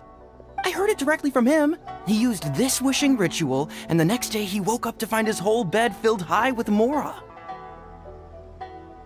His whole bed was filled with... Wow! Of course, I'm sure the part about waking up lying on a bed of Mora is a bit of an exaggeration. Whether you believe it or not, it's not exactly a difficult ritual. It can't hurt to give it a try, right? If you're still feeling skeptical, just ask around. There are a lot of very compelling stories going around these days. Really? Well, come on! Let's go ask around right now, shall we? Well, if it really is true, then just think of all the Mora Paimon could... Oh, and you'd finally be reunited with your twin, too! Let's go, let's go!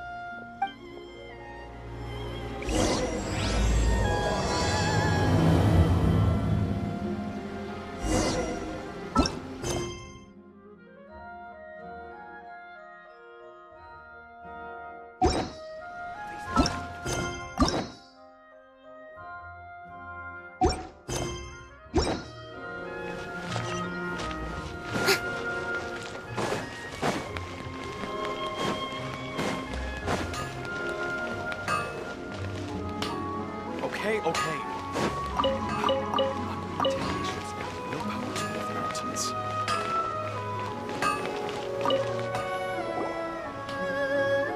Ah, if it isn't Kaedehara Kazuha. Huh? You two know each other? Yes, the Kaedehara and Amenoma clans were both members of the Raiden Gokaden. Historically, there have always been deep links between the two clans. After I returned to Inazuma, I visited Mr. Amenoma to pay my respects. Let me quickly explain. The Raiden Gokaden was the collective term for the 5 most acclaimed bladesmithing arts in Inazuma. The techniques of blade making were personally bequeathed to the Raiden Gokaden by the almighty shogun, and over time, further honed and enhanced by the most talented craftsmen. Unfortunately, a series of events led to the gradual decline of many clans in the bladesmithing trade.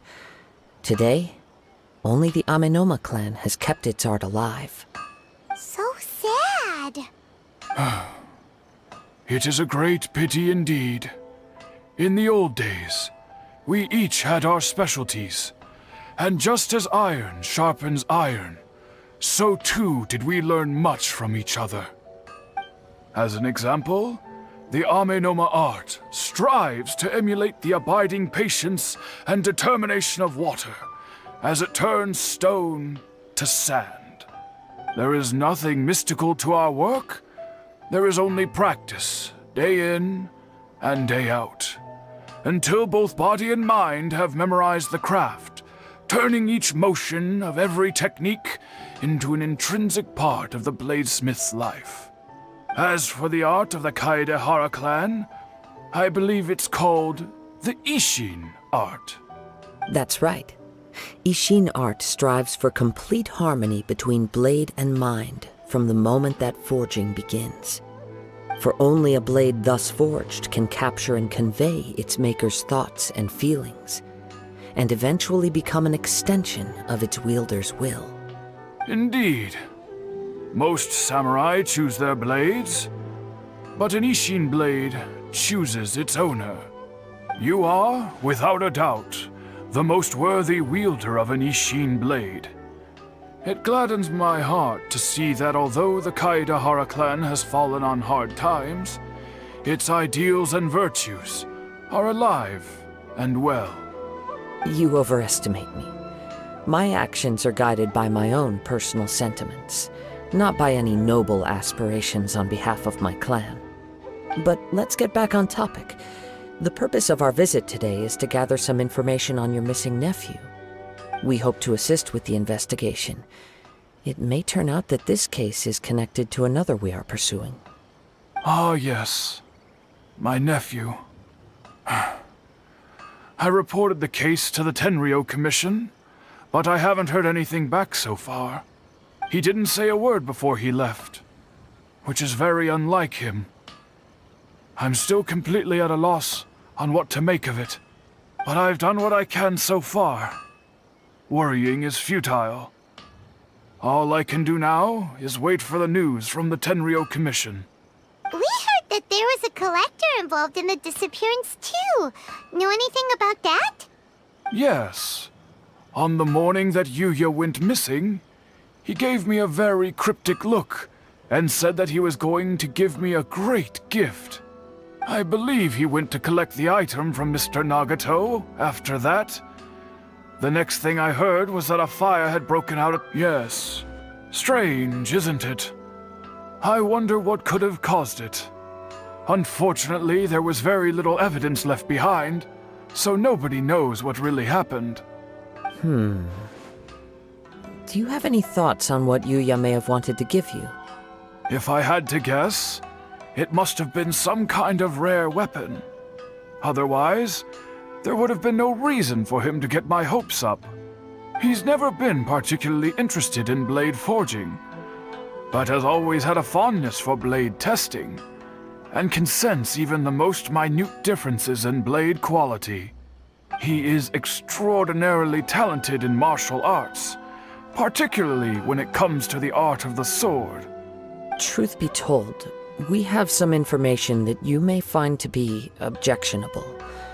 The person we are looking for, he attacked this friend of mine. Based on the evidence we have gathered so far, only Yuya seems to match the suspect's profile. What? No. Absolutely impossible. Yuya is not that kind of person. He is humble and kind. Even his training is done with the goal of calming his mind. He has never gotten into a fight before. Is that so? Yes. If there's one thing I can say for certain, it's that Yuya would never draw his blade without a very good reason. But, with that said, it's equally out of character for him to just disappear with neither farewell nor fair warning. I also cannot know what course of action he might be capable of if coerced or otherwise compelled by circumstances unbeknownst to me. Anyway, should you find him, please let me know as soon as possible. Don't worry, you have our word. From the the sound of that, Paimon doesn't think Yuya was the one who attacked us as well. Yes. It sounds as if something happened when the two men met each other. Let's pay a visit to the Nagato household. I hear it's more effective than the Grand Memorize.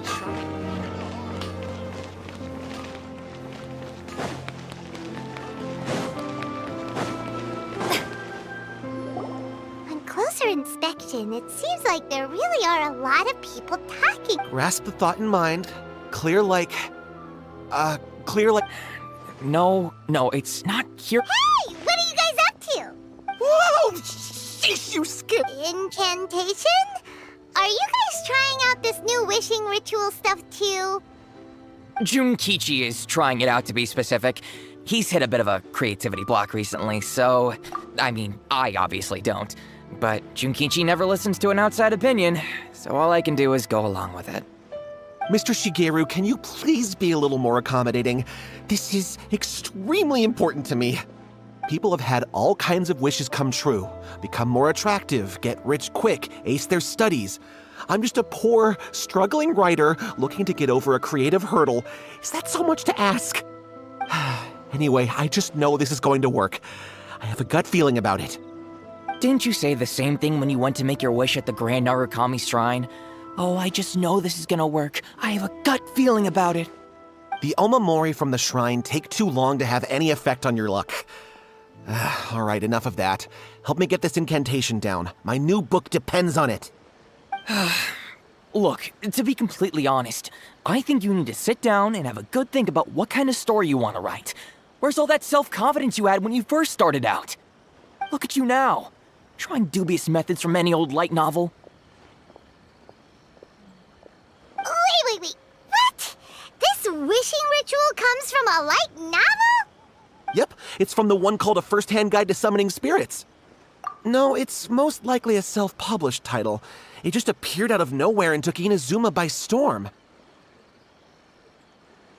As a fellow writer, I'll refrain from passing comment on how well the story is written, but everyone is saying the wishing incantations it contains are the real deal.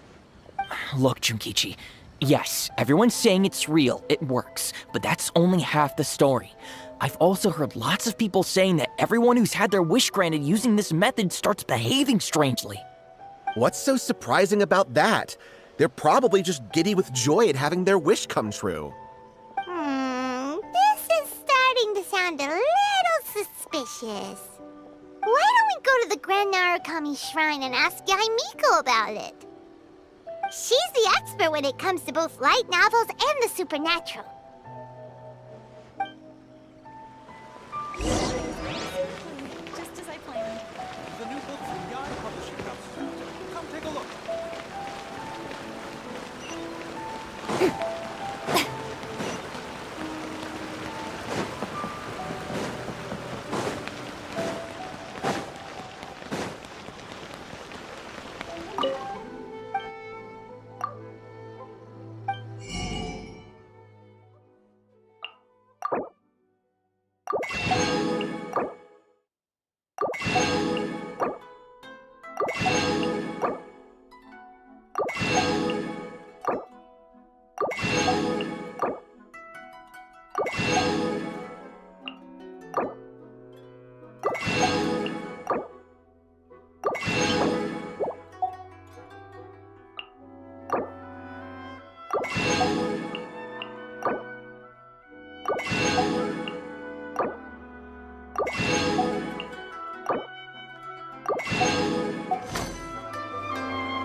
I'm very sorry, but we cannot afford to pay what we owe right now.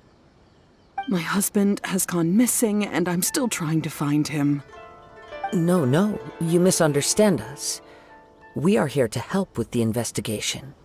We'd like to ask you some questions about Mr. Nagato's disappearance, if we may. Ah, I see.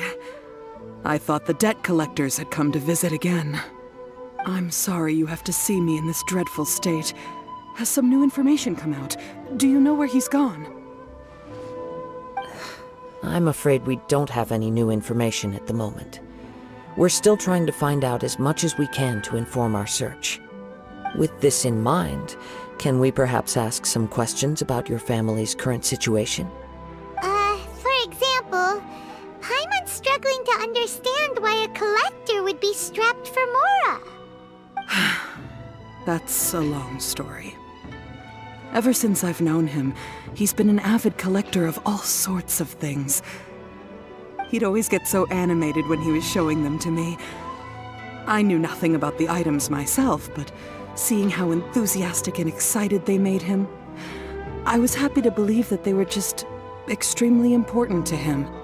Everything was fine when we first got married, but as time went by, things changed for the worse.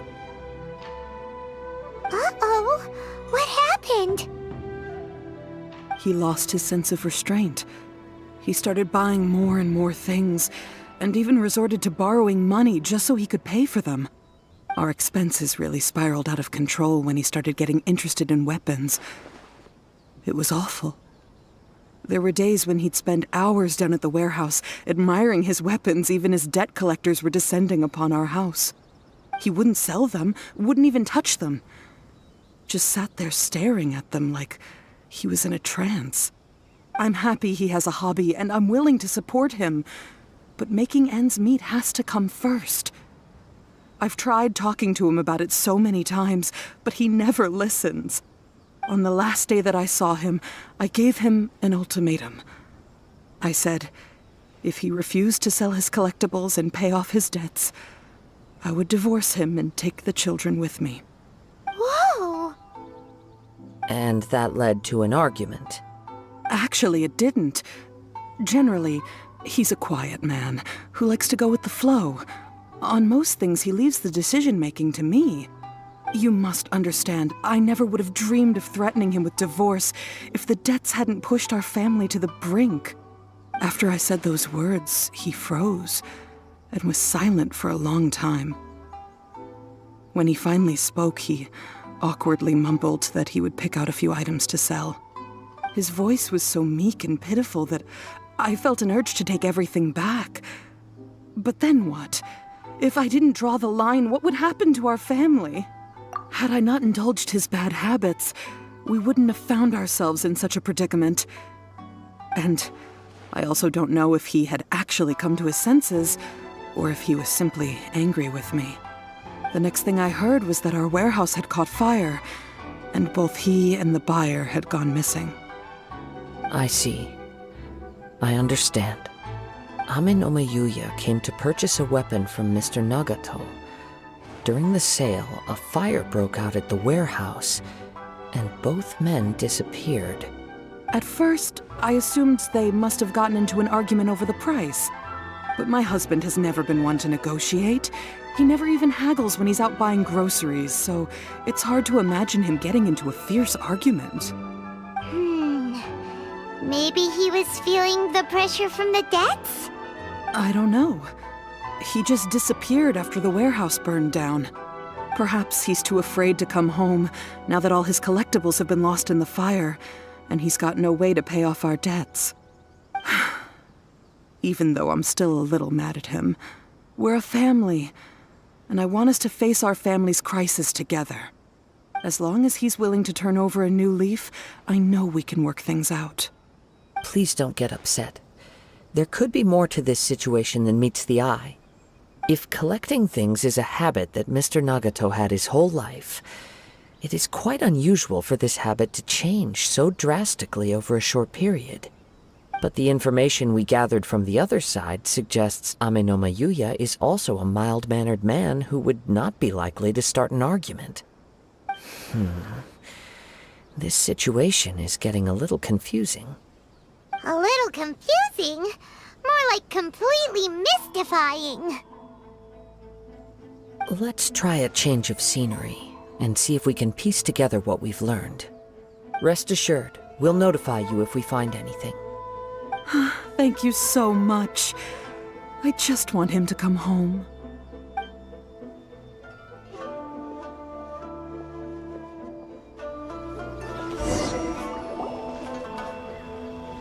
Based on the information we've gathered so far, I can only surmise that the sales meeting between the two men was somehow the catalyst for their disappearance.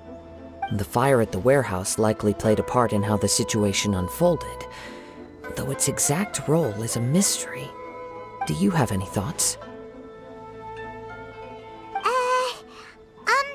Well, Paimon was thinking that maybe someone accidentally knocked over an oil lamp and, nope, never mind. Paimon's brain needs to rest for a while. Over to you. Right. I very much agree with you. It seems highly likely that we're missing a piece of the puzzle. Working off what we know so far, there are too many things that don't add up. The chances are that there are still some clues left for us to discover. One fact that I keep coming back to is that Amenoma Yuya is polite and well-mannered, while Mr. Nagato is introverted and passive. Neither seems like the type of person who is inclined towards initiating conflict. Mr. Nagato, being heavily in debt, is also the only one of them with the potential motive to disappear after the fire. The more I ponder it, the more puzzling it becomes. Just what could have happened there? Right. Although the time frame seems to broadly match, no other details that we've learned seem to link the two events together. Amenoma Yuya lacks a key distinguishing feature of the attacker, namely that he is principally a practitioner of the blade testing techniques of Amenoma art, not those of the combat-oriented Ishin art. Darn! We thought we could get two birds with one stone here, but at this rate, it's starting to look like a wild goose chase. Let's keep going, since we've come this far. If we can solve the case, both Mr. Amenoma and Mrs. Nagato will be able to get some closure. Okay, but where should we go now? Let's head out of the city and check out the warehouse. There's still a chance we may be able to find some shreds of evidence.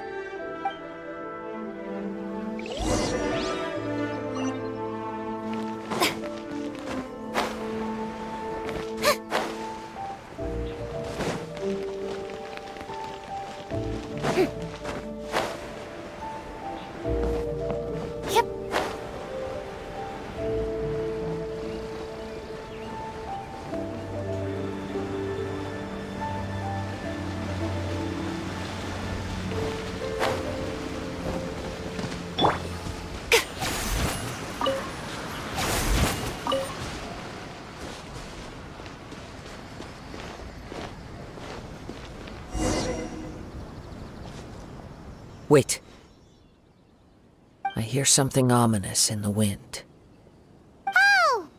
This must be another one of those sounds that only you can hear. As sketchy as that whole thing seems, you did put it to good use when we were chasing down that vision. Now I'm picking up a strong scent in addition to the sound. It's right around here somewhere.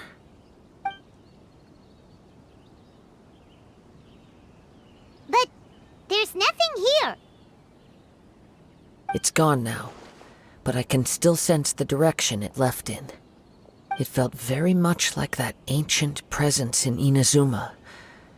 The remnants of the Tatarigami. Indeed. But this unexpected spring of inauspicious energy may prove to be of benefit. We should remain vigilant and...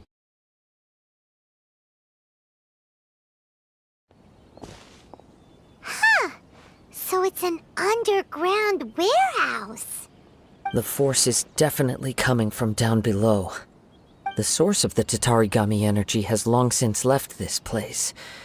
but the residue it left behind still hasn't dissipated completely. Judging from the concentration, I would have to conclude that the Tatarigami source resided here for a very long time. Mrs. Nagato said her husband used to hang around the warehouse by himself a lot. It could well be that he was already under the influence of Tatarigami energy at that time. From what I've been told, Tatarigami does not turn all upon whom it preys into violent monsters, but most will develop a stubborn streak upon being exposed to the Tatarigami's unfulfilled will. Their interests become fanatical obsessions. Mr. Nagato had an interest in collecting to begin with. The influence of Tatarigami could explain why he became an obsessive hoarder, amassing more and more possessions even as he put himself in grave debt. So what should we do now? Go down and take a look? Step back. I'll open the door and take a look inside. If we don't open this door, we can move no closer to the truth. You needn't worry. Both of us have faced far greater dangers than this. Relatively speaking, the risk here is trivial.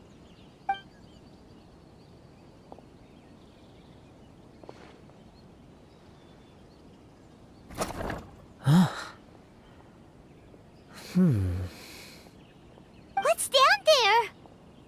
Everything's buried in debris. I can't see anything. It looks like the fire caused a cave-in, reducing the entire warehouse to rubble. That was too scary! Paimon was so sure that the warehouse boogeyman was about to jump out at us! All we can do now is keep searching in the direction that the Tatarigami energy source left this place. 2 ordinary humans, entangled with the Tatarigami. Yes, let's go. If nothing else, it's vital that we find out where this Tatarigami energy is coming from. Quiet your mind and focus on what you sense around you. Perhaps you too will perceive its ominous presence in the wind.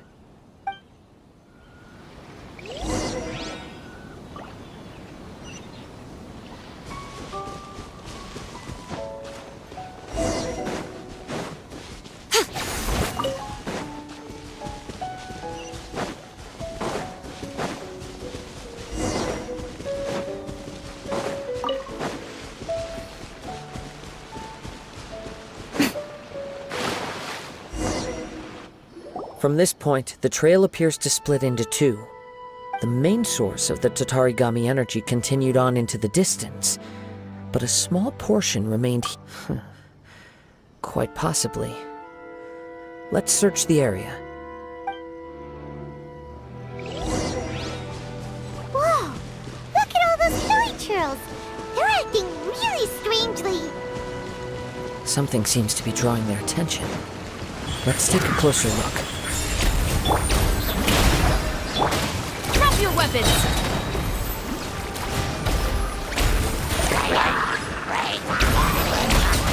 You asked for it!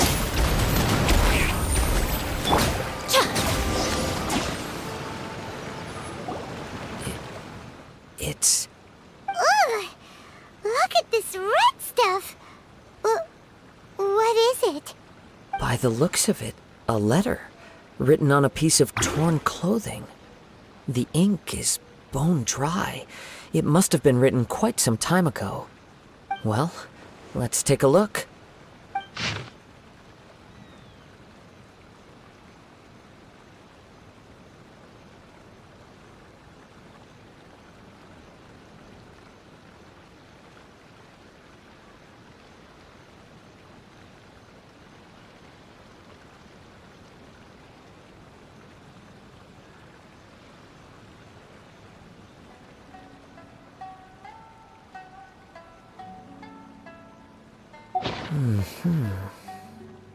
According to this letter, a conflict arose because Amenoma Yuya wanted to seize a blade belonging to Mr. Nagato. Yuya started the fire that destroyed the warehouse and wounded Mr. Nagato in the fight. Mr. Nagato kept chase as long as he could, eventually stopping here to write this letter when his strength gave out.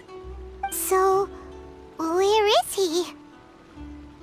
He was not only mortally wounded, but also under the heavy influence of Tatarigami. Add to that the fact that its aura seems to have attracted a horde of monsters, and I'm afraid he may no longer be with us.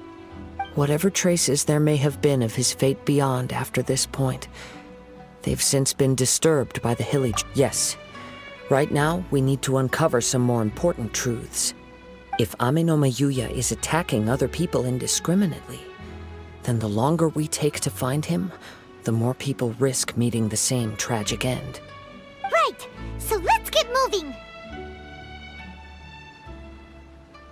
I wouldn't be surprised if he, too, fell prey to the influence of the Tatarigami. For a practitioner of the martial arts, the easiest desire to inflame would be their pursuit of further power and skill. All the clues that at first seemed disparate and disconnected, it seems that now we know the thread that runs between them. I have a hypothesis that, if it's correct, not only explains the series of events leading to the two men's disappearance, but also zeroes in on the attacker's identity. Wait, you figured it out? So these two cases are connected after all? I believe so. But it's something of an outlandish idea. I will only be able to confirm my suspicions once we've met him in person. On with the search.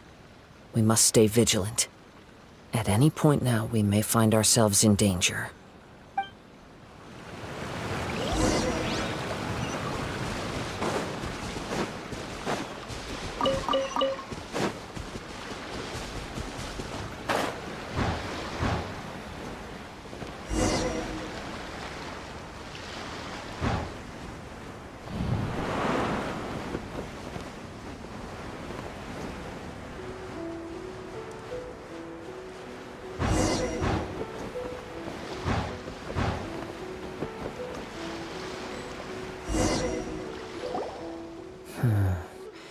He seems to have stayed here for a long time.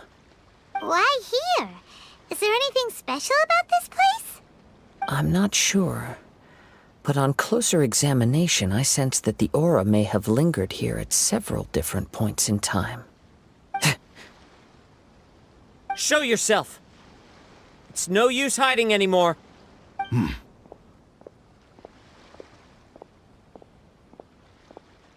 Kaedehara Kazuha, it's you, at last. Aha! So it is the same guy from before! What's your problem, huh? What could you possibly have against Kazuha? Indeed, there should be no enmity between us. If it is Ame no Mayuya that stands before us. But what if instead of facing Ame no Mayuya, we are in fact facing the blade in his hand? Now that you mention it, it is giving off a strange light. Whoa, whoa! Surely you don't mean... Are you serious? Tatarigami energy often lodges itself within physical objects, then works to subtly affect any living organisms in its vicinity. The blade has resided in Mr. Nagato's warehouse for many years, affecting his state of mind, and more recently using the sale as a means to affect, or rather as a means to occupy, Ame no Mayuya's body. You're sharper than I thought. You've already deduced the truth of the matter. Many, many years ago, I was forged by a famed bladesmith of the Ishin tradition. I was his pride and joy. In me, he placed all his hopes and dreams. As a descendant of the Kaedehara clan, you should be able to guess our greatest regret. I presume it has something to do with the Raiden Gokaden. Indeed. At that point in time, he failed to live up to the Raiden Shogun's expectations. In the end, all he could do was to flee the nation by sea on a ship bound for Snezhnaya. He was a bladesmith of great renown, a master of his craft. There was nothing that he could not accomplish. All he needed was more time and a little faith. And sure enough, in the end, he achieved what he had set out to do. All of his life's work, his wisdom, his skill, it culminated in his creation of me. He not only bestowed upon me the greatest of strength, but also endowed me with a consciousness of my own. In her conceit, the Raiden Shogun lost not only the single most perfect blade in the entire world, but also an irreplaceable achievement in the art of blade forging. So, swords can become conscious and control people? The people of the time in which I was born never believed I had that kind of power. They saw me as a mere blade, a sharp and well-crafted one, but in all other respects an ordinary weapon. But that gave me the opportunity to take action. After the death of my creator, I decided to leave Snezhnaya and began my long quest to return to the distant land of Inazuma.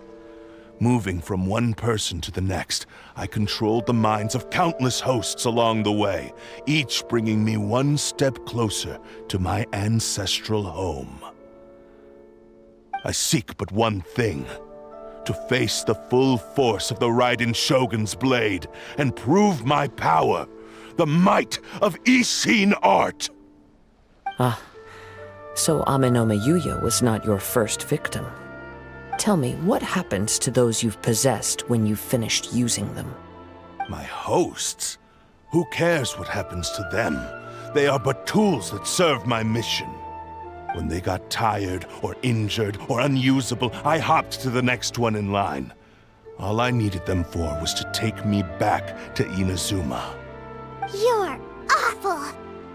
After I returned to Inazuma, I decided to bide my time in Nagato's warehouse until Amenoma Yuya handed himself over to me on a silver platter. At long last, I'm approaching my journey's destination. By Amenoma Yuya's body, I have found you, and by your hand, I shall defeat the Raiden Shogun! Kaedehara Kazuha, you stood against the Raiden Shogun's Muso no Hitotachi. There can be no other to serve as my host for what is to come. Now, give your body over to me!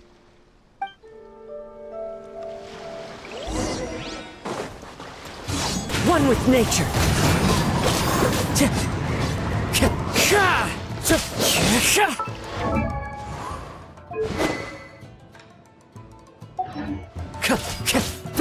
The wind Join me knows and sever that divine light! Emerge! Yoo-hoo! You can't run! Punishment! Into the wind! Clouds high, the birds call! Do not stand in my way, or I will strike you down too! Your bluff's fooling no one! You've lost! Lost?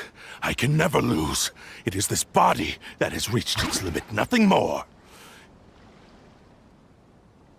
Even if you defeat me here, the one who falls will not be me, but this man. He is but a puppet that can be replaced. I can take a new vessel at will. The end result is the same! I will end this wretch's life before you can lift a finger! And even if I were to lose my physical form, it is but a small setback. My consciousness shall endure. By any means necessary, and any medium available, I shall return and fulfill my destiny! Your fighting style. It is indeed the forms of Ishin art. But from your movements, I sense only hatred and arrogance, as well as a thinly veiled mania and despair. Really? You can tell all that just from his moves? As I've mentioned before, the forms of Ishin art convey the user's thoughts and feelings. Since the blade is currently possessing Amenoma Yuya's body, its movements express the innermost thoughts of the blade. If you ask me, the mania is probably due to your desperate, single-minded ambition. You believe I am your only hope. Are you trying to claim that I am helpless without you? On his deathbed, he passed to me all of Ishin Art's secrets. The little that you know barely scratches the surface. In that regard, why would I ever need your help? Because all of that is in the past. I've been wondering why you've not caused more trouble in all the years that you've been in Inazuma. If you are indeed a cursed blade that can possess its owner. Now that I've seen inside your mind, everything finally makes sense. You weren't biding your time. You were trapped. After all the time that's passed, you have grown weak. To the point that you are now unable to acquire a new host without making physical contact. Oh, that's right. Paimon remembers now.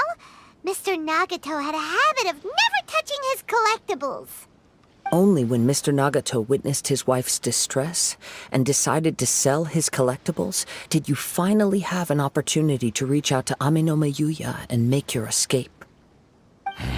And what of it? Well, that brings me to my second point. There's a despair in you that is so strong it threatens to overwhelm you. You were determined to fulfill your maker's ambition, whatever the cost. But this ambition is too grand and too heavy for you to bear. Each step you have taken has come at a great cost. I think you realized your limitations long ago. The more you clenched your teeth and pressed forward, the greater your fear of losing everything you had achieved grew, and the more you wished to run from the truth. But the way I see it, what began as an ambition has long since become a delusional fantasy. What would you know about any of this? I'm just one step away from achieving my goal! You returned to Inazuma to prove the unparalleled brilliance of Ishin art. But to make this arduous journey, you committed countless atrocities and showed a blatant disregard for human life.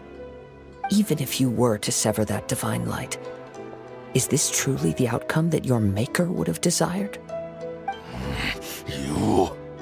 Sure, you inherited the secrets of Ishin art. But even as you made your journey to honor this legacy, you treated the ones who wielded you as mere tools to do your bidding. How could you possibly unleash the full potential of Ishin art when you act in perfect discordance with the principle of harmony between a blade and its bearer? Silence, you blabbering fool! I must achieve my goal. This was his life's dream, and the very purpose for which I was brought into being. I will concede that you are most perceptive. You see my predicament clearly. But you also underestimate my resolve. And you should face reality. Easy for you to say. Facing reality offers me nothing. I have no need of anything that would stand in my way. Not hesitation, not self-reflection, and certainly not your so-called reality.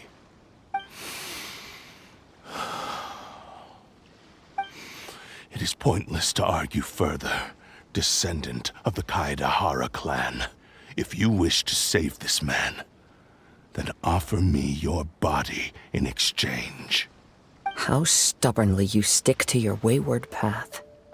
I do not believe for a second that you can challenge the almighty Shogun in your current state. So let us make a bet, and I will put your strength to the test. What? Surely you're not planning to agree to his demands. Very well. Then find yourself some enemies with whom you wish to cross blades. A taste of my power will more than convince you. Once we have dealt with them, we shall proceed to Tenshukaku. And as for your end of the bargain, if you lose, you must release Amenoma Yuya from your control. I accept. Don't do this, Kazuha! This is the only way to save Amenoma Yuya. If we don't do this, he'll forever be the Blade's puppet. The Cursed Blade's strength is currently very weak, and I sense he's hesitating. This suggests his heart is still not completely devoid of honor. The power of the Tatarigami lies in intensifying existing obsessions. This is the reason Mr. Nagato and Amenome Yuya fell prey to it. Since I don't have any similar kinds of obsessions, I should be able to put up some resistance for a while. But even so... Even if things take a turn for the worse, I still have you both here with me. We have a chance here to save an innocent victim. I am willing to accept the risks entailed. Your disdain for me betrays your woeful ignorance.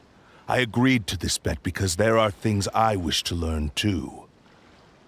Now, take me in your hand.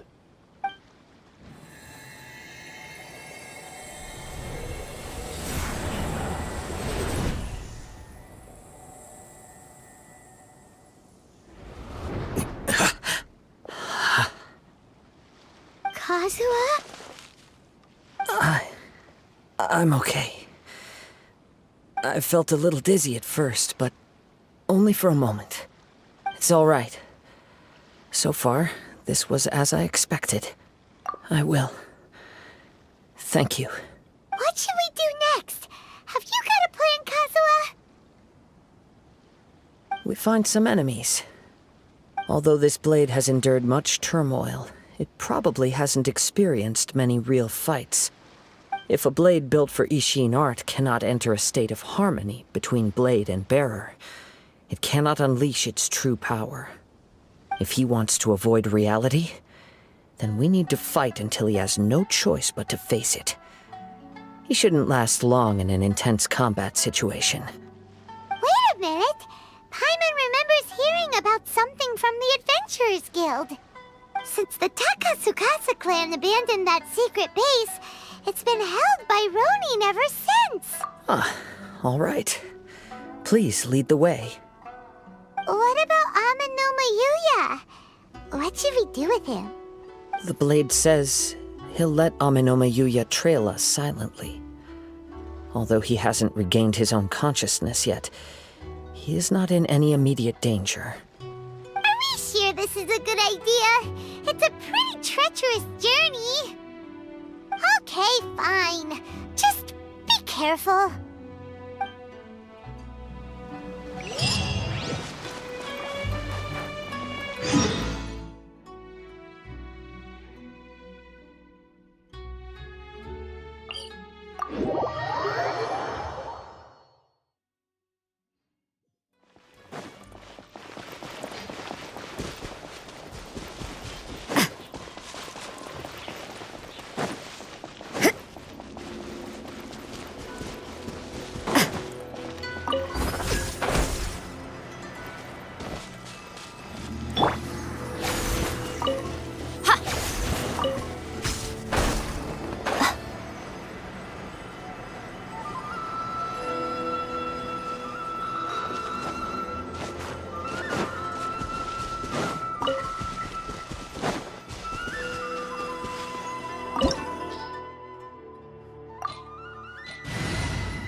Leave everything on this journey to me.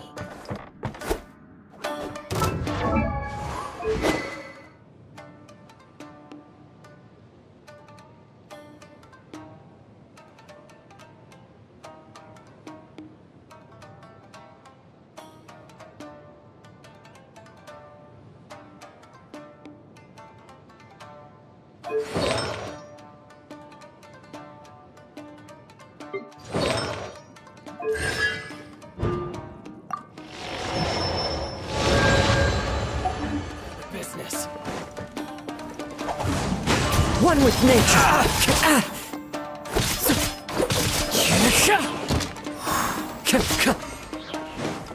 Time to go. The wind knows me.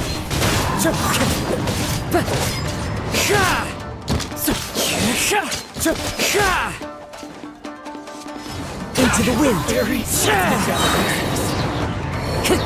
Fallen leaves, adorn my night. One with nature.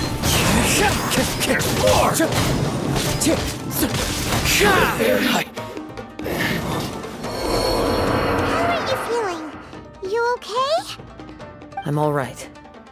The blade is performing largely as I expected. Having gone so long without proper use and maintenance, it's become very difficult to use. Though he's making every effort to persevere, I do not think he can last much longer. Something else on your mind? How strange. Rather than trying to control me, he is instead trying to match my fighting rhythm.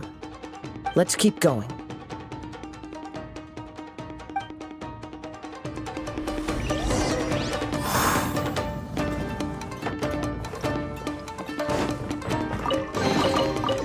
Time to go.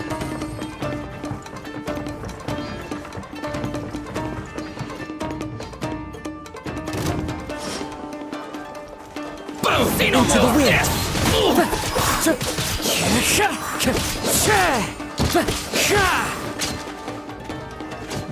The wind knows me.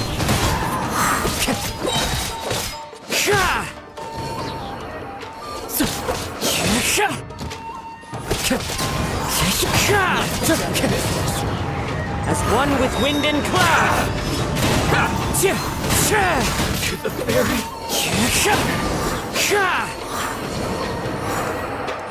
Whoa! Something's up with the blade! I can sense that his strength is slowly fading away. The blade is becoming more and more difficult for me to wield. He cannot hold out much longer. If he keeps persisting, he will likely break apart at any moment. But what would that do to Amanome Yuya?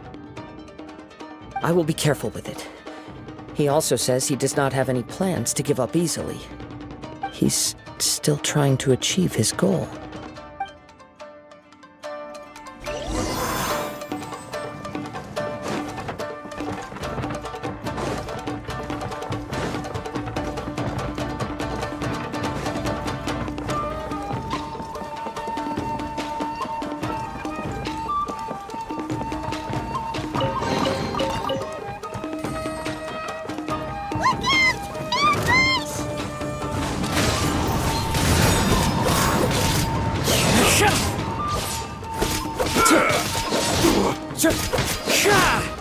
The wind knows me. Fall before me! One with nature.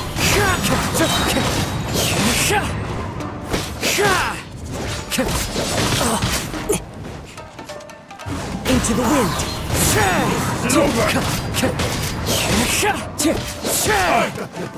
I'm ready! The wind knows me. You win this. Are you okay?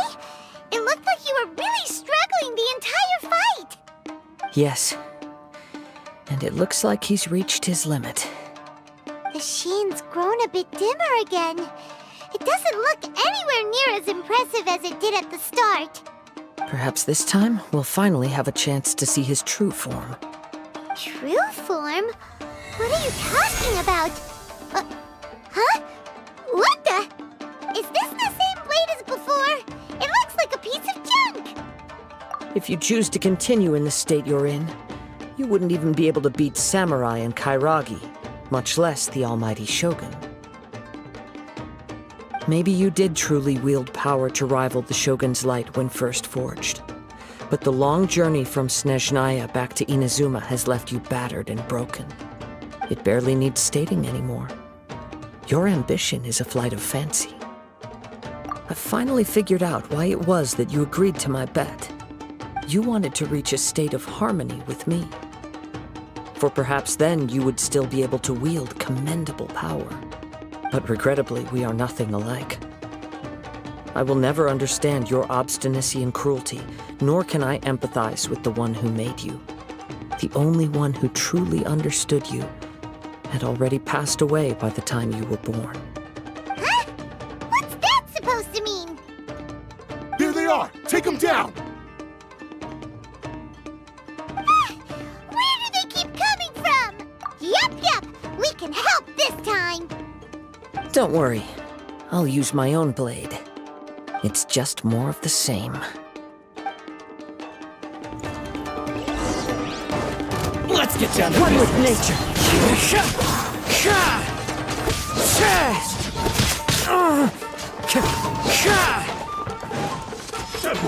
The wind knows me.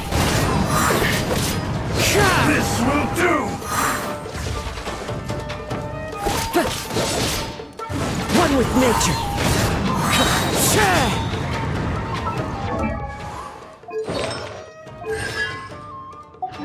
Time to go.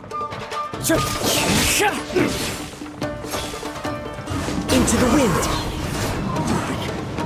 Yes. You fought way better with your own sword. You are a true Kaedehara in flesh and in spirit. Though we fought briefly together, you have seen me for who I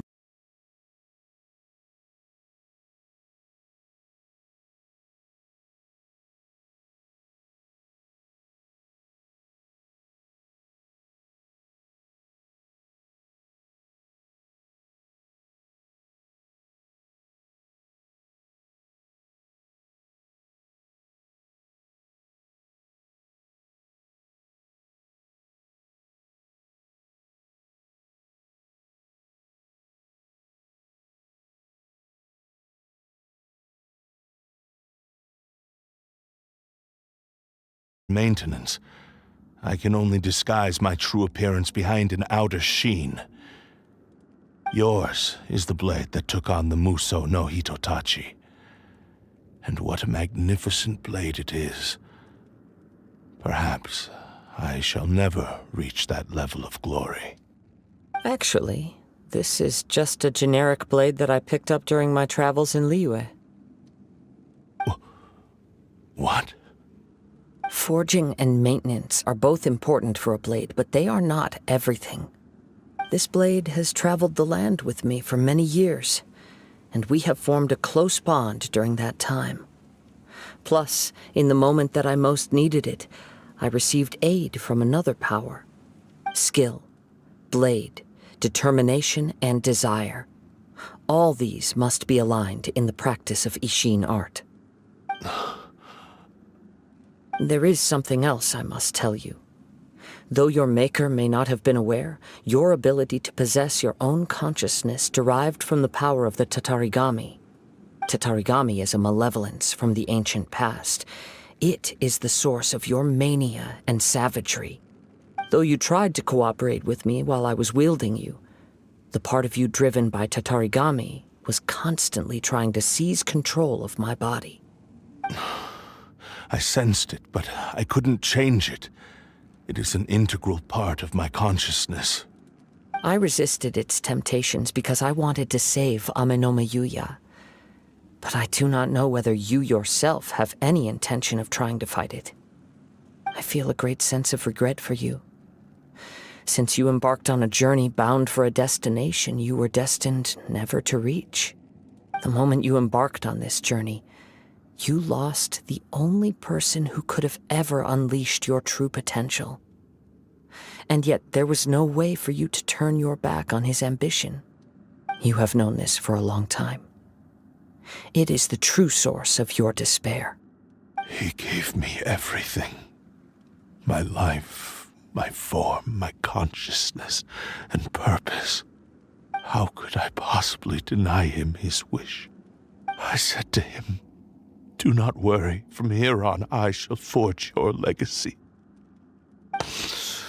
How could I go back on my word? Aww. I believe our bet is now settled. I have nothing further to say. Where are you going, Kazuha? He now has neither the ability nor the motivation to cause further harm. Let's give him some time to reflect on things.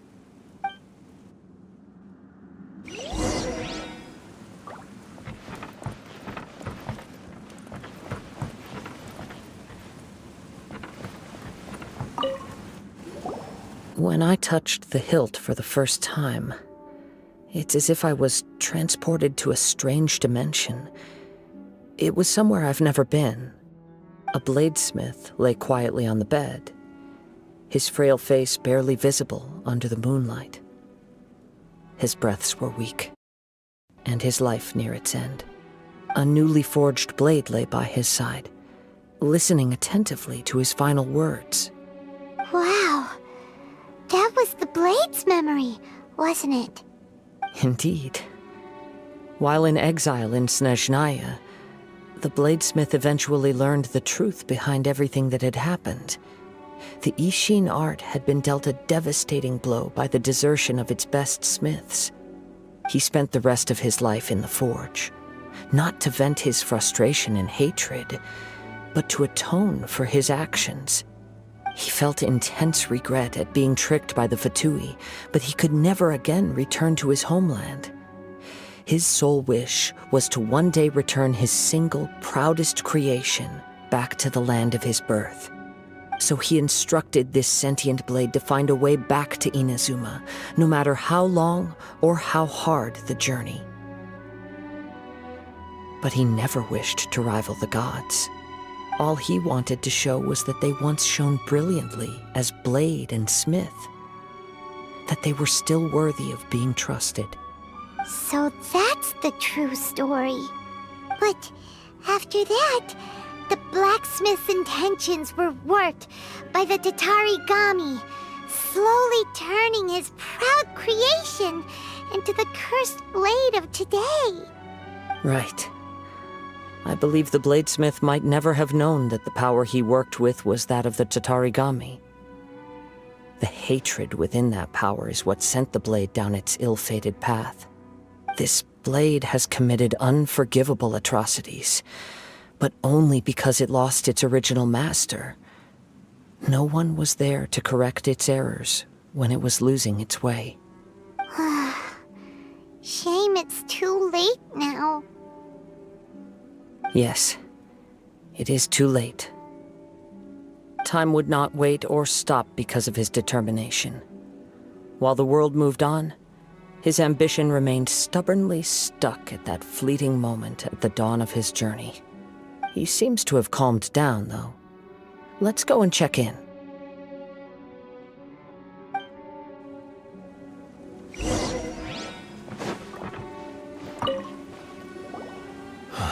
When I look back at the past, I can remember the day of my forging like it was just yesterday. I once told him that I would pay any price to fulfill his wishes. Such was the debt I owed to him for giving me the gift of consciousness.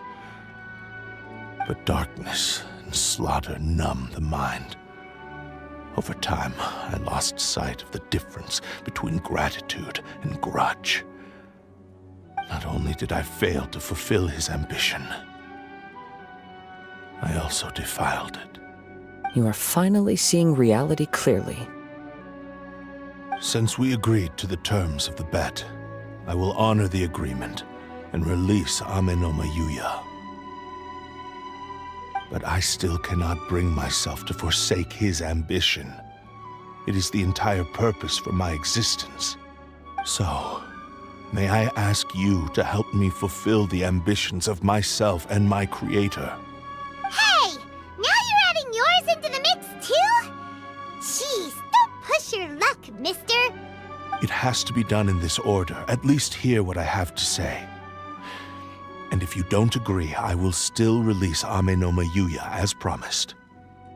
My physical form, as well as the knowledge I possess, should still be of some value to you. His attitude has grown a lot milder. What do you think, Kazuha? Should we give him a chance? Let's hear it. Thank you all. When I was first forged, my maker was already terminally ill. He told me that he had wanted me to have the grandest opening battle. Alas, after that, he never rose from his sickbed again. Nor have I ever had the chance to prove myself in battle since. My fights were devoid of any noble meaning. They were merely the next step in my never-ending journey. The next in a long line of transgressions. You are a fine warrior. I would like to request your hand in battle and experience a true duel between samurai. Oh? And who would be the opponent? I will release Amenoma Yuya and restore his consciousness. Perhaps after that, you can convince him to commit to a fight with you. You must have plenty of reasons to both hate me and desire a good fight. Understood. Then let's start by waking him up and seeing if he has the stamina and will to fight. I see. He used my body to inflict harm on others. I utterly despise him and his actions. But since he stayed true to your agreement by releasing me, he must still have some remaining semblance of honor. If a duel can help to set this state of affairs in order, I am willing to put myself forward. I do not wish to be a mere victim in this story. There's no need to worry. We'll vouch for your innocence to the Tenryu Commission. Thanks for your help. Who knows how this would have ended without your intervention. All right, then let's move on. More Ronin could appear at any moment. We can't stay here. In any case, for a final duel, I think we should aim for a greater sense of ceremony.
This reminds Paimon a bit of the Crux Clash.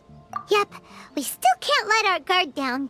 Even now, Paimon has a sneaking suspicion that Blade hasn't told us everything.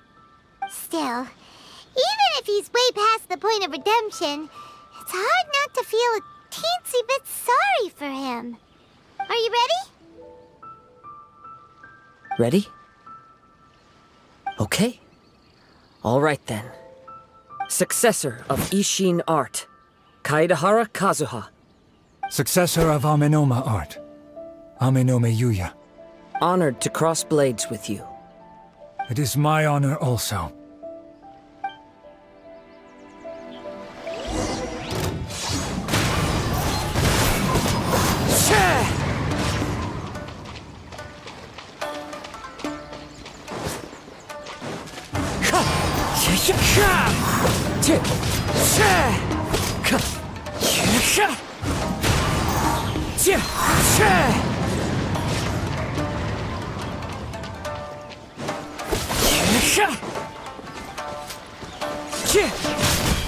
One with nature. Fallen leaves, adorn my night!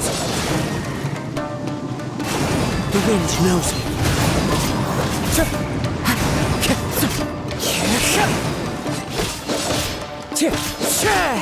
Into the wind. That hurts!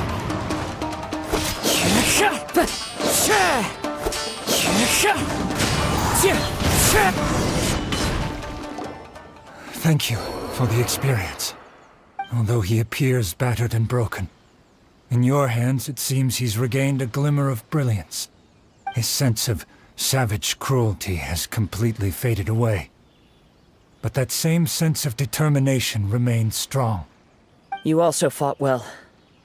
I'm sure he relished the experience. There are a few things that I shall leave him to tell you himself. I must apologize to you for all that has transpired. You need not seek my forgiveness, nor do I have the right to forgive you on your victim's behalf. It is too late for all of that. I do not wish for forgiveness. I only hope that you will see my transgressions as mine alone and not let them stain the legacy of Ishin art.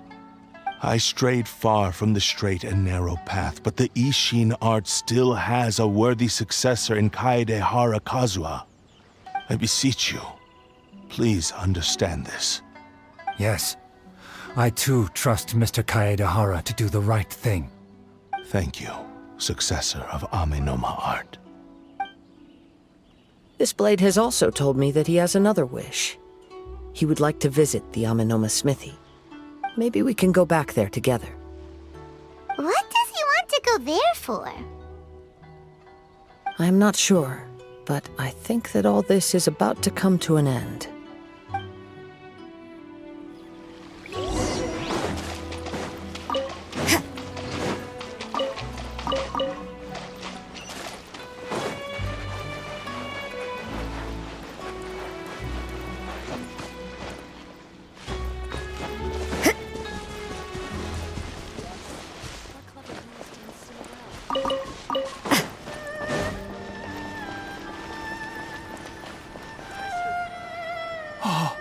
It's Yuya!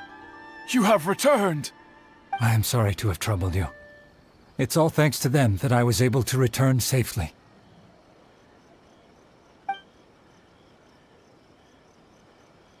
A prized Ishin blade, turned weapon that controls the human mind. Considering their forging philosophy, this was indeed within the realm of possibility. This is a great pity. But I have some good news as well. Ryuji, from the Bantan Sango Detective Agency, tells me that they've found the missing Mr. Nagato. Really? Is he okay?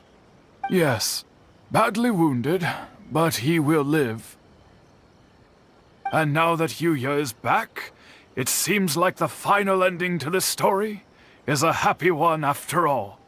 I think I know what you want to do. What's wrong, Kazuha? Is the blade whispering in your ear again? Yes. He said he wants to take control of me for a brief moment. What? No way! Hasn't it learned its lesson? He tells me that he's thought of another way to fulfill his maker's wish. And he assures me that he won't use my body for anything nefarious. I have decided to let him do it.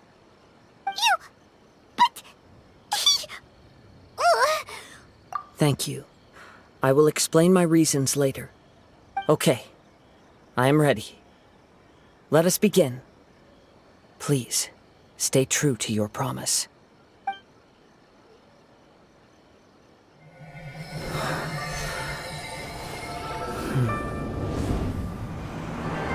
My power is almost spent. Without him, my eventual demise is inevitable. But if I abandon the future to give everything I have in this moment, my physical form can be forged anew. Everything? You mean... Yes. The cost is my entire consciousness.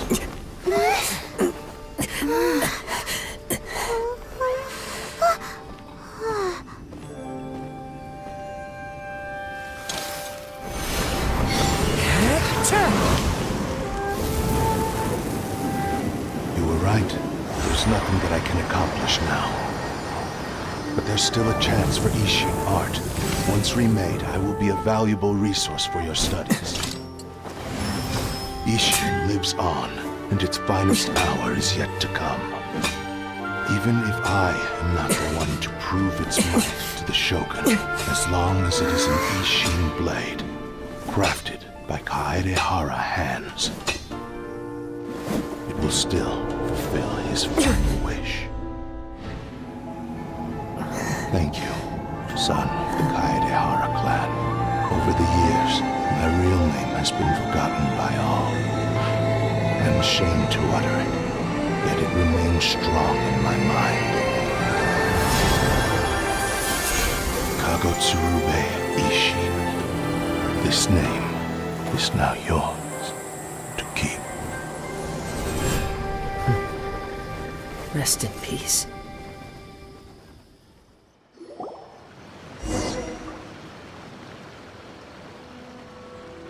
So, that's why he said it had to be done in that order.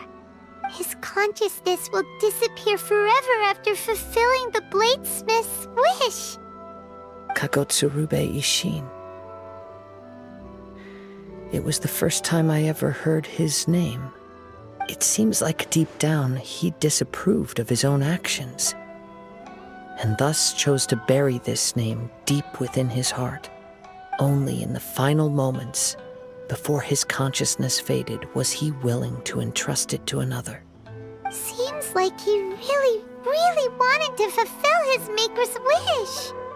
The same fervent ambition that gave him the motivation to keep going forward also fueled the stubborn determination that blinded him to the path ahead. Speaking for myself, I'd rather see him recognize and atone for his mistakes than see him punished for them. I understand. Perhaps this is a flaw in my personality. I've always been captivated by grand aspirations. Hearing his wish to rival the divine light touched something inside of me, just as the sight of those who fought to repeal the Vision Hunt decree did. Your quest to face the gods and trace your sibling inspires me in the same way. After everything I've seen, perhaps these pursuits fascinate me a little more than they should. Oh, Kazuha. I will continue to support you from this point on. Know that you will have my assistance whenever you need it. Wait! Shouldn't we also go update Kujo Kamaji? Oh, you're right. We need to tell him about the findings of our investigation. And it's also time to give him a response to the offer he made me.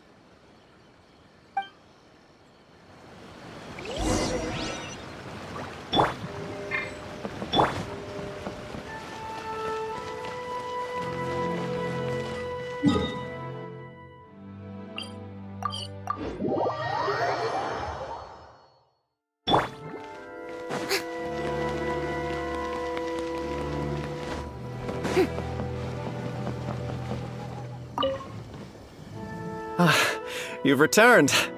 I hear that the issue has been resolved. Though this was a treacherous investigation indeed, we're most fortunate that no lives were lost. The Tenryou Commission has already attended to the danger at the warehouse. The investigation into Amanome Yuya should conclude soon. I do not believe he will be charged with any crime. Wow, you sure kept your ear to the ground. Then we needn't recount all the details again. Now, as to your earlier offer, I wish to give you my answer. Please take a look at this blade. What's this? Kagotsurube Ishin, a weapon crafted using a long-lost blade forging art of the Kaidahara clan. By means of a series of fortuitous events, I was able to recover and restore him. I also promised him that I will continue to study and pass on the secrets of Ishin art. And so, it looks like I will likely continue with my journey across the nations, learning more about this blade as I go. I see. I understand. The Kaidahara clan has always been a family of bladesmiths, so it is only proper for me to continue on this path. Were I to accept your goodwill, I may find myself embroiled in conflicts between the shogunate and Sangonomiya. That would not suit me. You misunderstand. That was most certainly not our intent. I am aware, but I still desire to continue walking my own path. Very well, I can understand.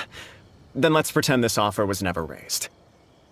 However, if you should ever change your mind or find yourself in need of the Shogunate's assistance, please do not hesitate to inform me. Great. Thank you for your generosity. Where will you travel to next, Kazuha?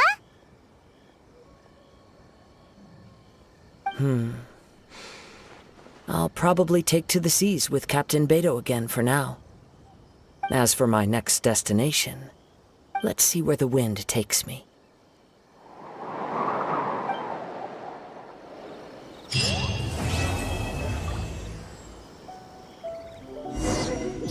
have a whole bunch of questions after our last conversation with Nahida.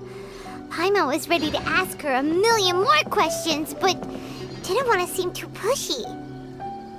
Like, about these Descenders. So, does that just mean people like you who come traveling to Teyvat from someplace else? And as for your brother... Whew, so many questions. Let's go find Nahida and see what else we can find out.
Business area. Yep.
Zen newspaper should be a lighthouse of truth.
The show begins!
Another test subject.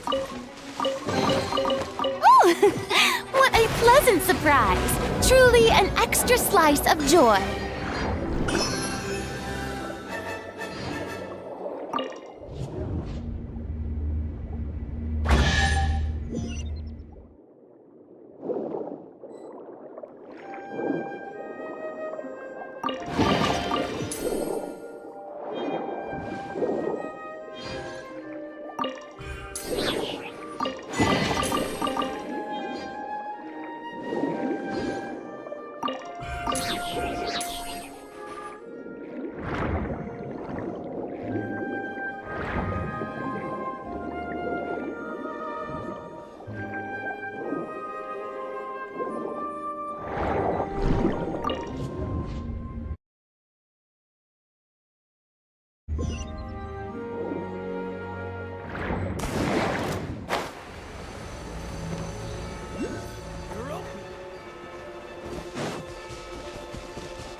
Another test subject. Try!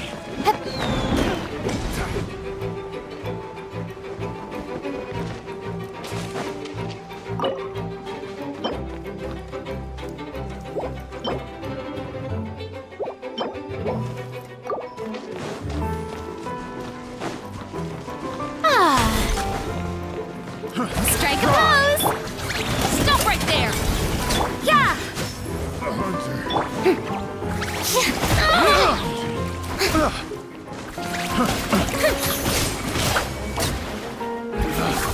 Picked the wrong test subject.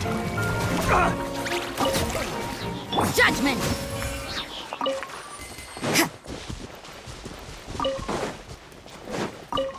Huh?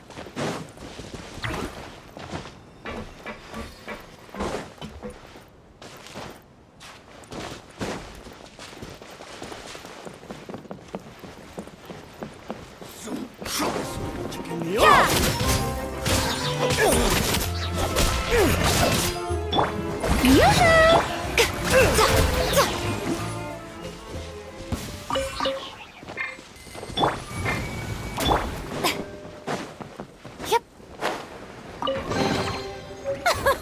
Splendid! More interesting trinkets for me.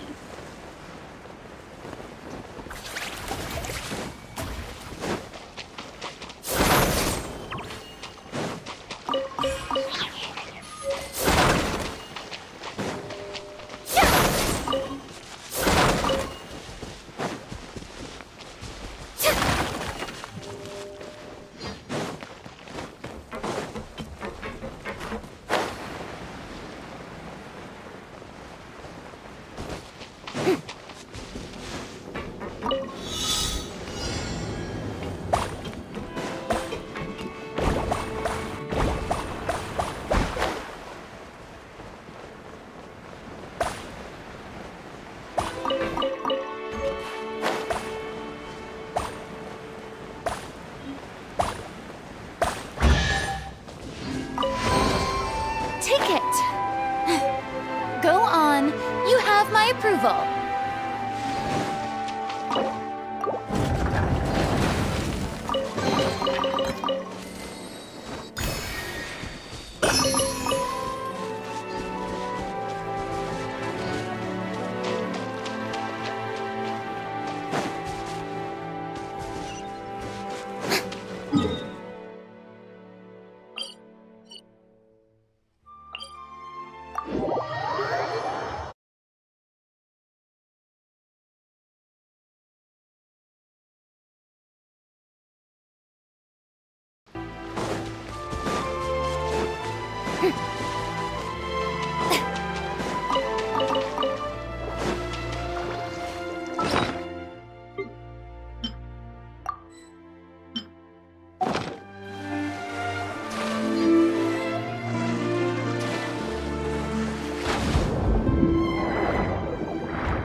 what you got. Right now, emerge. Right here.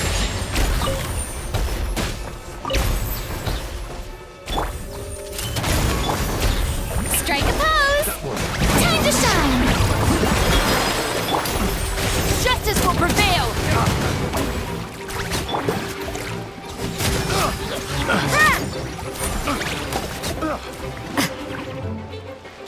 You can't run!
You can't run! Emerge. Right now. Nothing lasts forever. Final warning! Judgment! Yeah. Emerge.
scent.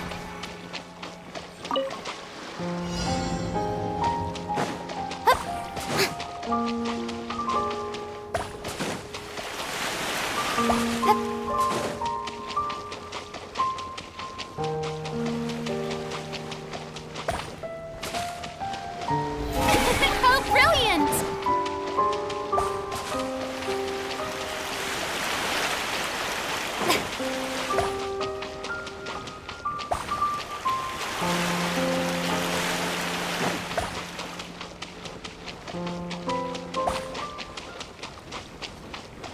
The show begins.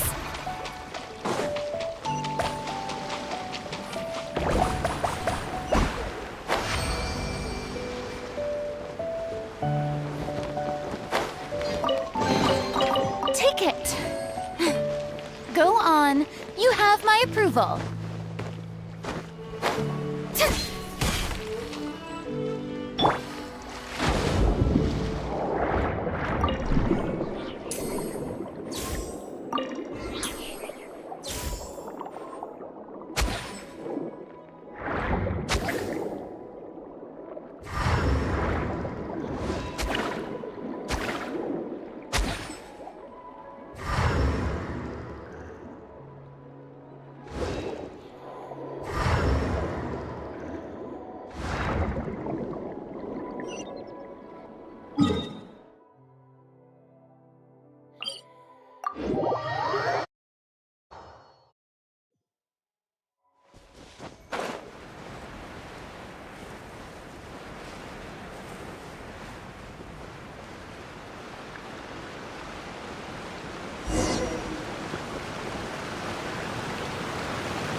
Show them. Right here. Judgment!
What a nuisance.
Splendid! More interesting trinkets for me.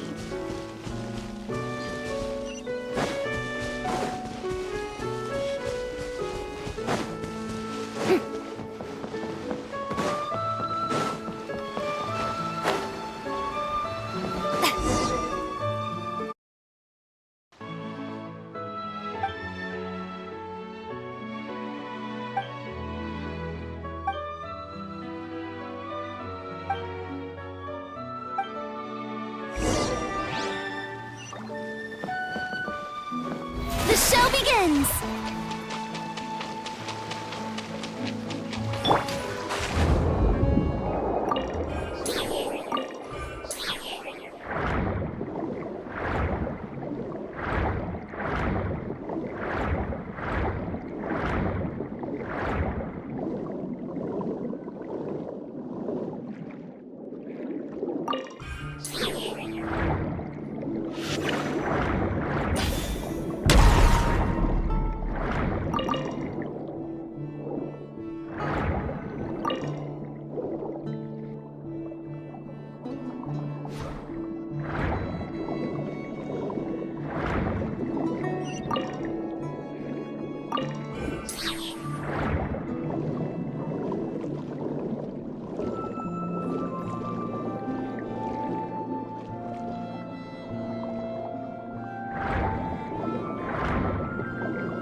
How brilliant! I've never seen anything like it. I simply could not believe it.